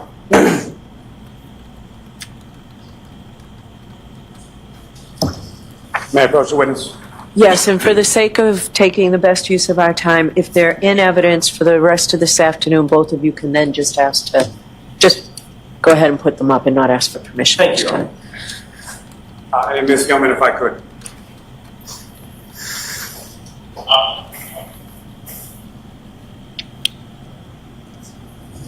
And if you recall, you recognize what's up on the screen now? Yeah, she does say yes. This is the VCH data chart from that same mileage or the second triggering event as far as 12,629 miles peak, correct? Correct. And again, this is in the same odometer range as well as the same key cycle as what was just up on the screen as far as 12,629 miles A, correct? Yes. This occurs after A, is that fair to say? Correct. Now, similar to before, when it comes to this VCH data up on the screen, if you could, using the laser pointer, demonstrate to the jury what, if anything, of significance you note with respect to this data. So for this one, same label as before, as you said. The vehicle control history time is, if I can see that, the trigger time. Okay, hold on, real quick. Wait, am I muted? No. Real quick, so they're showing the two different things, and he went through all of that stuff and said that it made it look like she was doing a U-turn. Remember when they put in the Waze, it said that they put in the Waze stuff and then they missed the turn going to Fairview, and when they missed the turn going to Fairview, the phone direction showed them like turning around, like reversing direction or whatever, and coming back. So maybe that's what they're saying that one was, and now this is the second event. 1,142.2 seconds after key cycle. And this one shows all the same thing, 10 seconds of data. And let's go, so the vehicle speed on this one shows that she's slowing down. It's 13.7 miles per hour and gets down to 0. Then she's down to 0 for a while, and then the vehicle speed increases up to 24.2 miles per hour at its max speed. Then it goes down to 23.6 as the last two labels. And the accelerator pedal angle at this point at key trigger is 36.5 and increases up to 74.5%. And it stays around 74.5%, 74, 73.5, and 74. Now, that 74.5% as far as the pressure being applied to the accelerator pedal, correct? Correct. And with respect to that 74.5, that's about 3/4 down, is that correct? Yes. Now, with regard to this data from 12,629 miles B, What, if anything, are you able to tell from this data as far as when that occurred in relation to 12629A? So they occurred about approximately 8 minutes. So 12629A occurred 8 minutes prior to the other one, and they both occurred within on the same odometer mileage. Now, with respect to the duration of the data that you were able to obtain from this one, specifically 12629 miles B, what kind of duration of data are we looking at in this particular table of chart? Say that again. How long a period of time does this depict? So this is from the start of key cycle, or this whole this one? Just this one. Okay, so this is 10 seconds of data. And with respect to that 10 seconds of data, as far as the 24.2 miles per hour, when does that occur within the 10 seconds of data for this particular event? So the 24.2, as I'll point out, is right here. It's actually around the 9-second mark. Now, similar to the other charts for A that was up on the screen a moment before, is there an indication as far as the accelerator pedal opening angle? Yes. And what, if any, significance does that have, or what, if anything, does that indicate to you from this data on the screen? It shows that the accelerator pedal angle went up to 74.5%. So as out of 100%, it went up to 74.5%. Now, with respect to directionality for this, what, if any, data is contained within this chart in respect to that? Yeah, so on the bottom row, it shows the steering signal. It should show slowing down zeros like 0.5, 9, 13.5, 13.5. I think it's 13.5, 0, 4.5. And we're talking about steering wheel, how far does the steering wheel move from left to right? So that's the degrees of a steering wheel angle. Now, as far as when the vehicle is shifted sort of from drive or neutral or park or whatever it was, at some point is there an indication in this data set on this table as far as when the vehicle was placed into reverse? Yes. And how far into this 10-second data set was the vehicle placed into reverse? At 4 seconds, it's right here. And so am I correct then that there is a 5-second difference between 4 seconds when it's placed in reverse and 9 seconds approximately when it achieves that 24.2 miles per hour? Correct. Now, as far as the 74.5% pressure that's placed on the accelerator pedal, when is that recorded in seconds in relation to the 10-second data set in this table? 74.5 starts at the 8-second. Now, as far as this trigger is concerned, I understand from your testimony that the maximum speed is 24.2. Is that correct? Correct. And what is the vehicle speed recorded at the end of this 10-second data set? 23.6. Now, as far as the vehicle being in sort of different sets, as far as drive, reverse, things of that nature, what, if anything, did you observe within this data set as far as how it is at the beginning, how it changes at all? What happens with regard to that in the data set? So this one shows that the vehicle was in drive. It starts off in drive. It's slowing down to 0, and it goes to 0, which is neutral. Then it goes down. Then it goes into reverse. So it's going straight. It stops. Then it's placed in reverse, and then goes back. Goes in reverse. Now, as far as the reverse is concerned, you indicated there's also some steering angles that are recorded with this data? Yes. And what, if anything, was recorded in this 10 seconds of data? Specifically, I'm asking from the time that it goes to reverse to the end of the set, the end of the data set. What, if anything, do you observe with reference to the change in the steering angle of the steering wheel? It does not change much. It's only 13. I think as far as it goes, it's left. It's at 13.5%. So that's only, I mean, if the steering wheel's a circle, the whole circle is 360 degrees. So 13.5% is only, and it's still fairly straight in the vehicle at 13.5%. So from this data, this vehicle is backing up in the manner of about 5 seconds or so. Sorry, I'm trying to move this. In a fairly straight line and achieves a maximum speed of 24.2 miles per hour, correct? Correct. And even at the end of this data set, the vehicle is still traveling approximately 23.6 miles per hour? Correct. Now, as far as the small deviations in the steering that you were testifying about, based on your training and experience, what, if anything, would cause that? Well, the steering wheel was obviously caused by operator traveling only small amounts, all right, and up to here. So it's only just operator steering at those small deviations.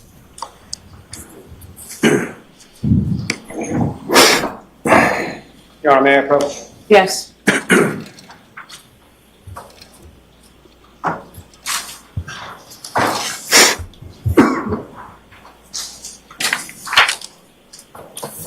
Let me grab that one. There you go. And present me with another document. You recognize that? I do. And what do you recognize that to be? It's a more of a closer up snippet of that document that I have attached to my report. And Your Honor, may I approach? Yes. Sorry, hard practice. Call up to introduce him as the next exhibit. No objection, Your Honor. You can go ahead and, you can go ahead and publish it if you're inclined to. Okay.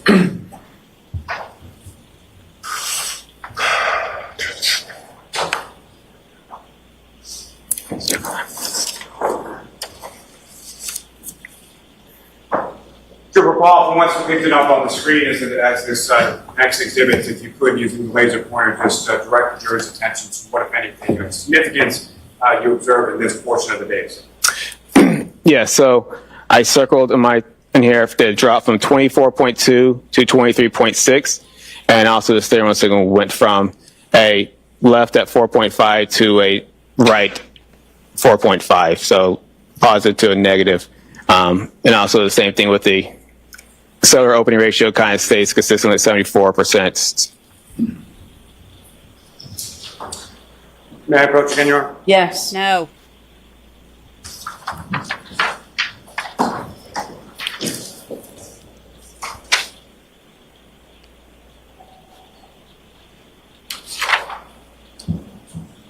Borrow that back. Yep. And I'm showing you another document. So. Okay. Do you recognize that? I did. What do you recognize that to be?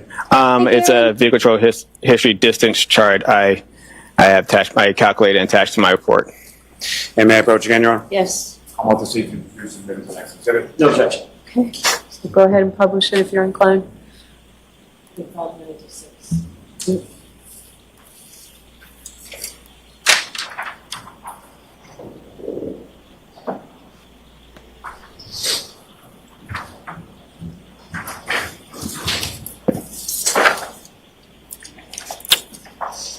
Paul, do you recognize what's up on the screen? It has now been marked as Exhibit 596. I do.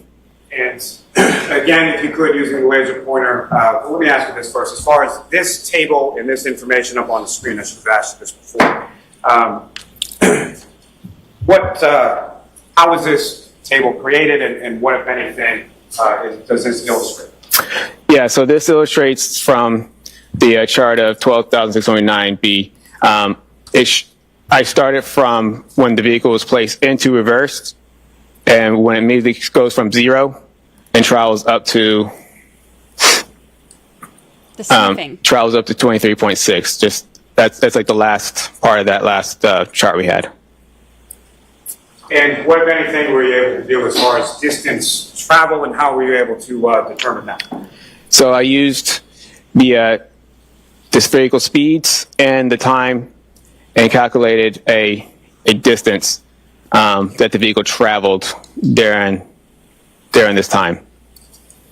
And as far as the total distance traveled from the 0 to the 23.6 at the end, what was the total distance there? 97.35 feet. And with respect to the vehicle's maximum speed, as far as 24.2 miles per hour that's recorded within this data set, how much distance had the vehicle traveled prior to achieving that 24.2 mile per hour? 62.51 feet. Thanks.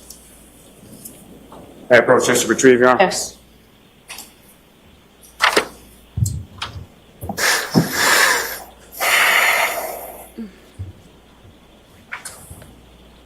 Now, Trooper Paul, with regard to, based on your training and experience, with respect to this type of data and crash reconstruction in general, this particular set of data from, who's the name again? From 12,629 miles B.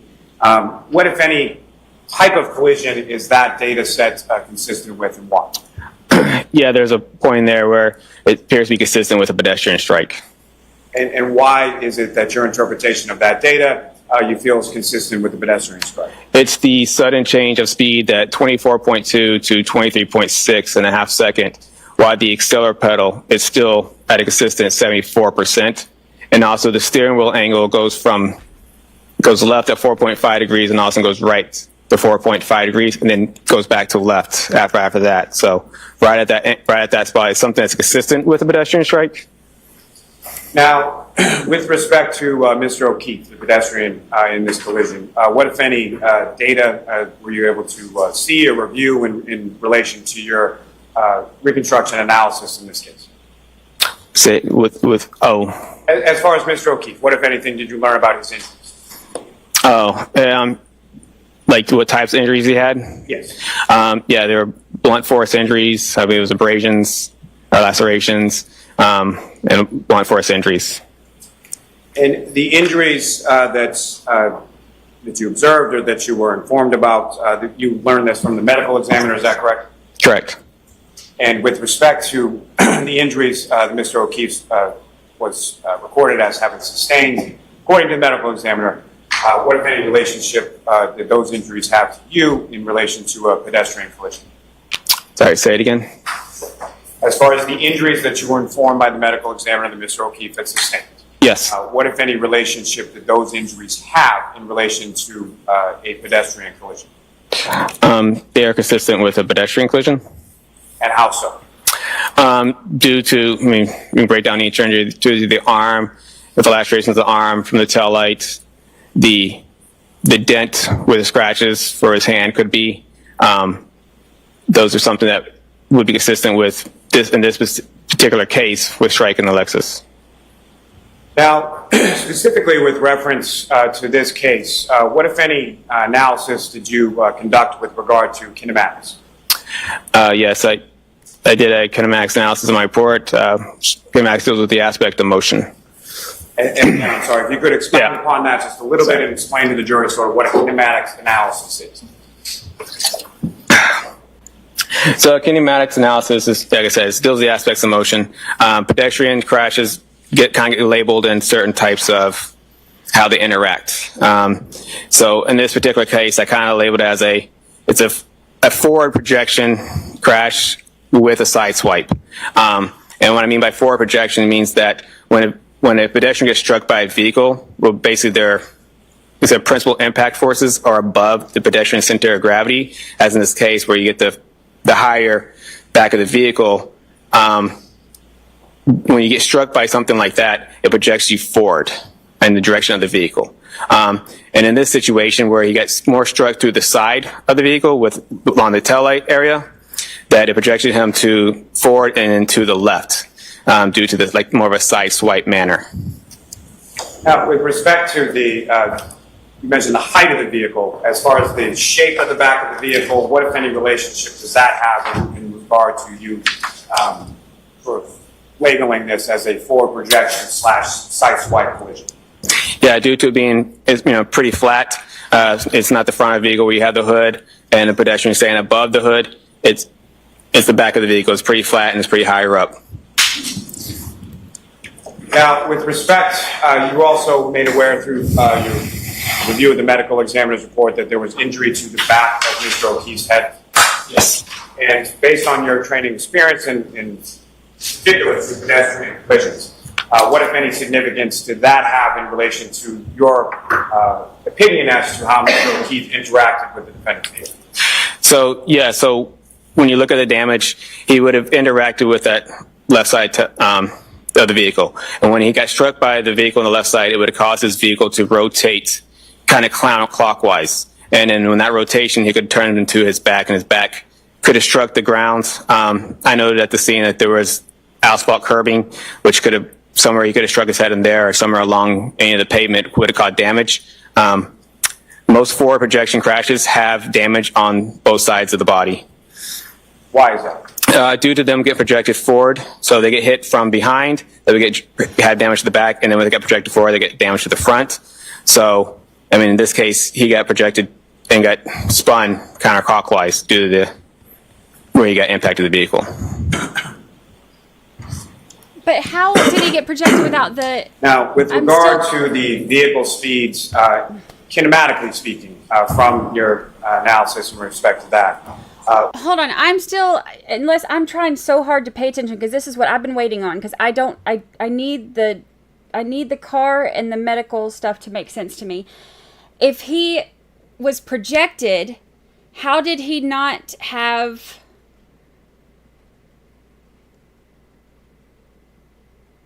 How did he not have, like, bruises and bones? Unless they've all been lying to us and there was that stuff and they haven't told us. I know we haven't heard from the medical examiner, but I don't understand how...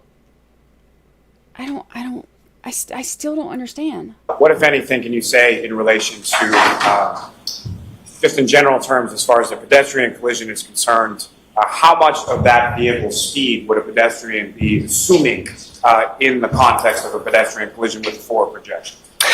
Forward projection will have almost 100% speed post-impact. And more, like I said, in this case, it's more the fact that he didn't get 100%, like his center of mass didn't strike the vehicle, so he would not have been thrown 100% of the vehicle speed post-impact. His right side would have sustained the vehicle speed, and that would cause him to spin out. So, as opposed to traditional forward projection, if he was right there in the middle of the vehicle, he would have got projected forward, and he would have sustained, his full body would have sustained the vehicle speed. Is that abnormal as far as the sort of forward projection type of pedestrian collision? And what I'm going to ask is specifically to not having any contact with sort of the bottom of the vehicle or being run over or something like that. Can you expound upon that a little?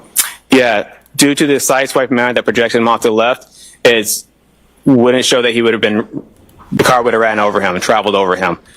Like traditional, Yes, the car would. I'm going to ask you to slow down just a little bit. Sorry.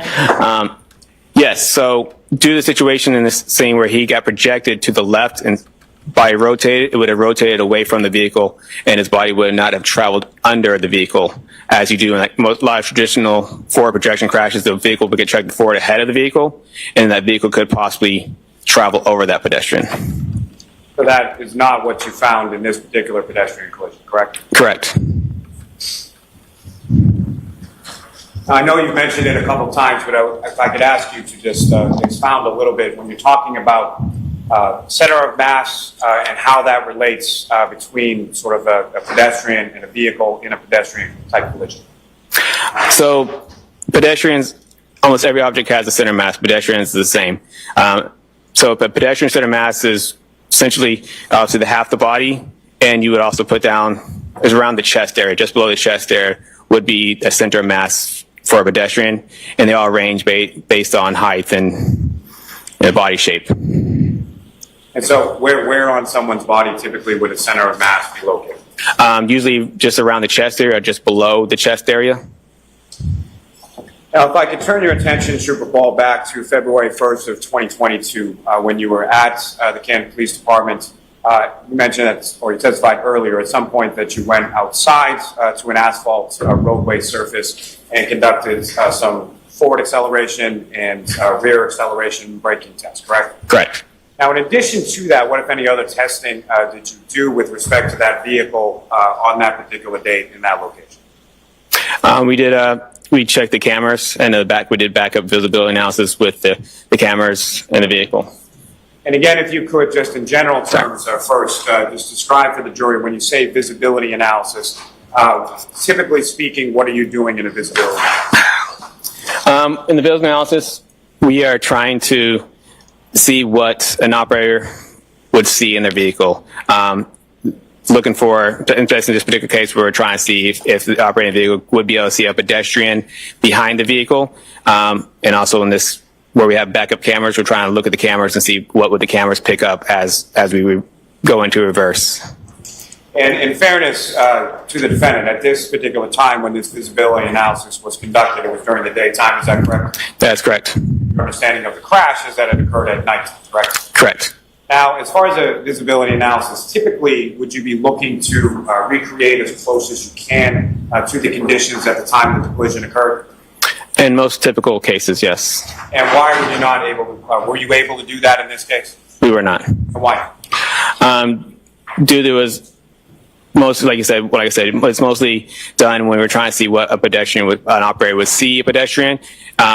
It's mostly done because it's an accident, but a lot of times when it's like an intentional act, visibility is not an issue in this situation. We were just want to make sure that the cameras worked and the backup sensors all worked in the vehicle. Now, as far as this particular visibility analysis that was conducted in this case, how, if at all, was that memorialized?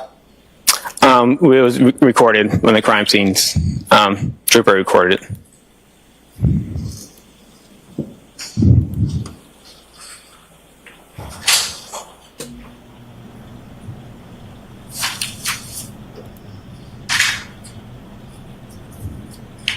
My apologies. Before I get to that, sir. Okay. I can turn your attention just back to the text stream just for a moment. And Your Honor, may I approach? Yes. Oh yeah, because are they ending at 4 today?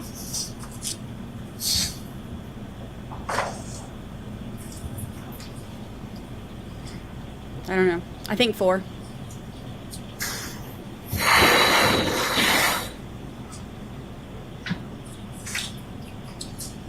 So I'm showing you a series of 7 photographs. To ask you to look at those. First, I'm just going to ask you generally if you recognize those. Oh.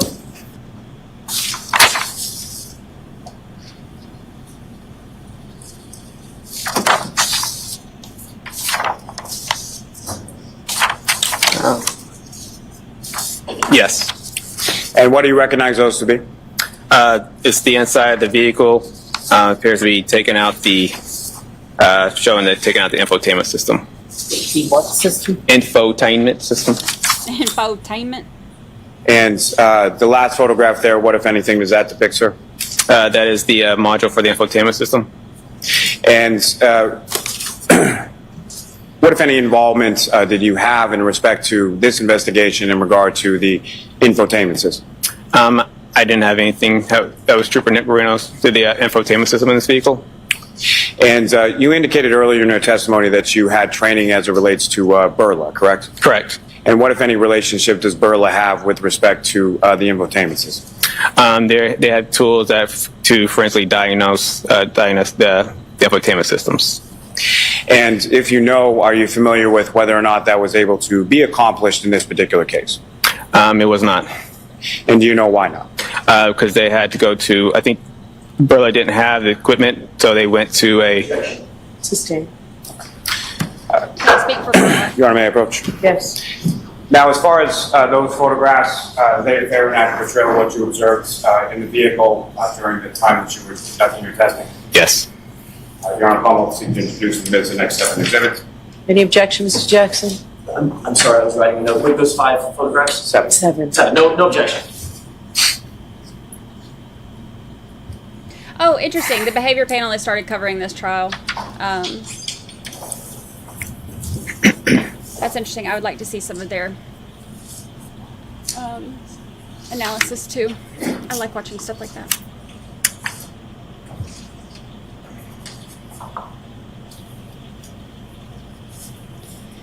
It would be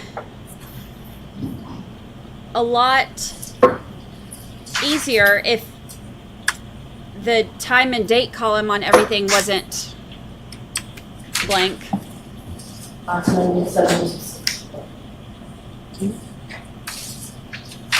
Think about how much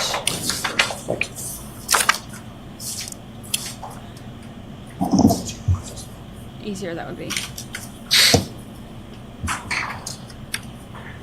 And Your Honor, with the court's permission, if I could just... Yes. Now, Ms. Gilman, if I could have the photograph labeled BEP2. And Trooper Paul, do you recognize what's up on the screen? It has now been marked as Exhibit 597. Yes. And what part of the vehicle are we looking at in this photograph? That's the steering wheel. And Ms. Gilman, if I could have BEP3. Trooper Paul, do you recognize what's now up on the screen and is marked as Exhibit 598? Yes, I do. And if you could, using the laser pointer, direct the jury's attention to what, if anything, of significance you observed in this part of the photograph. That is the infotainment system. And as far as the infotainment system, when you were operating that vehicle, what, if anything, was displayed on that screen within the infotainment system? If you were in drive, it just had, the radio navigation stuff. But if you're in reverse, that's where the backup cameras and sensors would be. And Ms. Gilman, if I could have BEP4, sorry. Ow, ow.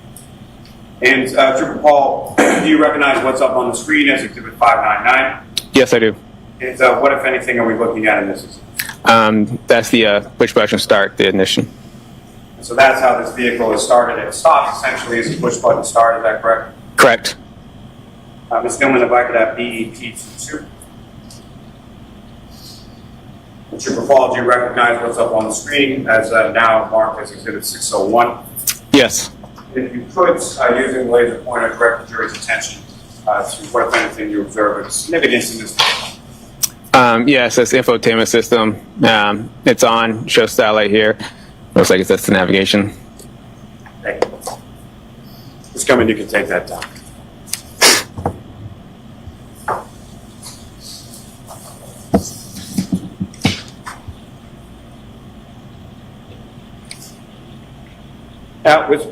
If I could take you back just for a second to the VCH data and the kinematics of what you were testifying about just a moment ago.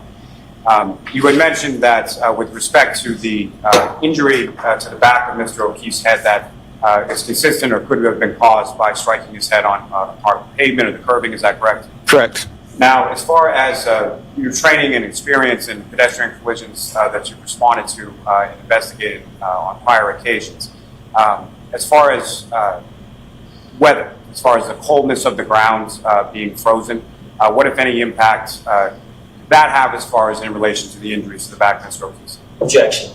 Sustained. He can't answer that. He's not. Now, as far qualified as for that. the visibility analysis that you were conducting on February 1st, you mentioned that that was memorialized with photographs as well as video. Is that correct? Correct. In the video that was taken, sir, was that in the interior of the vehicle, exterior of the vehicle, or both? I believe it might have been just the interior.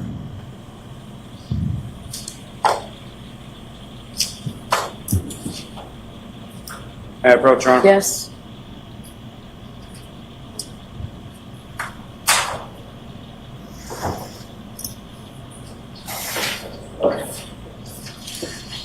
Sir, I'm showing you two discs. Do you recognize those?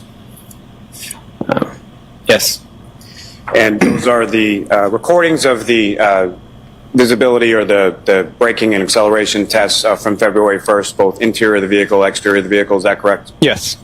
May I approach again, Your Honor? Yes. I'm also introducing the witness. No objection.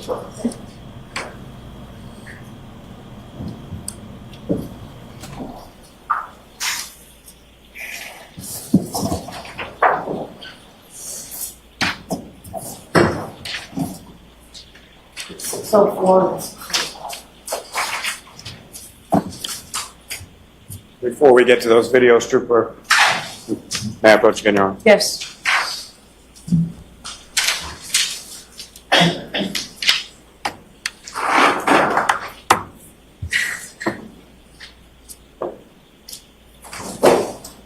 So I'm showing you another series of, I believe, 8 photographs. It's actually one of those in the cup when you're finished.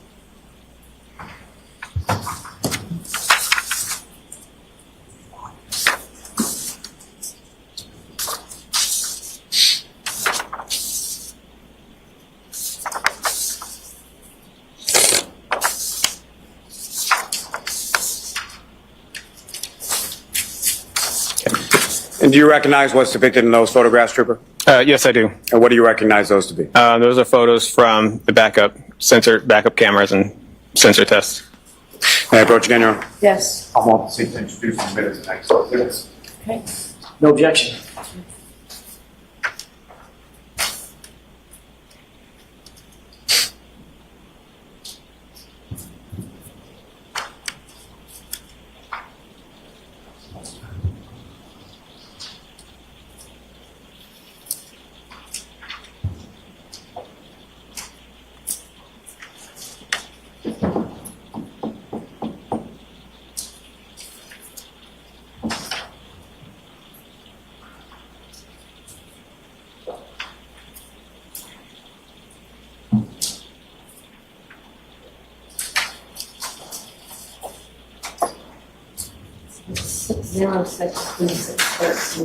Thank you. And Ms. Gilman, if I could have from this packet photograph 2612.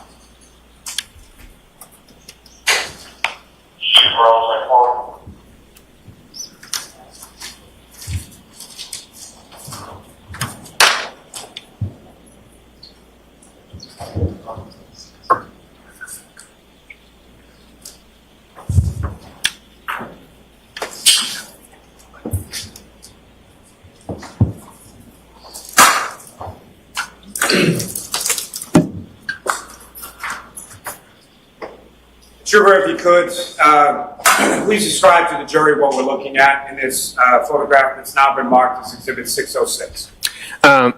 Yes, this is the view from the operator as they would turn around and look to the back of the vehicle.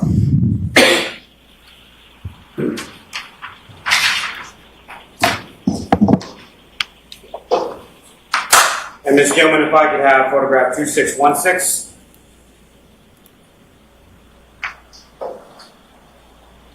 And Trooper Paul, do you recognize what's up on the screen and has now been marked as Exhibit 610?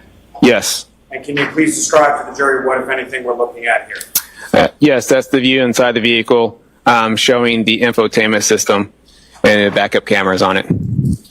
Now, as far as the backup cameras on this particular vehicle, what kind of view was able to be portrayed, or what did you observe on the screen when you placed the vehicle on reverse? Yes, so this has a straight backup camera and also has a 360 overhead view of the vehicle. And as far as the cameras within this vehicle are concerned, are we talking about one single camera, or how many cameras are encapsulating this 360-degree camera angle view? It has the front and the sides and the rear cameras. Now, if you could, using the laser pointer, just draw the jury's attention directly. Real quick, so if they're saying that it has one of the things where you can see around you, I wonder if that is why they upgraded the charges from the manslaughter to the second-degree murder, because they're saying that she would have been able to see that he was there, so she could not have hit him like on purpose, and that it had to have been like she had to have known he was there and done it on purpose. Jury's attention to where you're talking about think? As far as the screen is concerned. Tell me what you think. In that camera angle view. Okay. So the one on the left, that's the backup camera, and the one in the middle here would be the 360 overhead camera. Now, in addition to what's depicted on the screen right now, as far as the vehicle on the 360 overhead, as the vehicle travels, what, if anything, in addition, is depicted on that particular portion of the screen as far as the 360 overhead? It shows a sensor, and also when that sensor shows up in the area where the object that it gets closer to. And the sensor that you're talking about, how is that depicted on the screen? It's a little red like blip or a little bar that would show up on the camera itself. And is that something that appears as you approach an object from either in front or behind or something else? Correct. As you approach the object, the bar will, blink and will go get faster as you get closer to the object. Now, with respect to the system overall, in addition to the visual cues depicted up on the screen, what, if any, auditory cues are also part of this system? It will beep at you, and it will, as you get closer to the object, it will beep faster as you get closer to it. And as far as getting closer to an object, the beeping that you're talking about, an increase in speed or rapidity, is that correct? Correct. And how does it, what if anything does it do as far as the volume of the beeping that you use? I guess it would increase as it would get faster. So it gets faster and it gets louder as you get closer to an object, correct? Yep. Now, with respect to sort of the middle of the screen here, up on the dashboard, what, if anything, do you observe there for the direct the jury's attention to what, if any, devices are up there right now? Yes, so that right here, this blue device, that's the V-Box Sport that attached to the windshield. So that's something that you attached to the vehicle. It's not necessarily something that was in the vehicle when you began to operate it around. Yes.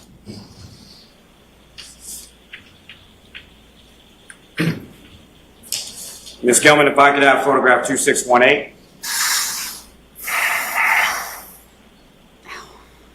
And Trooper Paul, if you could describe to the jury, or using the laser pointer, if you could draw the jury's attention to what, if anything, is significant to observe in this portion or closer up image of the screen in the center console.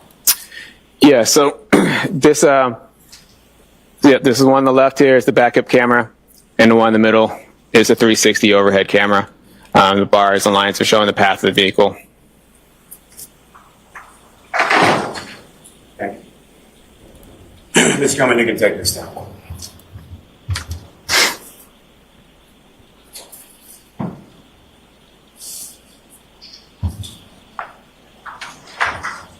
I may have a moment, John. Yes. Now that I knew. I had heard that once or twice. Now, Trooper Paul, as far as during this visibility analysis that you conducted, you testified earlier that you were primarily concerned with sort of whether or not the cameras and the auditory and visual cues worked properly with this vehicle and this system, correct? Yes. And during the course of your running these sort of forward and back reverse acceleration braking tests, as well as the visibility analysis, what, if anything, did you observe with relation to the functionality of the cameras and the visual and auditory cues? Everything seemed to be working properly. Now, when you were operating the vehicle on February 1st and you shifted the vehicle into reverse, what would then sort of occur with the screen in the center of the data? It would change from the navigation to the backup cameras. And how long a period of time did that take as far as you shifted from drive to reverse on a number of different occasions while you were conducting your test, correct? Yes. And so how long a period of time are we talking about between the time that you shift the vehicle from drive or another gear to reverse for those screens to then display both the rear backup camera and the 360 overhead view? It's fairly instantaneous, very quick. Now, at some point during the course of the visibility analysis specifically, what, if anything, did you place behind the vehicle during your visibility analysis? It was like a punching bag dummy. And where did you place that in relation to the vehicle? Along the right rear. And as far as that punching bag dummy was concerned, about how far up off the ground was the top of that? I'm not exactly sure the exact height of it. Maybe my height or taller. And with respect, your height, sir, how tall are you? 5'6". So it was at least 5'6", if not taller. Is that correct? Correct.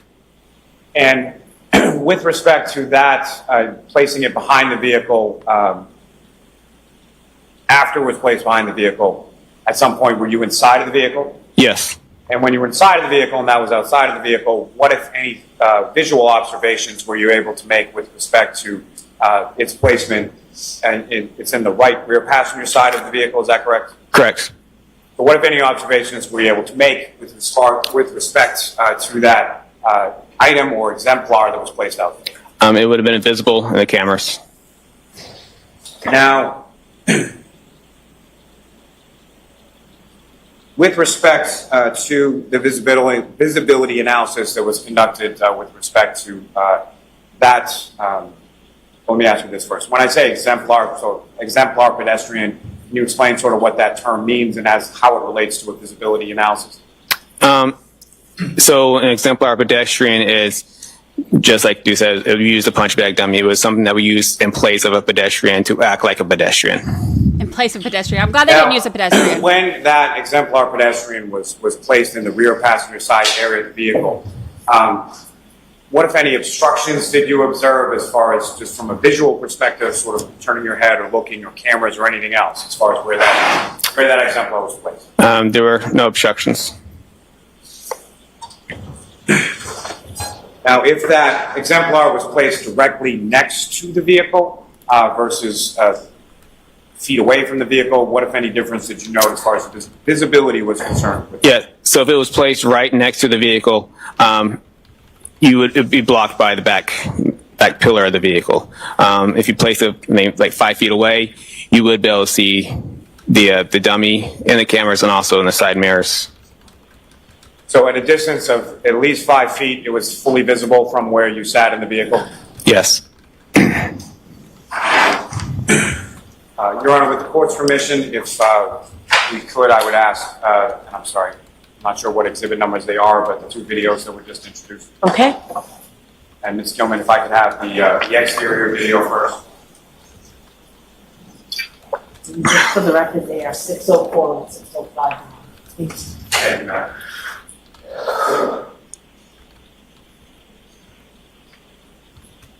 Gilman, if you could pause there for a moment. Well, with respect to, just for orientation purposes, if you could explain to the jury sort of where we are in relation to the Canton Police Department and where it was that you conducted these tests. Yeah, so this is a view from the back of the Canton Police Department. So as you look at the Canton Police Department, we'd be on the left side of the Canton Police Department. And as far as the vehicle in question, if you could, using the laser pointer, just direct the jury's attention to where that is and sort of where it's going to be in relation to the camera angle. The vehicle is right here. Ms. Gilman, if you could press play.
Thank you, Mildred.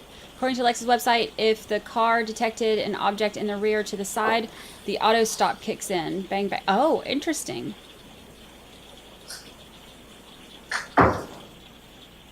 They should have used Thami as the dummy. I'd sign up for that. Start a petition.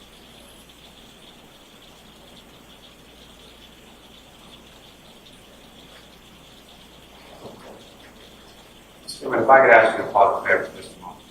Trooper Paul, during these testing that you were conducting here with the acceleration, reverse braking, all of those things, the highest speeds that you recorded during the course of that testing was 30 miles an hour, is that correct? Yes. And the highest speed that was contained within that VCH data for the second or the B of those 2 data sets, what was the highest miles per hour there? 24. Now, with respect to the braking in this vehicle, what, if anything, was this vehicle equipped with? Had ABS brakes, anti-lock brake system. And with relation to anti-lock brake system or ABS, what, if any, relationship does that have with regard to braking and what is then visible on the pavement? It doesn't leave visible tire marks. And why is that so? Due to as the brake is about to lock up, it transfers over to another tire. So it kind of rotates between tires. So the tires never fully lock up and slide across the pavement.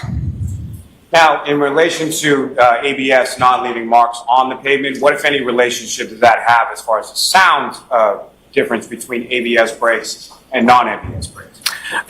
Yeah, the sound would be different because you would hear a car sliding across the pavement as opposed to just hard braking and engine slowing down. As far as sort of screeching of braking and tire coming to a brake, what would you expect to hear with respect to ABS braking? There would be no screeching of the tires. And Ms. Gilman, if you could press play from here.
Is the 62 feet supposed to be to the end of the sidewalk, I guess?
Thank you, Ms. Gilman.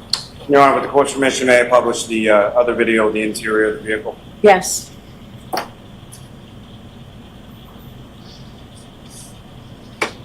Ms. Gilman, I think I just paused it briefly. Again, to recall, with reference to what's up on the screen, if you could, just using the laser pointer, direct the jury's attention to the screen in the center of the dashboard, and just as far as what different parts of the screen are visible here. So right here is the reverse camera, 360 camera.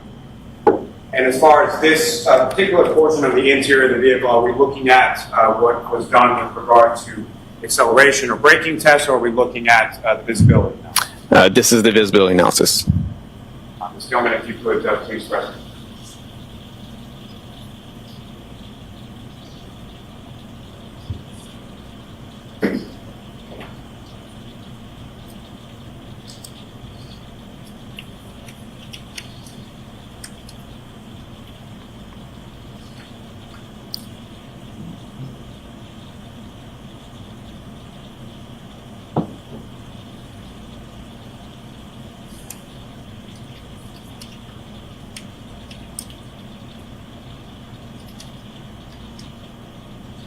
If you could pause it there, Mr. If I could ask you to just bring it back just a couple of seconds. This is to show that sensor.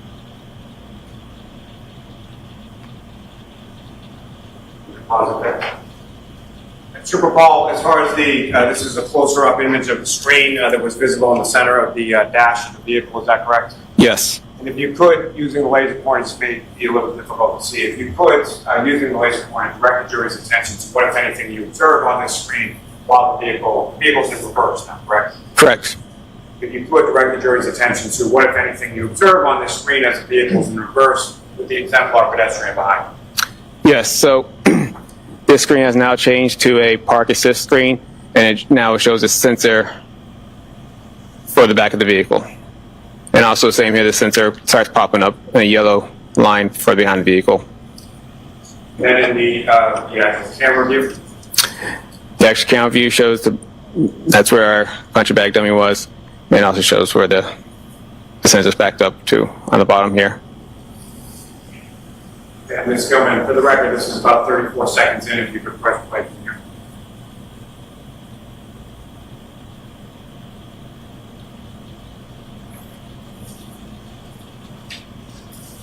Vinny didn't want to go. It was too fast for him to go in reverse, so he ended up going that far, or going that speed forward, and then did the video in reverse. Now, Super Paul, at some point over the course of your investigation, over the course of this case, did you become aware of ring videos from Mr. O'Keefe's residence at 1 Meadows Avenue? Yes. And specifically, have you had occasion to see a video depicting the defendant backing out of the garage as snow was coming down? Yes. I'm going to allow it. Yeah. Your Honor, with the court's permission, if I could publish to the jury with the witness on the stand, Exhibit 6, video number 153.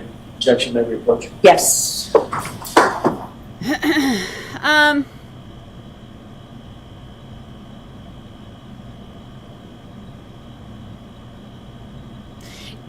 So does this change anybody's mind? Does this...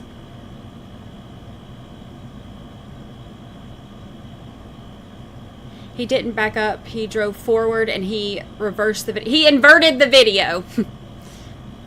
Just joking. Not inverted. He played it and rewind so that you could see, because it was too far. Not this one. Vinny. Politan. And then he did one where he drove in reverse like 4 miles an hour or something, or 6 miles an hour, and then sped up the video itself so that it would be like the equivalent of looking at it like 24 miles per hour. Doesn't change anybody's mind.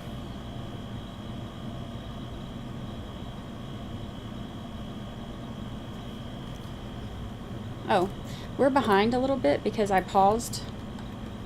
See if I can zoom. Speed trialing. And we're back. I was only back a few seconds.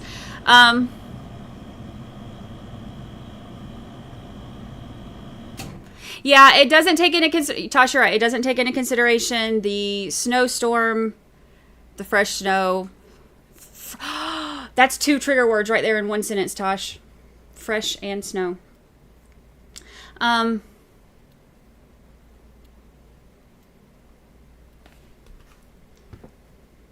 See, here's the thing, and this is just my opinion. Nikki, thank you so much for the super chat. I hope they bring up the fact that the speedometer goes up when the tires spin like they would in snow. Good point. Possibly the defense is very thorough. Can't next Pat said, until the medical examiner tells us about his injuries, this still does 0 to change my mind. I get that. I need this to line up with the medical examiner. Same thing I've said from day one. I need to understand how this happened, how the injuries happened, and how somehow they happened together. Or, you know what I mean. That's been my main problem from day one.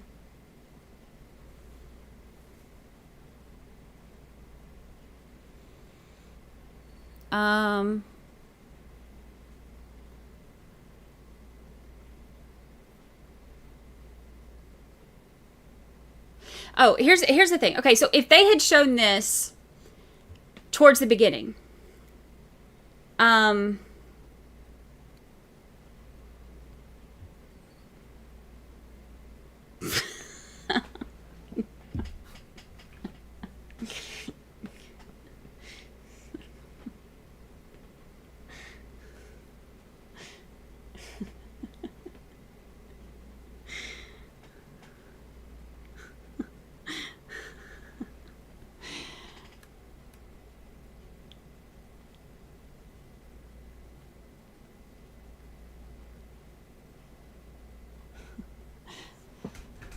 Sorry.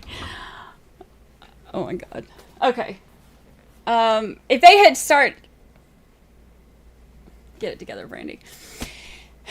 If they had started off with this and said, okay, here's, how we know that she had these two, whatever they called them, triggers or events or whatever, on the car, and then here's the backing up, and this is what we're looking for, and this is how we know that this happened or whatever. And then I think that if it had started with that, I would be like, okay, because it would make sense to me. I think that if they had started with that and I had not heard about everything else with all of the problems, I'm not telling y'all, it's a text message, mind your business. I'm just joking. Just funny stuff. I just love people. Funny stuff. If they had started off with that, I think that I would have been. I'm trying to put myself in the mind of a juror. If they had started off with this, I think that I would be like, oh, okay, yeah, like we're here at a murder trial, and they're here. They're very clearly, well, not very clearly, but Lord knows they're trying. Here they're showing me, data that shows reverse. So this is what they're saying happened to her, or to him. And I feel like if they had started with that, it would have been a lot more clear. And I think that going through everything, I would have, as a juror, been able to have that in my mind. I feel like they should have started with, and this is just my opinion. I feel like they should have started with this. I feel like the problem is, now that we've gone through so much of this, and we've seen shady witnesses, and we've seen people lying, and we've seen more butt dials, within a 24-hour period than I've had in the last 24 years. And, destroyed phones, and rehomed dogs, and rehomed houses, and rehomed, everybody getting rehomed. With all of the, and solo cups, and stop and shop bags, and no reports, and not talking to witnesses until 2 years later. All right, jurors. I appreciate your patience. You are unmuted. A few things. So I'm going to send you home for the day. Oh. Because the lawyers and I are staying, and Trooper, I'm going to ask you to stay. Sometimes when we take these breaks, when I talk to the lawyers and then don't schedule you, it's because we have to do things in the case to facilitate getting this case to you now as efficiently as possible. Next week, we will be in session here Monday.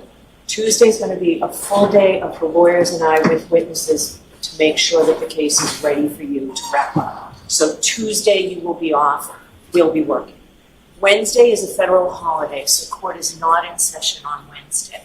We'll have a full day Thursday and half a day Friday.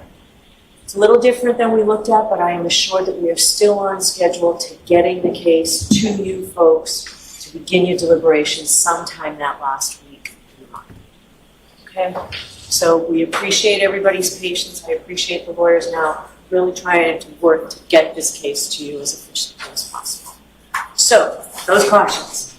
Do not discuss this case with anyone. Don't do any independent research or investigation into this case.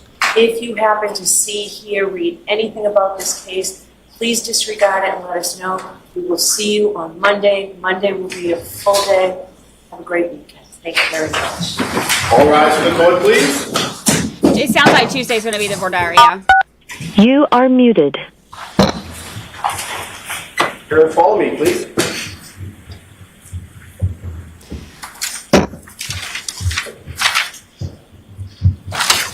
But I think that if they had started with that and I think that the jury would have maybe had an idea all along of what to look for, what was happening. But I think that having this nonstop messiness, all we've had for 6 weeks or 6 years, however long the hell we've been here, is shadiness. So I don't know. So, Trooper, we're going to have a voir dire of you, sir. Mr. Lally's going to ask you some questions. Mr. Jackson's going to ask you some questions. You'll be shown a video. Okay. All right, Mr. Lally. Now, Trooper Paul, as I was asking you before, with respect to, have you had occasion to see a ring video from Mr. O'Keefe's house on 1 Meadows Avenue depicting a defendant or the defendant's vehicle backing out of a garage while snow was falling? Yes. Now, in addition to that, as you've already testified to, you made observations of the defendant's vehicle in the Canton Police Department garage on February 1st. Is that correct? Yes. And Your Honor, with the court's permission, may we play the video at this time? Yes. Your Honor, to save time, I'll stipulate to the video. I want to see it for purposes of this voir dire. And in fact, I'd like to see the version that the defendants have with the focusing in on the tire. Understood.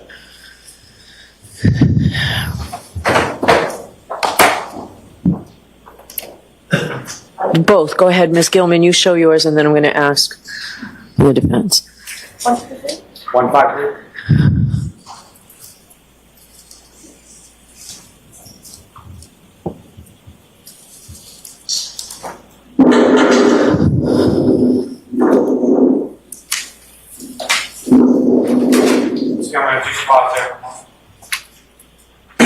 Now, Trooper, from your observations from this video, at some point, this vehicle either comes close or makes contact with Mr. O'Keefe's vehicle. Is that correct? Yes. Now, in addition to your observations of this video and your observations of the defendant's vehicle, at some point, have you also seen photographs of Mr. O'Keefe's vehicle? Yes. And is your understanding that those photographs of Mr. O'Keefe's vehicle were taken by State Police Crime Scene Services on February 3rd? Is that correct? Yes. Now, with reference to your observations in this vehicle, what I'm going to ask you is in regard to the significance that you observe, significance of the impact between the two vehicles. In respect to Mr. O'Keefe's vehicle, what, if anything, did you observe on his vehicle at that time? At the photos or now? Right now. Right now. There was snow on the vehicle. And then with respect to the contact between the defendant's vehicle and victim Mr. O'Keefe's vehicle, what, if anything, did you observe to occur with relation to the snow based on the significance of the impact between the two? The snow doesn't move. And Ms. Gilman, if you could press play at this.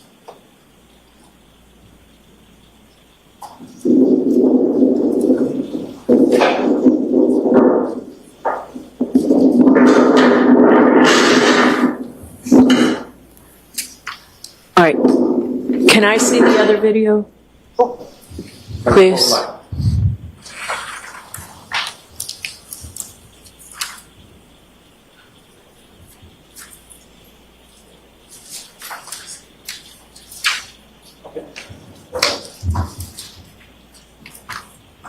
Yes, I think it's on, I know it's in evidence, but I think it's on your computer, your hard drive.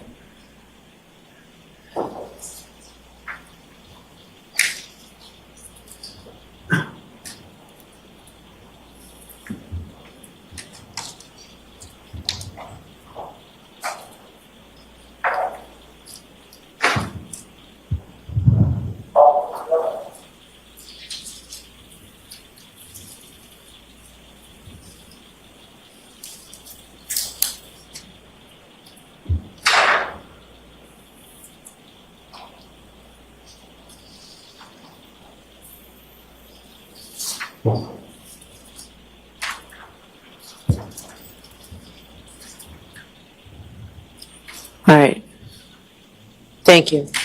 Okay, could you turn the lights on, please? Your Honor, if I could, there's just two photographs that I'd like to... Sure. purposes. Ms. Gilman, if I could have what's now been marked as Exhibit 549. And before you do that, what is the exhibit we just saw through your IT person? What It's number? the same exhibit. It has not been enhanced in any way. It was just magnified for purposes of this, of showing it. In other words, the magnification is not embedded in the video. It's the same video. Okay. We just magnified it. Okay. You got it. All right. Thank you. Go ahead, Mr. Lally.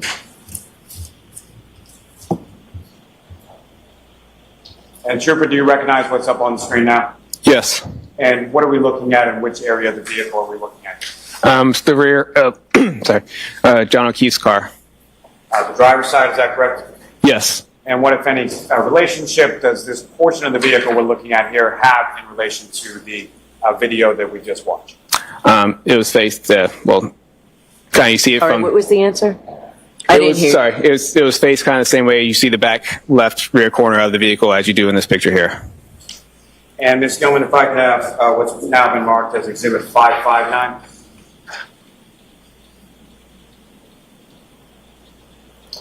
And sir, is this the same driver's side rear of Mr. O'Keefe's vehicle? Yes, it is. Now, as far as your observations of these photographs, what, if any, damage did you observe to Mr. O'Keefe's vehicle in either the last exhibit or this exhibit itself? There was no damage. Now, as far as the impact, let me ask, as far as the damage that you observed to the taillight area of the defendant's vehicle, what, if any, opinion do you have as to the amount of force necessary in order to cause that damage? Objection. We need a foundation on this. So, Trooper, over the course of your, I'm sorry, how many crashes have you investigated over your time with the cars unit? I've been primarily on 196 crashes. And I know I'd asked you before about pedestrian crashes. Fair to say most of the remainder, if not all the remainder, involves vehicles colliding with other vehicles. Correct. Now, with respect to that experience in relation to vehicle crashes, what, if any, training or knowledge do you have in regard to sort of physical forces of vehicles in a collision sequence, and what kind of damage you would anticipate? So obviously the higher the speed, the more damage, the lower speed, the less damage. And what, if any, from the observation that you made in that video and the observations that you made of the defendant's vehicle, what you observed in the video, is that consistent with the damage that you observed to the defendant's vehicle? Objection. So I'm going to allow this for voir dire. I just need to hear this information. Understood, Your Honor. Thank you. It is not consistent with the tail light in this collision. And why not? For one thing, the collision, the tail light is, let's say, 42 to 50 inches off the ground. So that vehicle would have to have damage 42 to 50 inches off the ground, because they would have had to contact each other in the same distance from the ground, and there's no damage to that vehicle. So if the taillight breaks, it should leave some sort of scratching, maybe a dent, something on some sort of damage to that vehicle should have occurred. And with respect to, I think you just answered it. So as far as Mr. O'Keefe's vehicle, what kind of damage would you expect from an impact significant enough to break the plastic on the taillight of the defendant's vehicle? It would be probably higher speed than what we saw. For purposes of voir dire, I need to hear all of this, Mr. Johnson. Go ahead. A higher speed than what we probably would saw in there. If it's not, it was minimal. Maybe it would crack a tail light or something like that, but it wouldn't. I mean, the damage is different. And also, you know, we have a bumper that's also in the way too. And to that point, Trooper, when it comes to a bumper, from a functional standpoint, what is a bumper, and what does it do with respect to a vehicle and a collision sequence?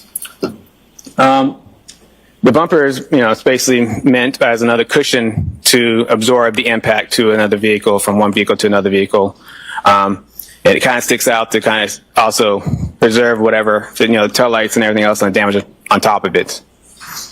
So in order, from your experience as far as responding and investigating collisions, specifically collisions between motor vehicles, the speed that you observed the defendant's vehicle traveling in that video, what, if any, relationship does that have, specifically as to the bumper, as to the damage that you observed to the defendant's vehicle?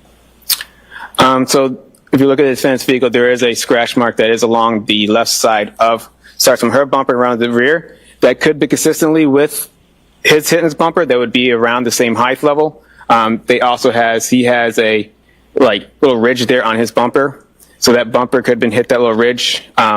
And also the bumper in itself, and here is a different material. Hers is a little lighter, like a glossy colored paint. This is more a duller flat finish. So it might have why it would show up on her bumper more than it would show up on his bumper. And finally, sir, in your opinion, the damage to the defendant's taillight is that something that could have occurred or could have been caused by the crash or the contact of the vehicles that you observed in that video? Objection. No. So again, this is voir dire, Mr. Jackson, going in here. No. And again, sir, why not? For thing, the bumpers, you have to go push through the bumpers in order to hit the taillight against the other vehicle. And there's no damage to that, significant damage to a bumper in order to push back into the car. And again, there was no snow on the vehicle. By that, I mean Mr. O'Keefe's vehicle that even came off the vehicle that you observed during the course of that contact between the two vehicles. That's correct. I have nothing further on it. All right, Mr. Jackson. Did you ever put the two cars together? I did not. No, you didn't, did you? You never tested whether or not the SUV would match up with the Traverse, did you? What do you mean? You just said, oh, look, one of them has matte finish, one of them has glossy finish, so it couldn't have happened, right? No, I'm confused by the question. I'm talking about the tail light. We're talking about the tail light. Yeah. Are we talking about the tail light? Or are we talking about the bumper? Yeah, we were talking about the tail light. So one person at a time, you both are talking over each other. You started talking about the bumpers. Yes. You said, well, one has matte finish and one has glossy finish, right? Yes. You said, well, you'd expect one of them to slide off of each other, and they could have done this and they could have done that, right? Look at her face. She hates not slide off each other. You were suggesting that the two cars wouldn't match up such that the taillight could make contact with any part of the Traverse. That's what you were suggesting. I'm saying it didn't match up because there's no damage to the Traverse. You didn't test whether or not the lens, the right rear lens on the SUV could match up to any part of the Traverse, right? And make contact, physical contact with it, right? When I see a picture of the Traverse, yes or no? When I see the picture of the Traverse. This is a voir dire. I need the information, Mr. You asked me a Jackson. question. Yeah, I said yes or no question, Trooper. I don't think so, but. Mr. Jackson, just for, there's no jury here. This is for purposes of what I have He's to mad. read. The more information I have, the better off I am in being able to rule on. Let me take a breath. So this is you trying to keep the evidence out. So you want to give me the information. Understood. Did you or did you not ever do a test where you backed the Lexus up against the Traverse? We did not. Did you or did you not ever do a test where you put the two cars together and measured them? No.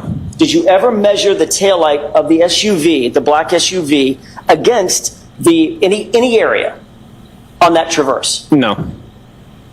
Did you ever do any force multiplier tests to determine the forces necessary to crack the SUV's convex taillight? No. Did you ever do any testing to determine whether or not a plastic taillight, under how much pressure a plastic taillight would need to be subjected before it would crack? No. Did you ever do any testing to determine whether or not if a plastic taillight came in contact with a metallic portion of another SUV, whether it would leave any mark?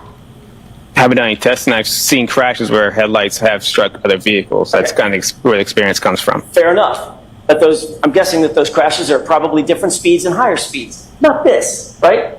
I've had multiple crashes at different speeds. So, have you ever had yes. a crash where you've investigated, the Massachusetts State Police has been brought in to investigate a crash where the car was going in reverse at about a half a mile an hour? Half a mile an hour? Whatever that was. Are you saying the SUV Lexus is going half a mile per hour? Well, you're the Reconstructionist. Give me an estimate of how fast you think that SUV was going at the point of contact with the traverse? Maybe like 1-2 miles per hour. Okay, fair enough. Have you ever been called in to a crash, to investigate a crash, where the cars have collided at 1 mile an hour? I've had pedestrian crashes that have been at a very low speed. Okay, that wasn't my question. That wasn't quite my question. Okay. My question is, have you been called in to a crash involving two vehicles Yeah. that have made contact at about 1 mile an hour? I have seen testing for vehicles at low speeds. So next time I've been called to a crash, I go to fatality crashes, but I have seen testing for vehicles at low speed impacts. Okay. How low speed? Like just the bump. So like this? Yes. Did you see any damage? Yes. All right. Well, minimal damage. Right. In what circumstances? Minimal damage, like, I don't know, like a cracked taillight. No, like just a little bit of rub off on the paint. Right. Or you might see nothing, right? Yes. You've certainly seen circumstances in which two cars come in contact and there's absolutely no physical damage to either car, nothing observable, right? Have I gone to crashes that I've seen no physical damage on a car? Or just in common sense, just everyday life, where one car backs into another car at the Jiffy Lube, makes contact and drives away, and there's no damage. Not normally. It's usually something with car-and-car impacts. Like what's the something? That's not true. I've A hit. crack or a paint, something chip, scratches. Right. That's not true. So if you put a piece of metal in that scenario. The only reason that I'm saying so vehemently that this is not true is because I hit Mr. Bill's car. What was it? Like right after October break, so maybe like around Thanksgiving-ish. And I dented my, like, not dented, I mean, it scratched it, and like you can see like the white on there from, but anyway, but it didn't do anything. You can't see anything on his car. Scenario, if you put a piece of metal, steel, right, against a piece of plastic, which one do you think is going to give way first? You'll still see some damage to both vehicles at a speed. Which one would give way first?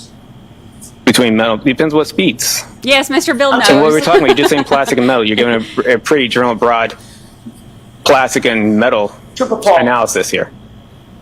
It hurt my car, not his, though. You admit, you got to agree with me, that there are circumstances in which low speed, very, very low speed contact between two cars can certainly leave damage on one and not damage on the other, damage on both, or no damage on either one. Observe. Yes, I just said in that situation where the scratch on the side of her car had a scratch mark and his doesn't appear to have anything. And you said under questioning by Mr. Lally that certain circumstances like this could lead to a lens material, right, plastic material cracking, right?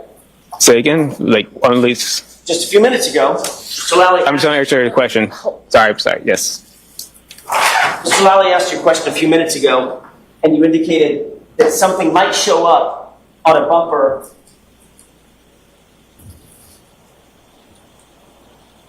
Something might, like a taillight, might actually crack, correct? In a low-speed impact. A taillight might crack in a low-speed impact? Correct. Yeah, it might crack. Okay, now, Mr. Lally also said you saw this video where the cars come close to or make contact, right? That's how he worded the question. Remember that? Come close, yep. Which one is it? Did it come close or did it make contact? I said it might. I don't know if that scratch from the side is. It's something that's consistent with the height of the bumper. Like I said, I didn't measure them from side by side, but you can clearly see there's a scratch on the side, and that's something that looks like that would come back. So as I look at the bumper, and I see the bumper, and it has that little divot, and I look at her side of her car with that scratch mark, that kind of lines up a little bit of why that could be where that was from. I thought you said there was no damage on that car, on the Traverse. There is no damage, and that's why I went to why there's two different paint materials there, that why one could have showed up on her car because it's that flat, the glossy paint on there, and it could have scratched on it, while you have something that's a little more rougher texture with like a flat, flat color on there that wouldn't leave on there. So you just described the circumstance in which two cars come in contact, you don't see any observable damage on one, and you do on the other. That's what I said yes to that when you asked me that a second ago. Yes. With regard to the video, let's get back to the question that I asked, which was, in that video, did the SUV come close to, or did it come in contact with the Traverse? Again, I don't know, because I'm saying based off the damage that is something consistent with that. So most likely it did come in contact with the bumper to bumper, but I don't know definitively because there is no damage to his car, but it's something that could explain why there's a scratch mark alongside the right rear side of his car, or her car. Did you see the tire move, sir? Did you see the wheel on the Traverse move in that video? No, I couldn't see the wheel move. I beg your pardon? I didn't see it move. If I did, I didn't observe it moving. If it moved, it moved. I didn't observe it moving. I wasn't looking at the wheel. When was the first time you saw that video? I don't really know. It's been a little while. Well, I don't know what a little while means. Like a year ago, I think. Okay. So you saw that video a year ago. Did you put anything about that video in your report, which is wherever it is, right here? I'm looking at your entire CARS report. Yes. Did you put anything in this CARS report about watching that video? No, because I watched the video like after the report was done, and I watched it first time on court TV. So who on court TV during this trial? Like prior hearing? No, when it was on TV at some point. When did you and Mr. Lally have a discussion about you testifying about this video? That was a couple weeks ago? I'm sorry, I couldn't understand. A couple of weeks ago? What's a couple of weeks ago? Is it 10 days ago? 2 days ago? 2 weeks ago? 2 weeks ago? Couple? Okay. Two?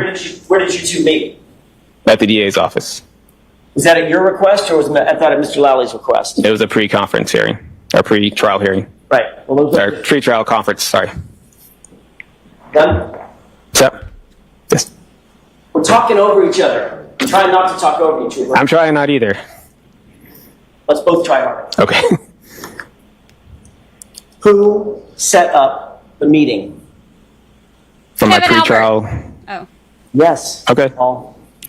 Adam Lally. Who was at the meeting? Right, sitting right here, Lieutenant Tolley. Lieutenant Tolley, you, Adam Lally, Laura McLaughlin. I'm guessing Ms. Gilman was not there. She was not there, correct. Did Mr. Lally show you this video at that meeting? Yes. Did he tell you that he intended to ask you some questions about this video at that meeting? Yes. Did he ask you whether or not you could render an opinion as to whether or not the impact you saw or lack thereof, whatever the case may be, was consistent or inconsistent with damage to the taillight? Yes. Did you tell him that you would give him such opinion if called upon at trial? Yes. Did anybody take any notes? I don't know. Were you taking notes?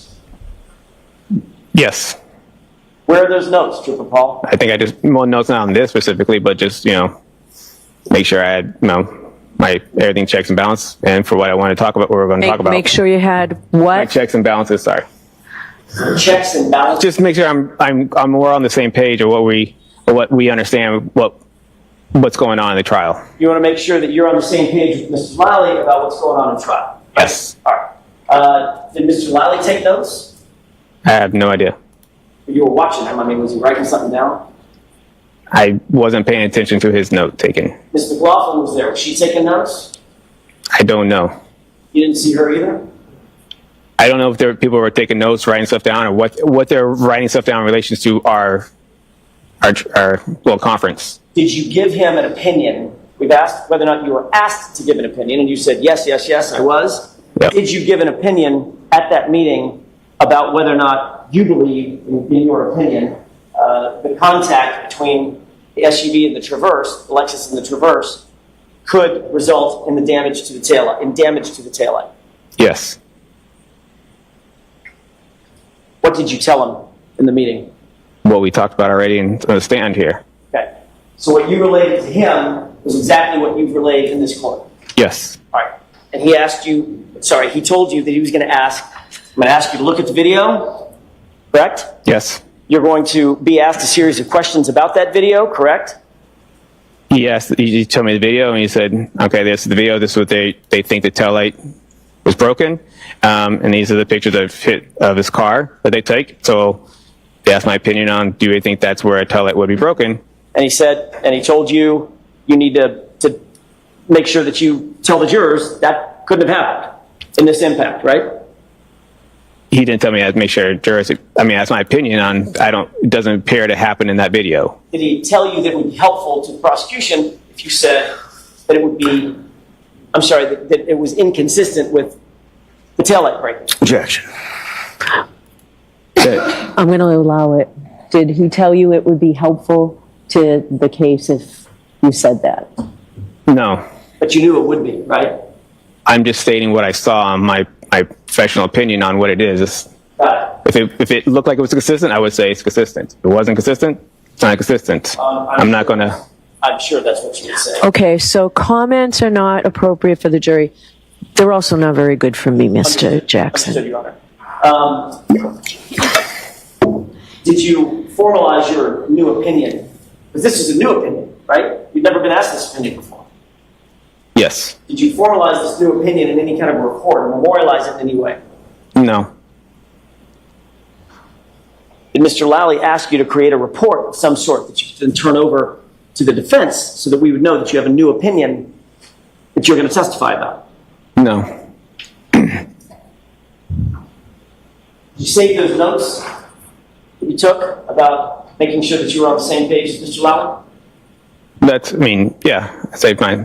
Where are they? They're my report. They're in your report? Yeah, as I was writing a report, I just kind of highlighted stuff that I want to make sure I memorize and remember my report. Okay. I'm talking about notes specifically about this video, seeing this video and rendering a new opinion about this video. No, I didn't have notes specifically about this video. I didn't write anything down saying I must do this on this video. Did you write anything down about the new opinion that you had come up with related to this video? No, I did not. I'm just moving on. Yep. And your opinion, ultimately, that you imparted to Mr. Lally in that meeting was that the car did not move and the snow did not move, correct? Correct. He said the car didn't move in that report? That's all I have. All right. Did you want to follow up at all, Mr. Lally? No, thank you, Your Honor. All right. So, Trooper, you are all set for today. We will see you Monday morning. Thank you. Okay.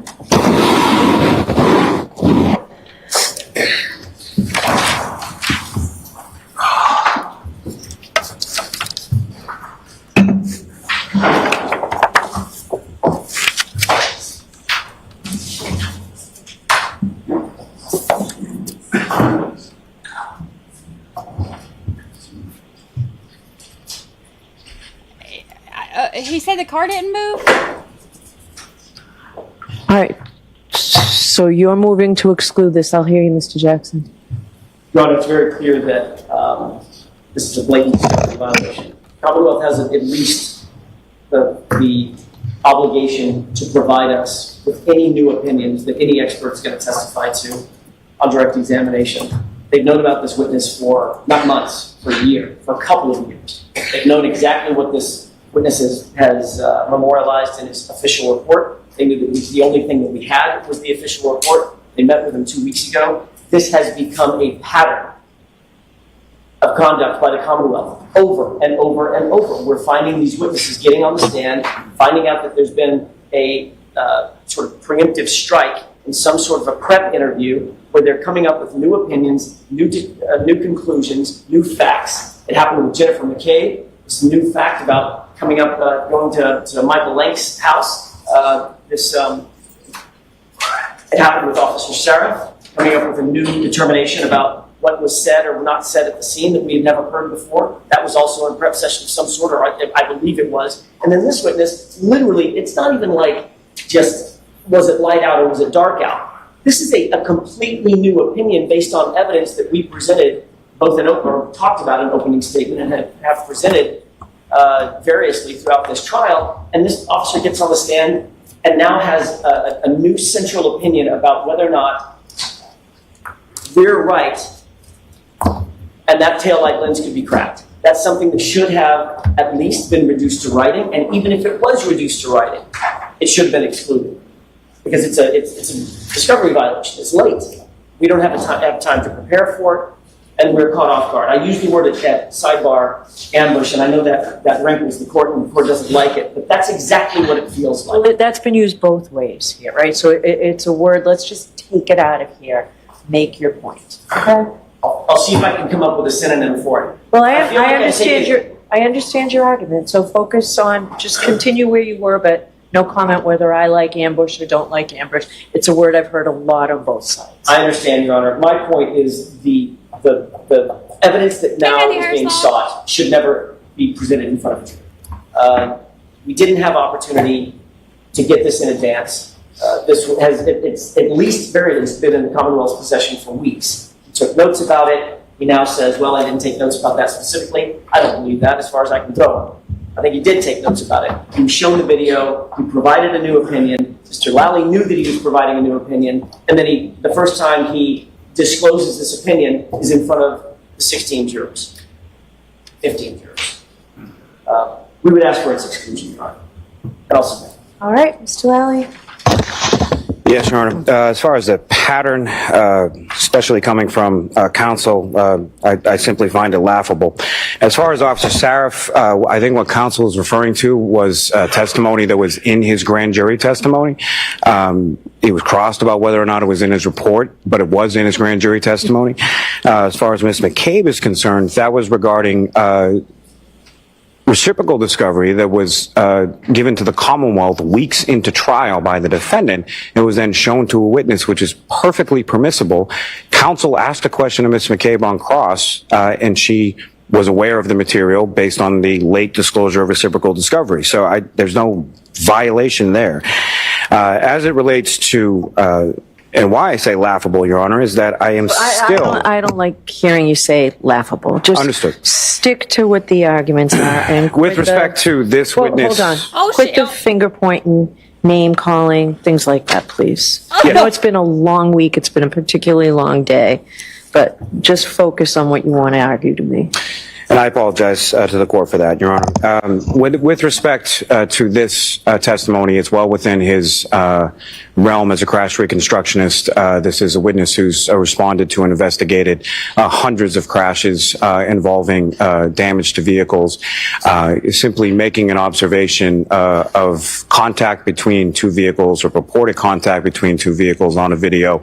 The force is self-evident, and whether or not that force is sufficient to cause the damage that he personally observed on the defendant's vehicle is well within his expertise, and should be permissible as far as for this witness to be able to testify to. What about the non-disclosure to the defense? So showing this video and asking for an opinion. What about that? So, Your Honor, what I would say is I did not show this video and ask this opinion. This is a video that actually the trooper mentioned to me that he had seen over the course of while the case was pending, probably over a year ago, that he had seen that video.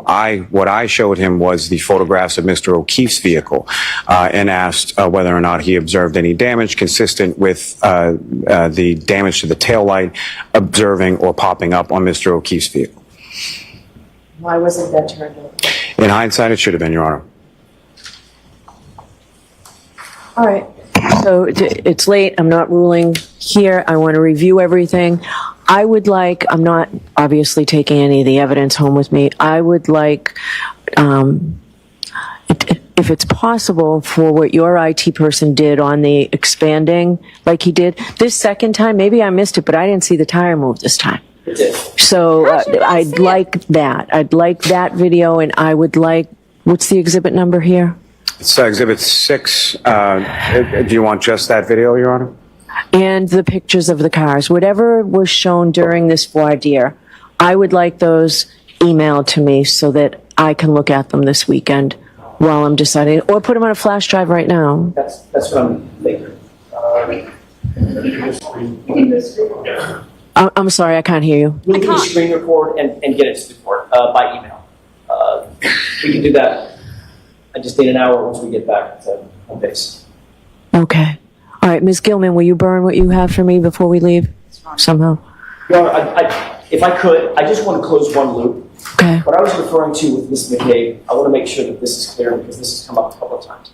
The only thing I was referring to, or what I was referring to, it's not the only thing, but what I was referring to with Ms. McCabe is after Ms. McCabe testified, days and days and days after she testified and she was excused as a witness, then we got the report from Lieutenant Tully about the new information that she disclosed on the witness stand. In other words, she was cross-examined about it, etc. And then after she testified and was cross-examined and gone, then we got a report that predated her testimony that was in the possession of the Commonwealth, or at least in the possession of Lieutenant Tully. That's what I was talking about. I just wanted to make sure the record is clear. We don't need to go into it any further.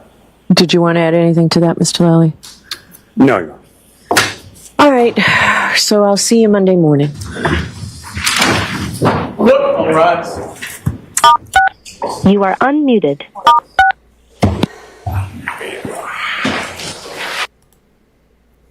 So, what are we thinking? How are we feeling? Lucy's like, I'm done. Look at her leg. Hold on, wait. Let me get the spot.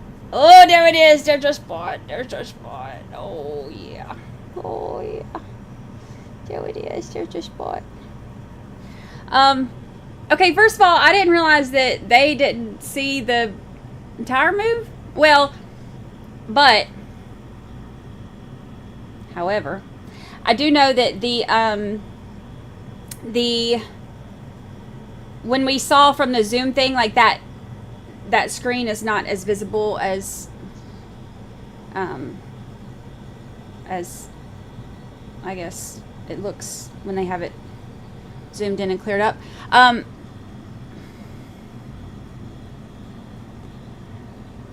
Trooper said he did watch it with Lally. Okay, so tell me this. Tell me this, my good friends.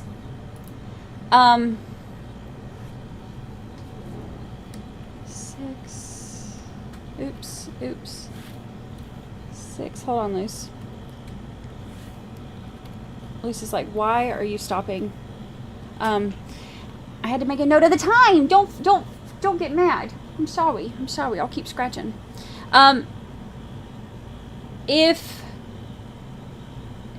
Well, first of all, what are y'all thinking? Did anything today change anybody's mind? Did anybody today, did anything today close the reasonable doubt gap for anybody?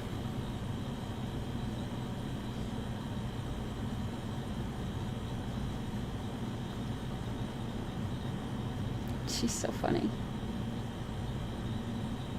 No? No. Okay.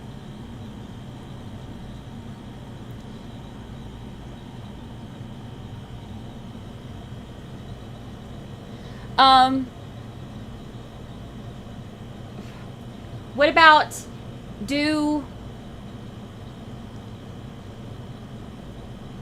any of you... Here, let me do it like this.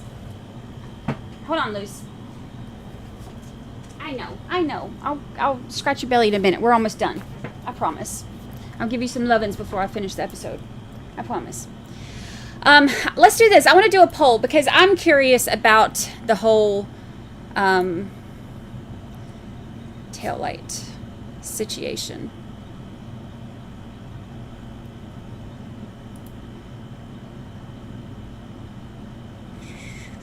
Okay, so this is the poll I want to do.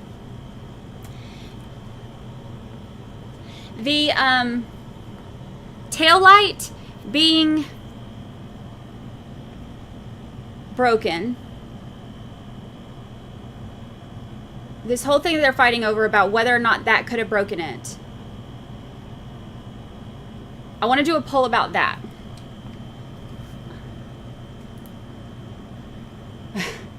At this point in the trial, they're going to have to show me a video of her holding her ID card while committing the murder, followed by a confession.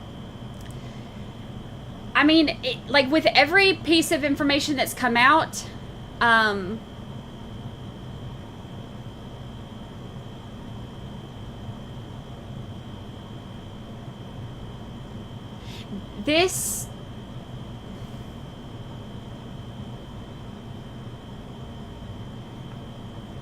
feel like with everything that comes out, you know, I always, like, I don't even know how many times a day I ask y'all, like, so what are you thinking? How are you feeling?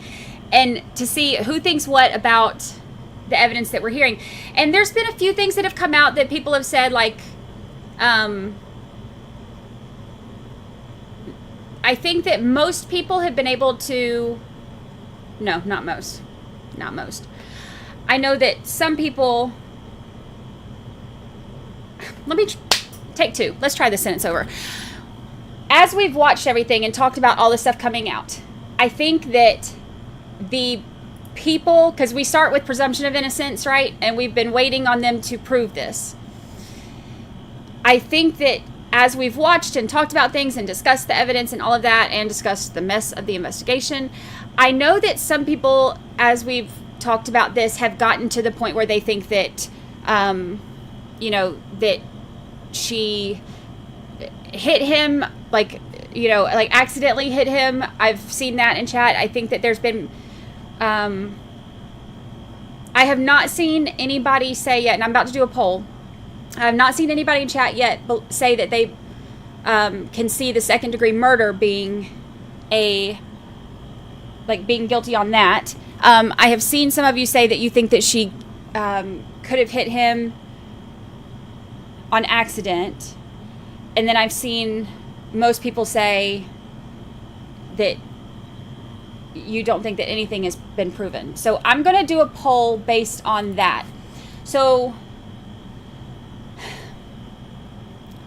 based on the stuff that we've seen, do you... Here, let me just do this. We'll do it like this. Guilty beyond reasonable doubt for second degree.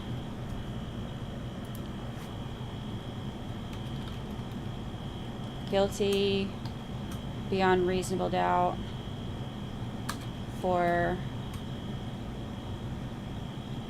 the, what was the other one? Vehicular manslaughter.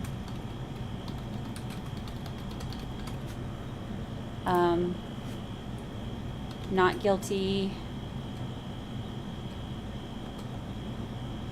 because of reasonable doubt, or innocent. I'm curious to see where we stand. Try not to hit the wrong one. Everybody always says, oh, I hit the wrong one. I hit the wrong one. Try not to hit the wrong one. So I'm curious to see where we're standing now. The 4 choices are: if you believe that they have proved that she was guilty beyond a reasonable doubt for second degree murder, if you believe that she is not second degree murder, but you believe that they have proven vehicular manslaughter, or if you think she may have done it, I'm not ruling out that she's done it, but I don't feel like they've proven it, that would be not guilty by reasonable doubt. Or if you think she's innocent. Wasn't her. She was framed.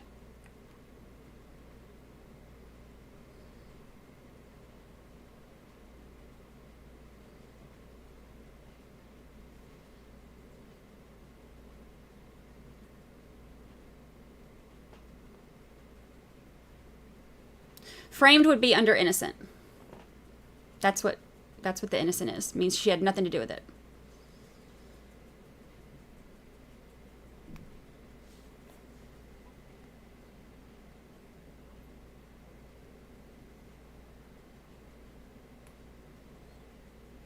Yeah. Innocent is not saner. That's not something they can, like, if this were a jury vote, they would not be able to vote innocent. Like, it would be not guilty. But this is a poll. I'm just curious about, we always do a poll after all the evidence comes out about how you would vote as a juror.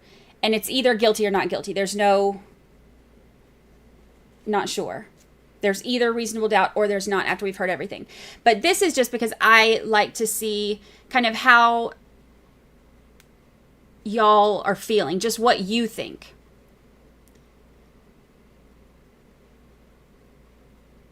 Like, do you think that they have proven it? It is beyond a reasonable doubt she murdered him.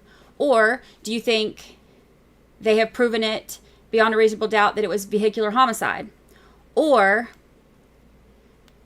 do you think it's possible she did it, but I still have doubts? Or do you think she's innocent? No chance she did it.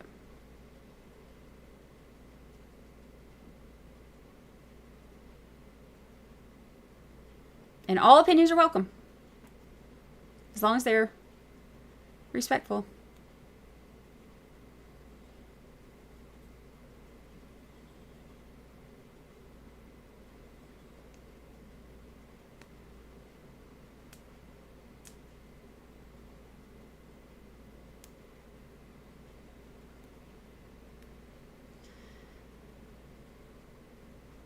They proved the investigation was a sham. I think that part is the hardest part for me, because I think for me it would be, and look, I know, like, I am not I know that I am not the like the poster child for, you know, saying, like, how do I say this? You know what's sad? I'm sitting here struggling with words lately because everything I say gets clipped and taken out of context, and it's made me, it has gotten me to where I am, like, it almost makes me to where I can't even feel like myself when I talk. I feel like I'm constantly having to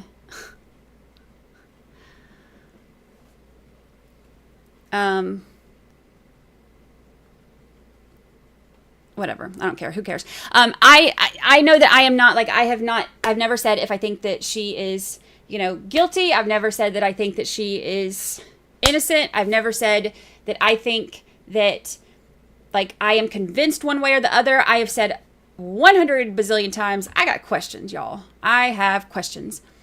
That has not changed for me. I still have questions. And if you have questions, that's a not guilty. Does that mean that I'm 100% convinced of innocence? No, but it means that I have questions and I would have to vote not guilty. I have wanted all along to get all of this information out during this trial, thinking that I had all these questions that were going to be answered, and they have not answered a lot of my questions. And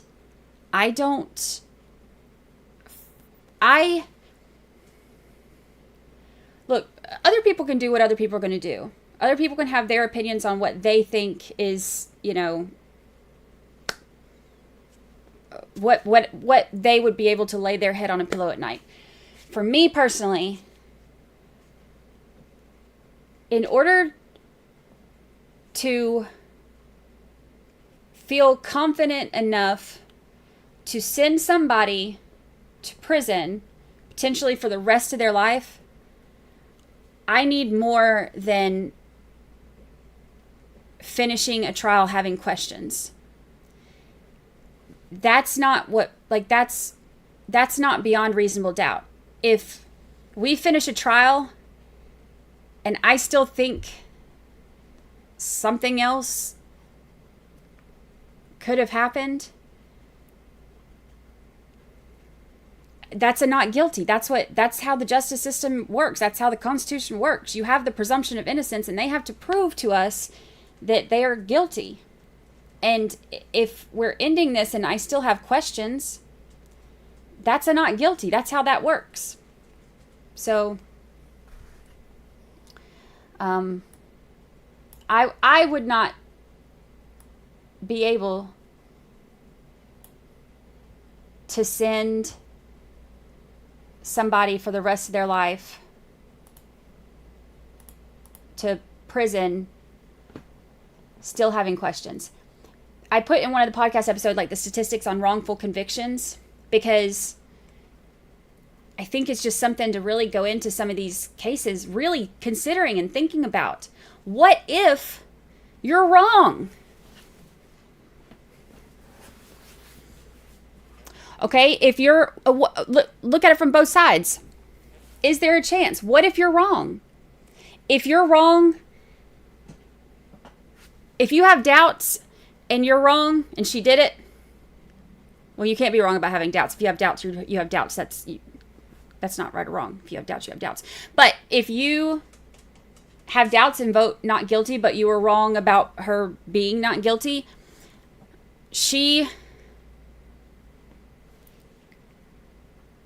I won't say she has no consequences, because, I mean, obviously her, this has been a lot for her family, and,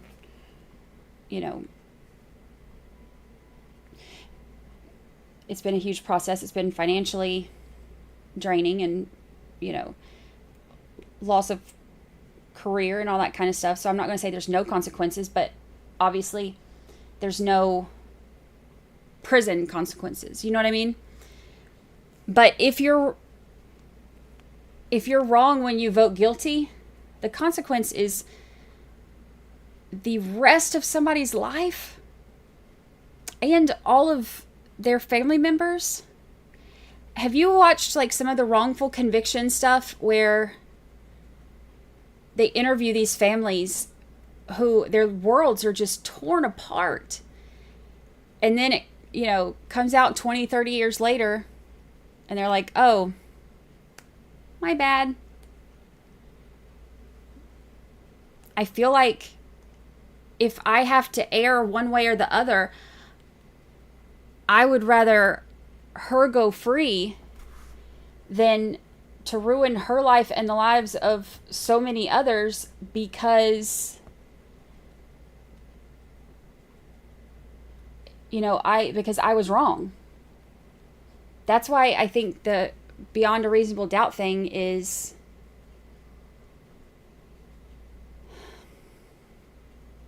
just, I don't, do I personally think there's a chance she hit him? Yeah, I do. And I've said that before. Do I think it could happen? Yeah. Do I not understand how those injuries line up with the car damage? 100%. But that's part of it. Do I think that it's impossible that she hit him? No. Do I think she hit him beyond a reasonable doubt? No. So that's a not guilty.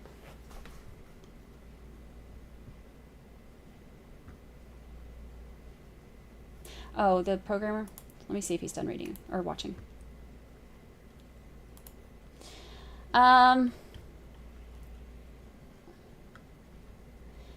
Couple things he said. Before ADD. Nikki, thank you for the super chat. Thank you. Thank you.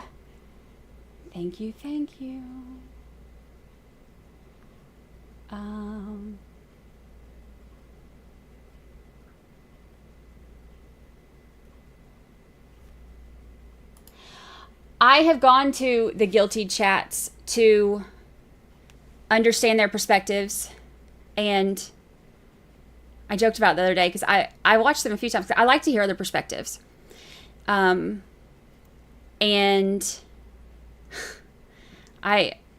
two of them I've caught talking shit about me, and I was like, oh, fun. They didn't know I was in there. That was funny. But I recommend it. Go watch other people. Go go see the people who are absolutely convinced.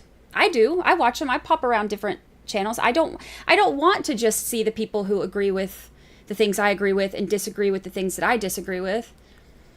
And I like to see different opinions, and I like to see who can convince me of things.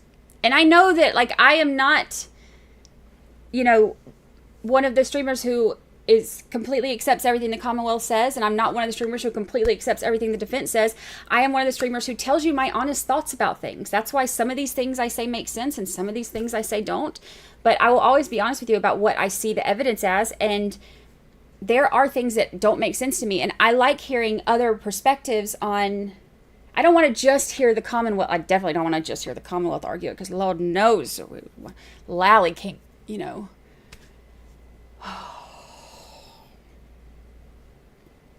Lally couldn't sell an alcoholic a drink for free. He can't sell you on nothing. AJ can. He's an excellent attorney. The people who hate Karen Reed hate him and say he's a bully, and he has those moments where he goes too far. But he's an excellent attorney. I think he's very convincing. But I don't want to hear from the attorneys only. I want to hear other people's perspectives, like real people who can talk about it freely. And so I go to different chats and I listen. I go to the people who are convinced that she is innocent, and I go to the people who are convinced that she's guilty, and I like to hear their perspectives on it. Does it change my mind? Sometimes. But does it help me understand? Yes. Well, sometimes. It depends. Some of the ones that are like all just like propaganda and nonsense, those are not the ones I like to go to. I like to go to the ones who are convinced, like, and give you their reasons why they're convinced. Those are the ones to check out. I recommend it. I love that y'all watch with me, but I definitely I'm all for getting all opinions. It does help you understand where people come from.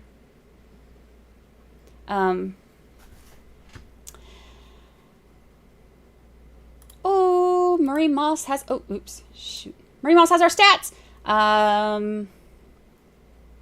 2 witnesses, 7 sidebars, 13 objections, 148 what if any's. That's a whole heap. That's a whole heap. Vordire, 1. Absolutely brought to you by Jennifer, phone person. Jennifer, phone person.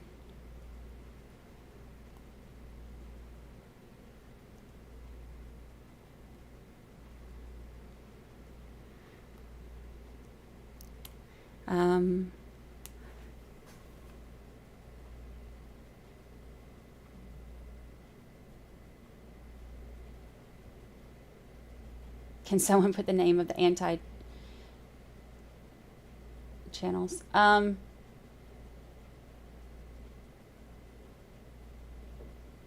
mean, look at all the ones who are hating on me on Twitter. Go watch any of them. They all are convinced that she's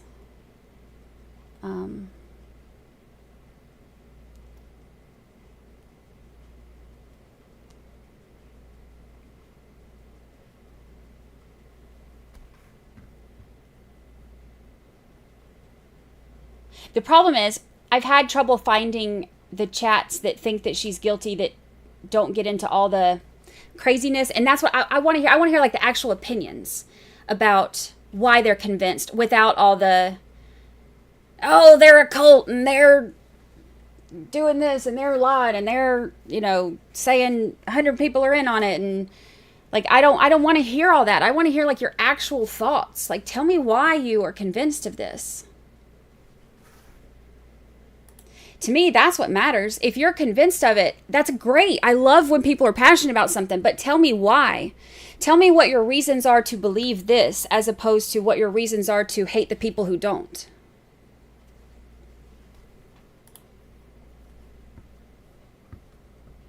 But they won't clip that and put it on the internet, though, will they? Mildred, thank you for the super chat. It is better that 10 guilty persons escape than 1 innocent suffer. Blackstone's ratio, yeah. I agree. And that sucks to think that could happen, but I agree. All right, let's see. I talked to one of them. He said, one of the coders, or programmers, this was a programmer. And he said,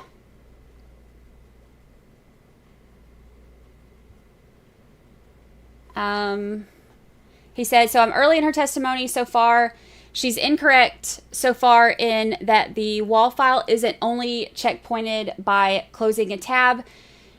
She also indicated that the wall file can only be found when the application is still open, but the Celebrite report the defense obtained was a recovery of the wall file deleted, meaning that it had already been cycled out. So she misrepresented what the defense had presented. That was I was like, oh, that makes sense. So, and then,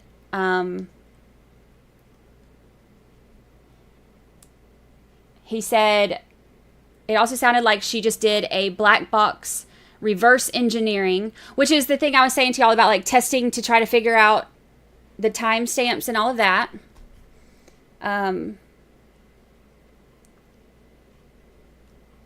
And he said, on cross, it sounds like they're pointing that out. He said, I wish I could have looked at the actual raw files to review the actual file system timestamps. Which is what I told y'all, since obviously the public doesn't have access to the raw files, all we can do is talk about the coding.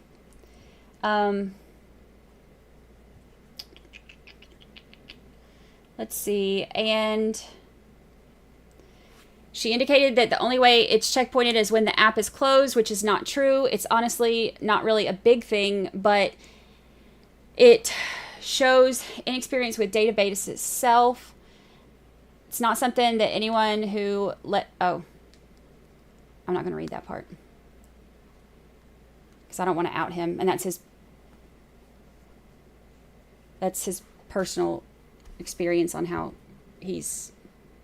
I don't want to out him on that.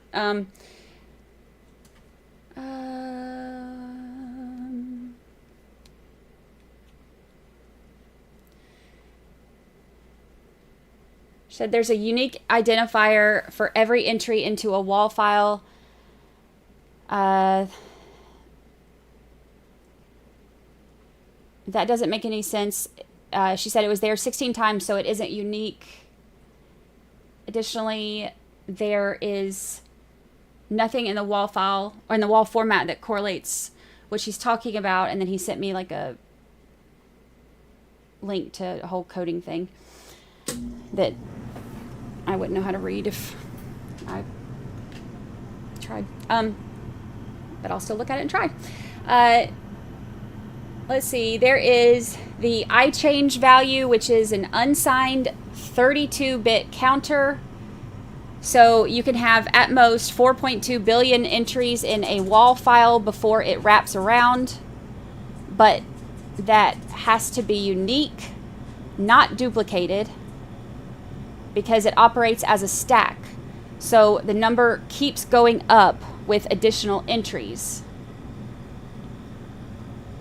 Remember that unique value we were talking about?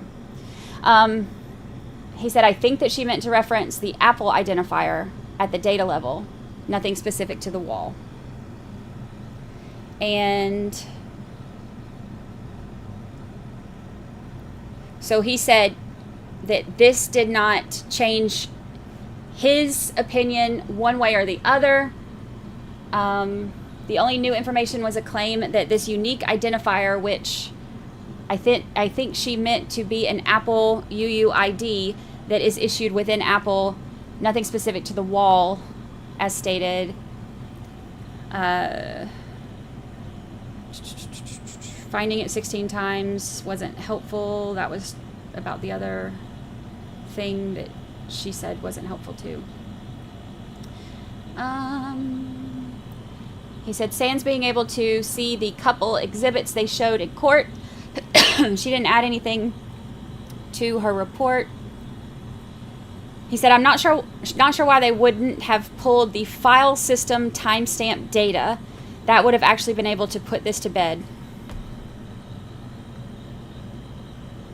So that's his thoughts on that. Interesting. I'll be curious to hear what everybody else says too. It's funny though to hear the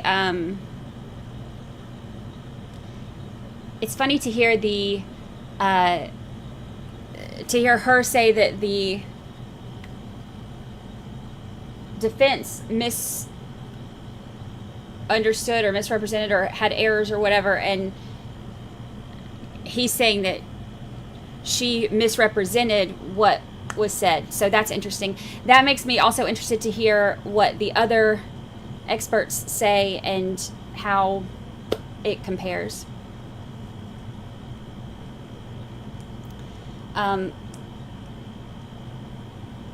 So, I don't know. We'll see. We'll see. All right, I'm going to end the poll.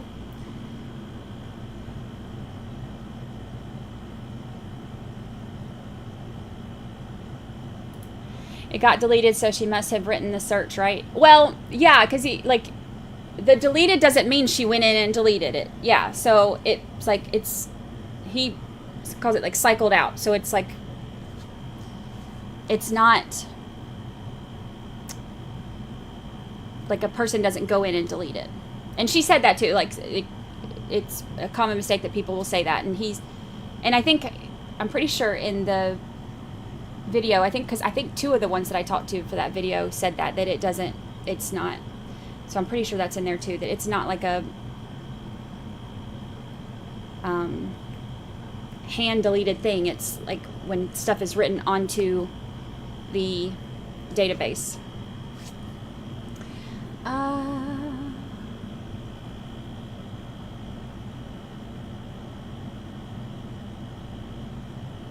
Yeah, she said voir dire on Tuesday.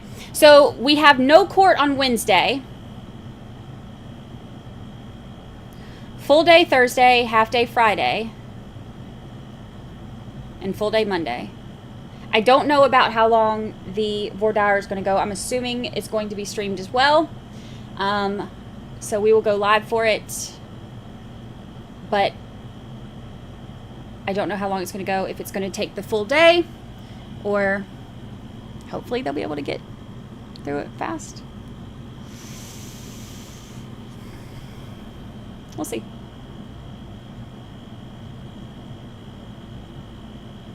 We'll see.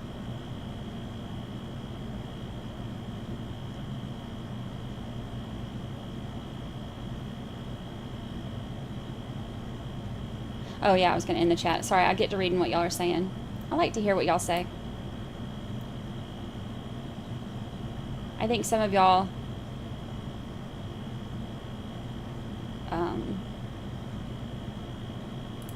YouTube, Gavin Fish did a video of 227 a few weeks ago, and it's a good watch. What was his, I'll watch it, but what was his explanation on it? Does he agree with Hyde that it did not happen at 227?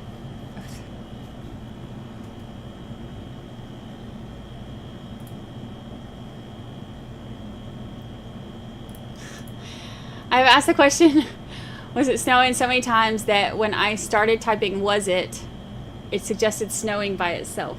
That's really funny. It has been a crazy week. Crazy week. Oh, is it Father's Day this weekend? Is it? I guess so. I didn't even know.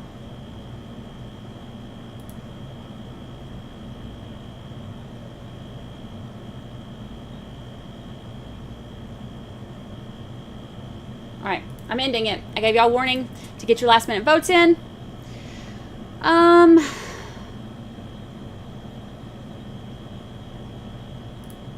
See what our results are.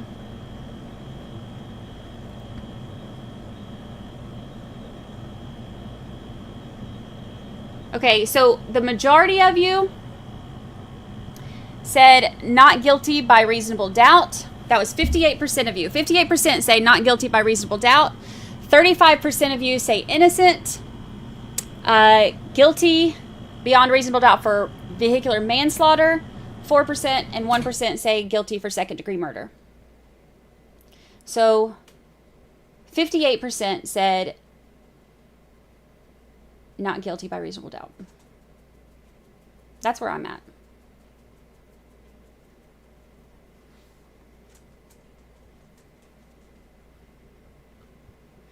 That's where I'm at.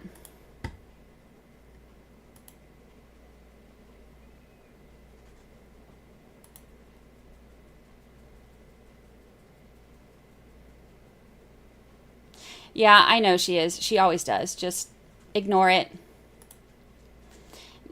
Don't even bother responding to those people. Those are not our people. We don't let the trolls troll, let the pigs waller in their mud. Don't even engage. I appreciate it. Don't feel like you have to defend me. Don't feel like they are so irrelevant to anything in my life or what I'm doing. It doesn't matter. That's not who we are. So, just ignore them. It's fine. They have no impact on me or our community. We are better than that. So.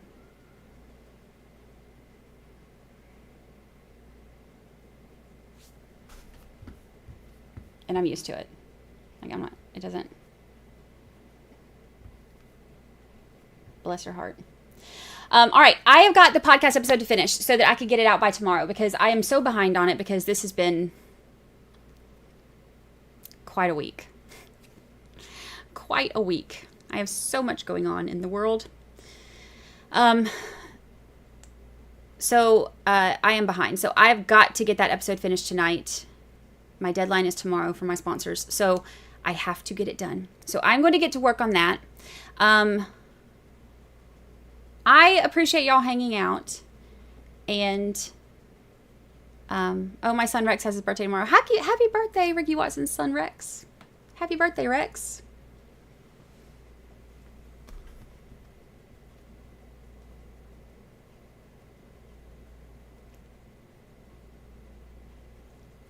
Yeah, 90% said acquittal. Most were by reasonable doubt, and then the second most was by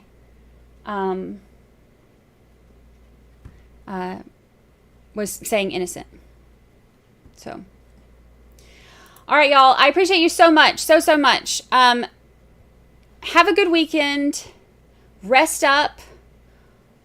What, if anything, are you going to do this weekend? Are you do you sort of essentially have plans? Sort of, essentially? What, if any? Who, if any? Where, if any? Where, if anywhere, are you going this weekend? Who, if anyone, are you going with? So funny. All right, y'all. I appreciate you. Love you. Have a good weekend. Don't engage with the messiness. It does not matter. It's not who we are. I appreciate people wanting to defend me. Don't even bother. I don't need defending. I'm just gonna. We're above all that in here. We talk about ideas, not other people, and that's why we're who we are. All right, I love y'all. I will see y'all Monday.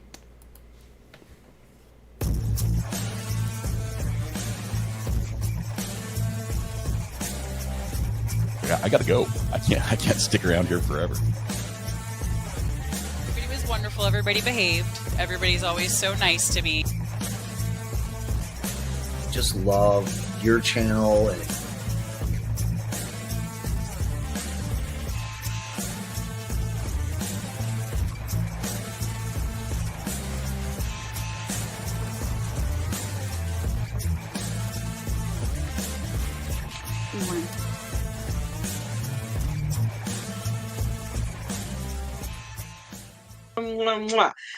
Goodbye, good people. Now, how the heck do I get out of here?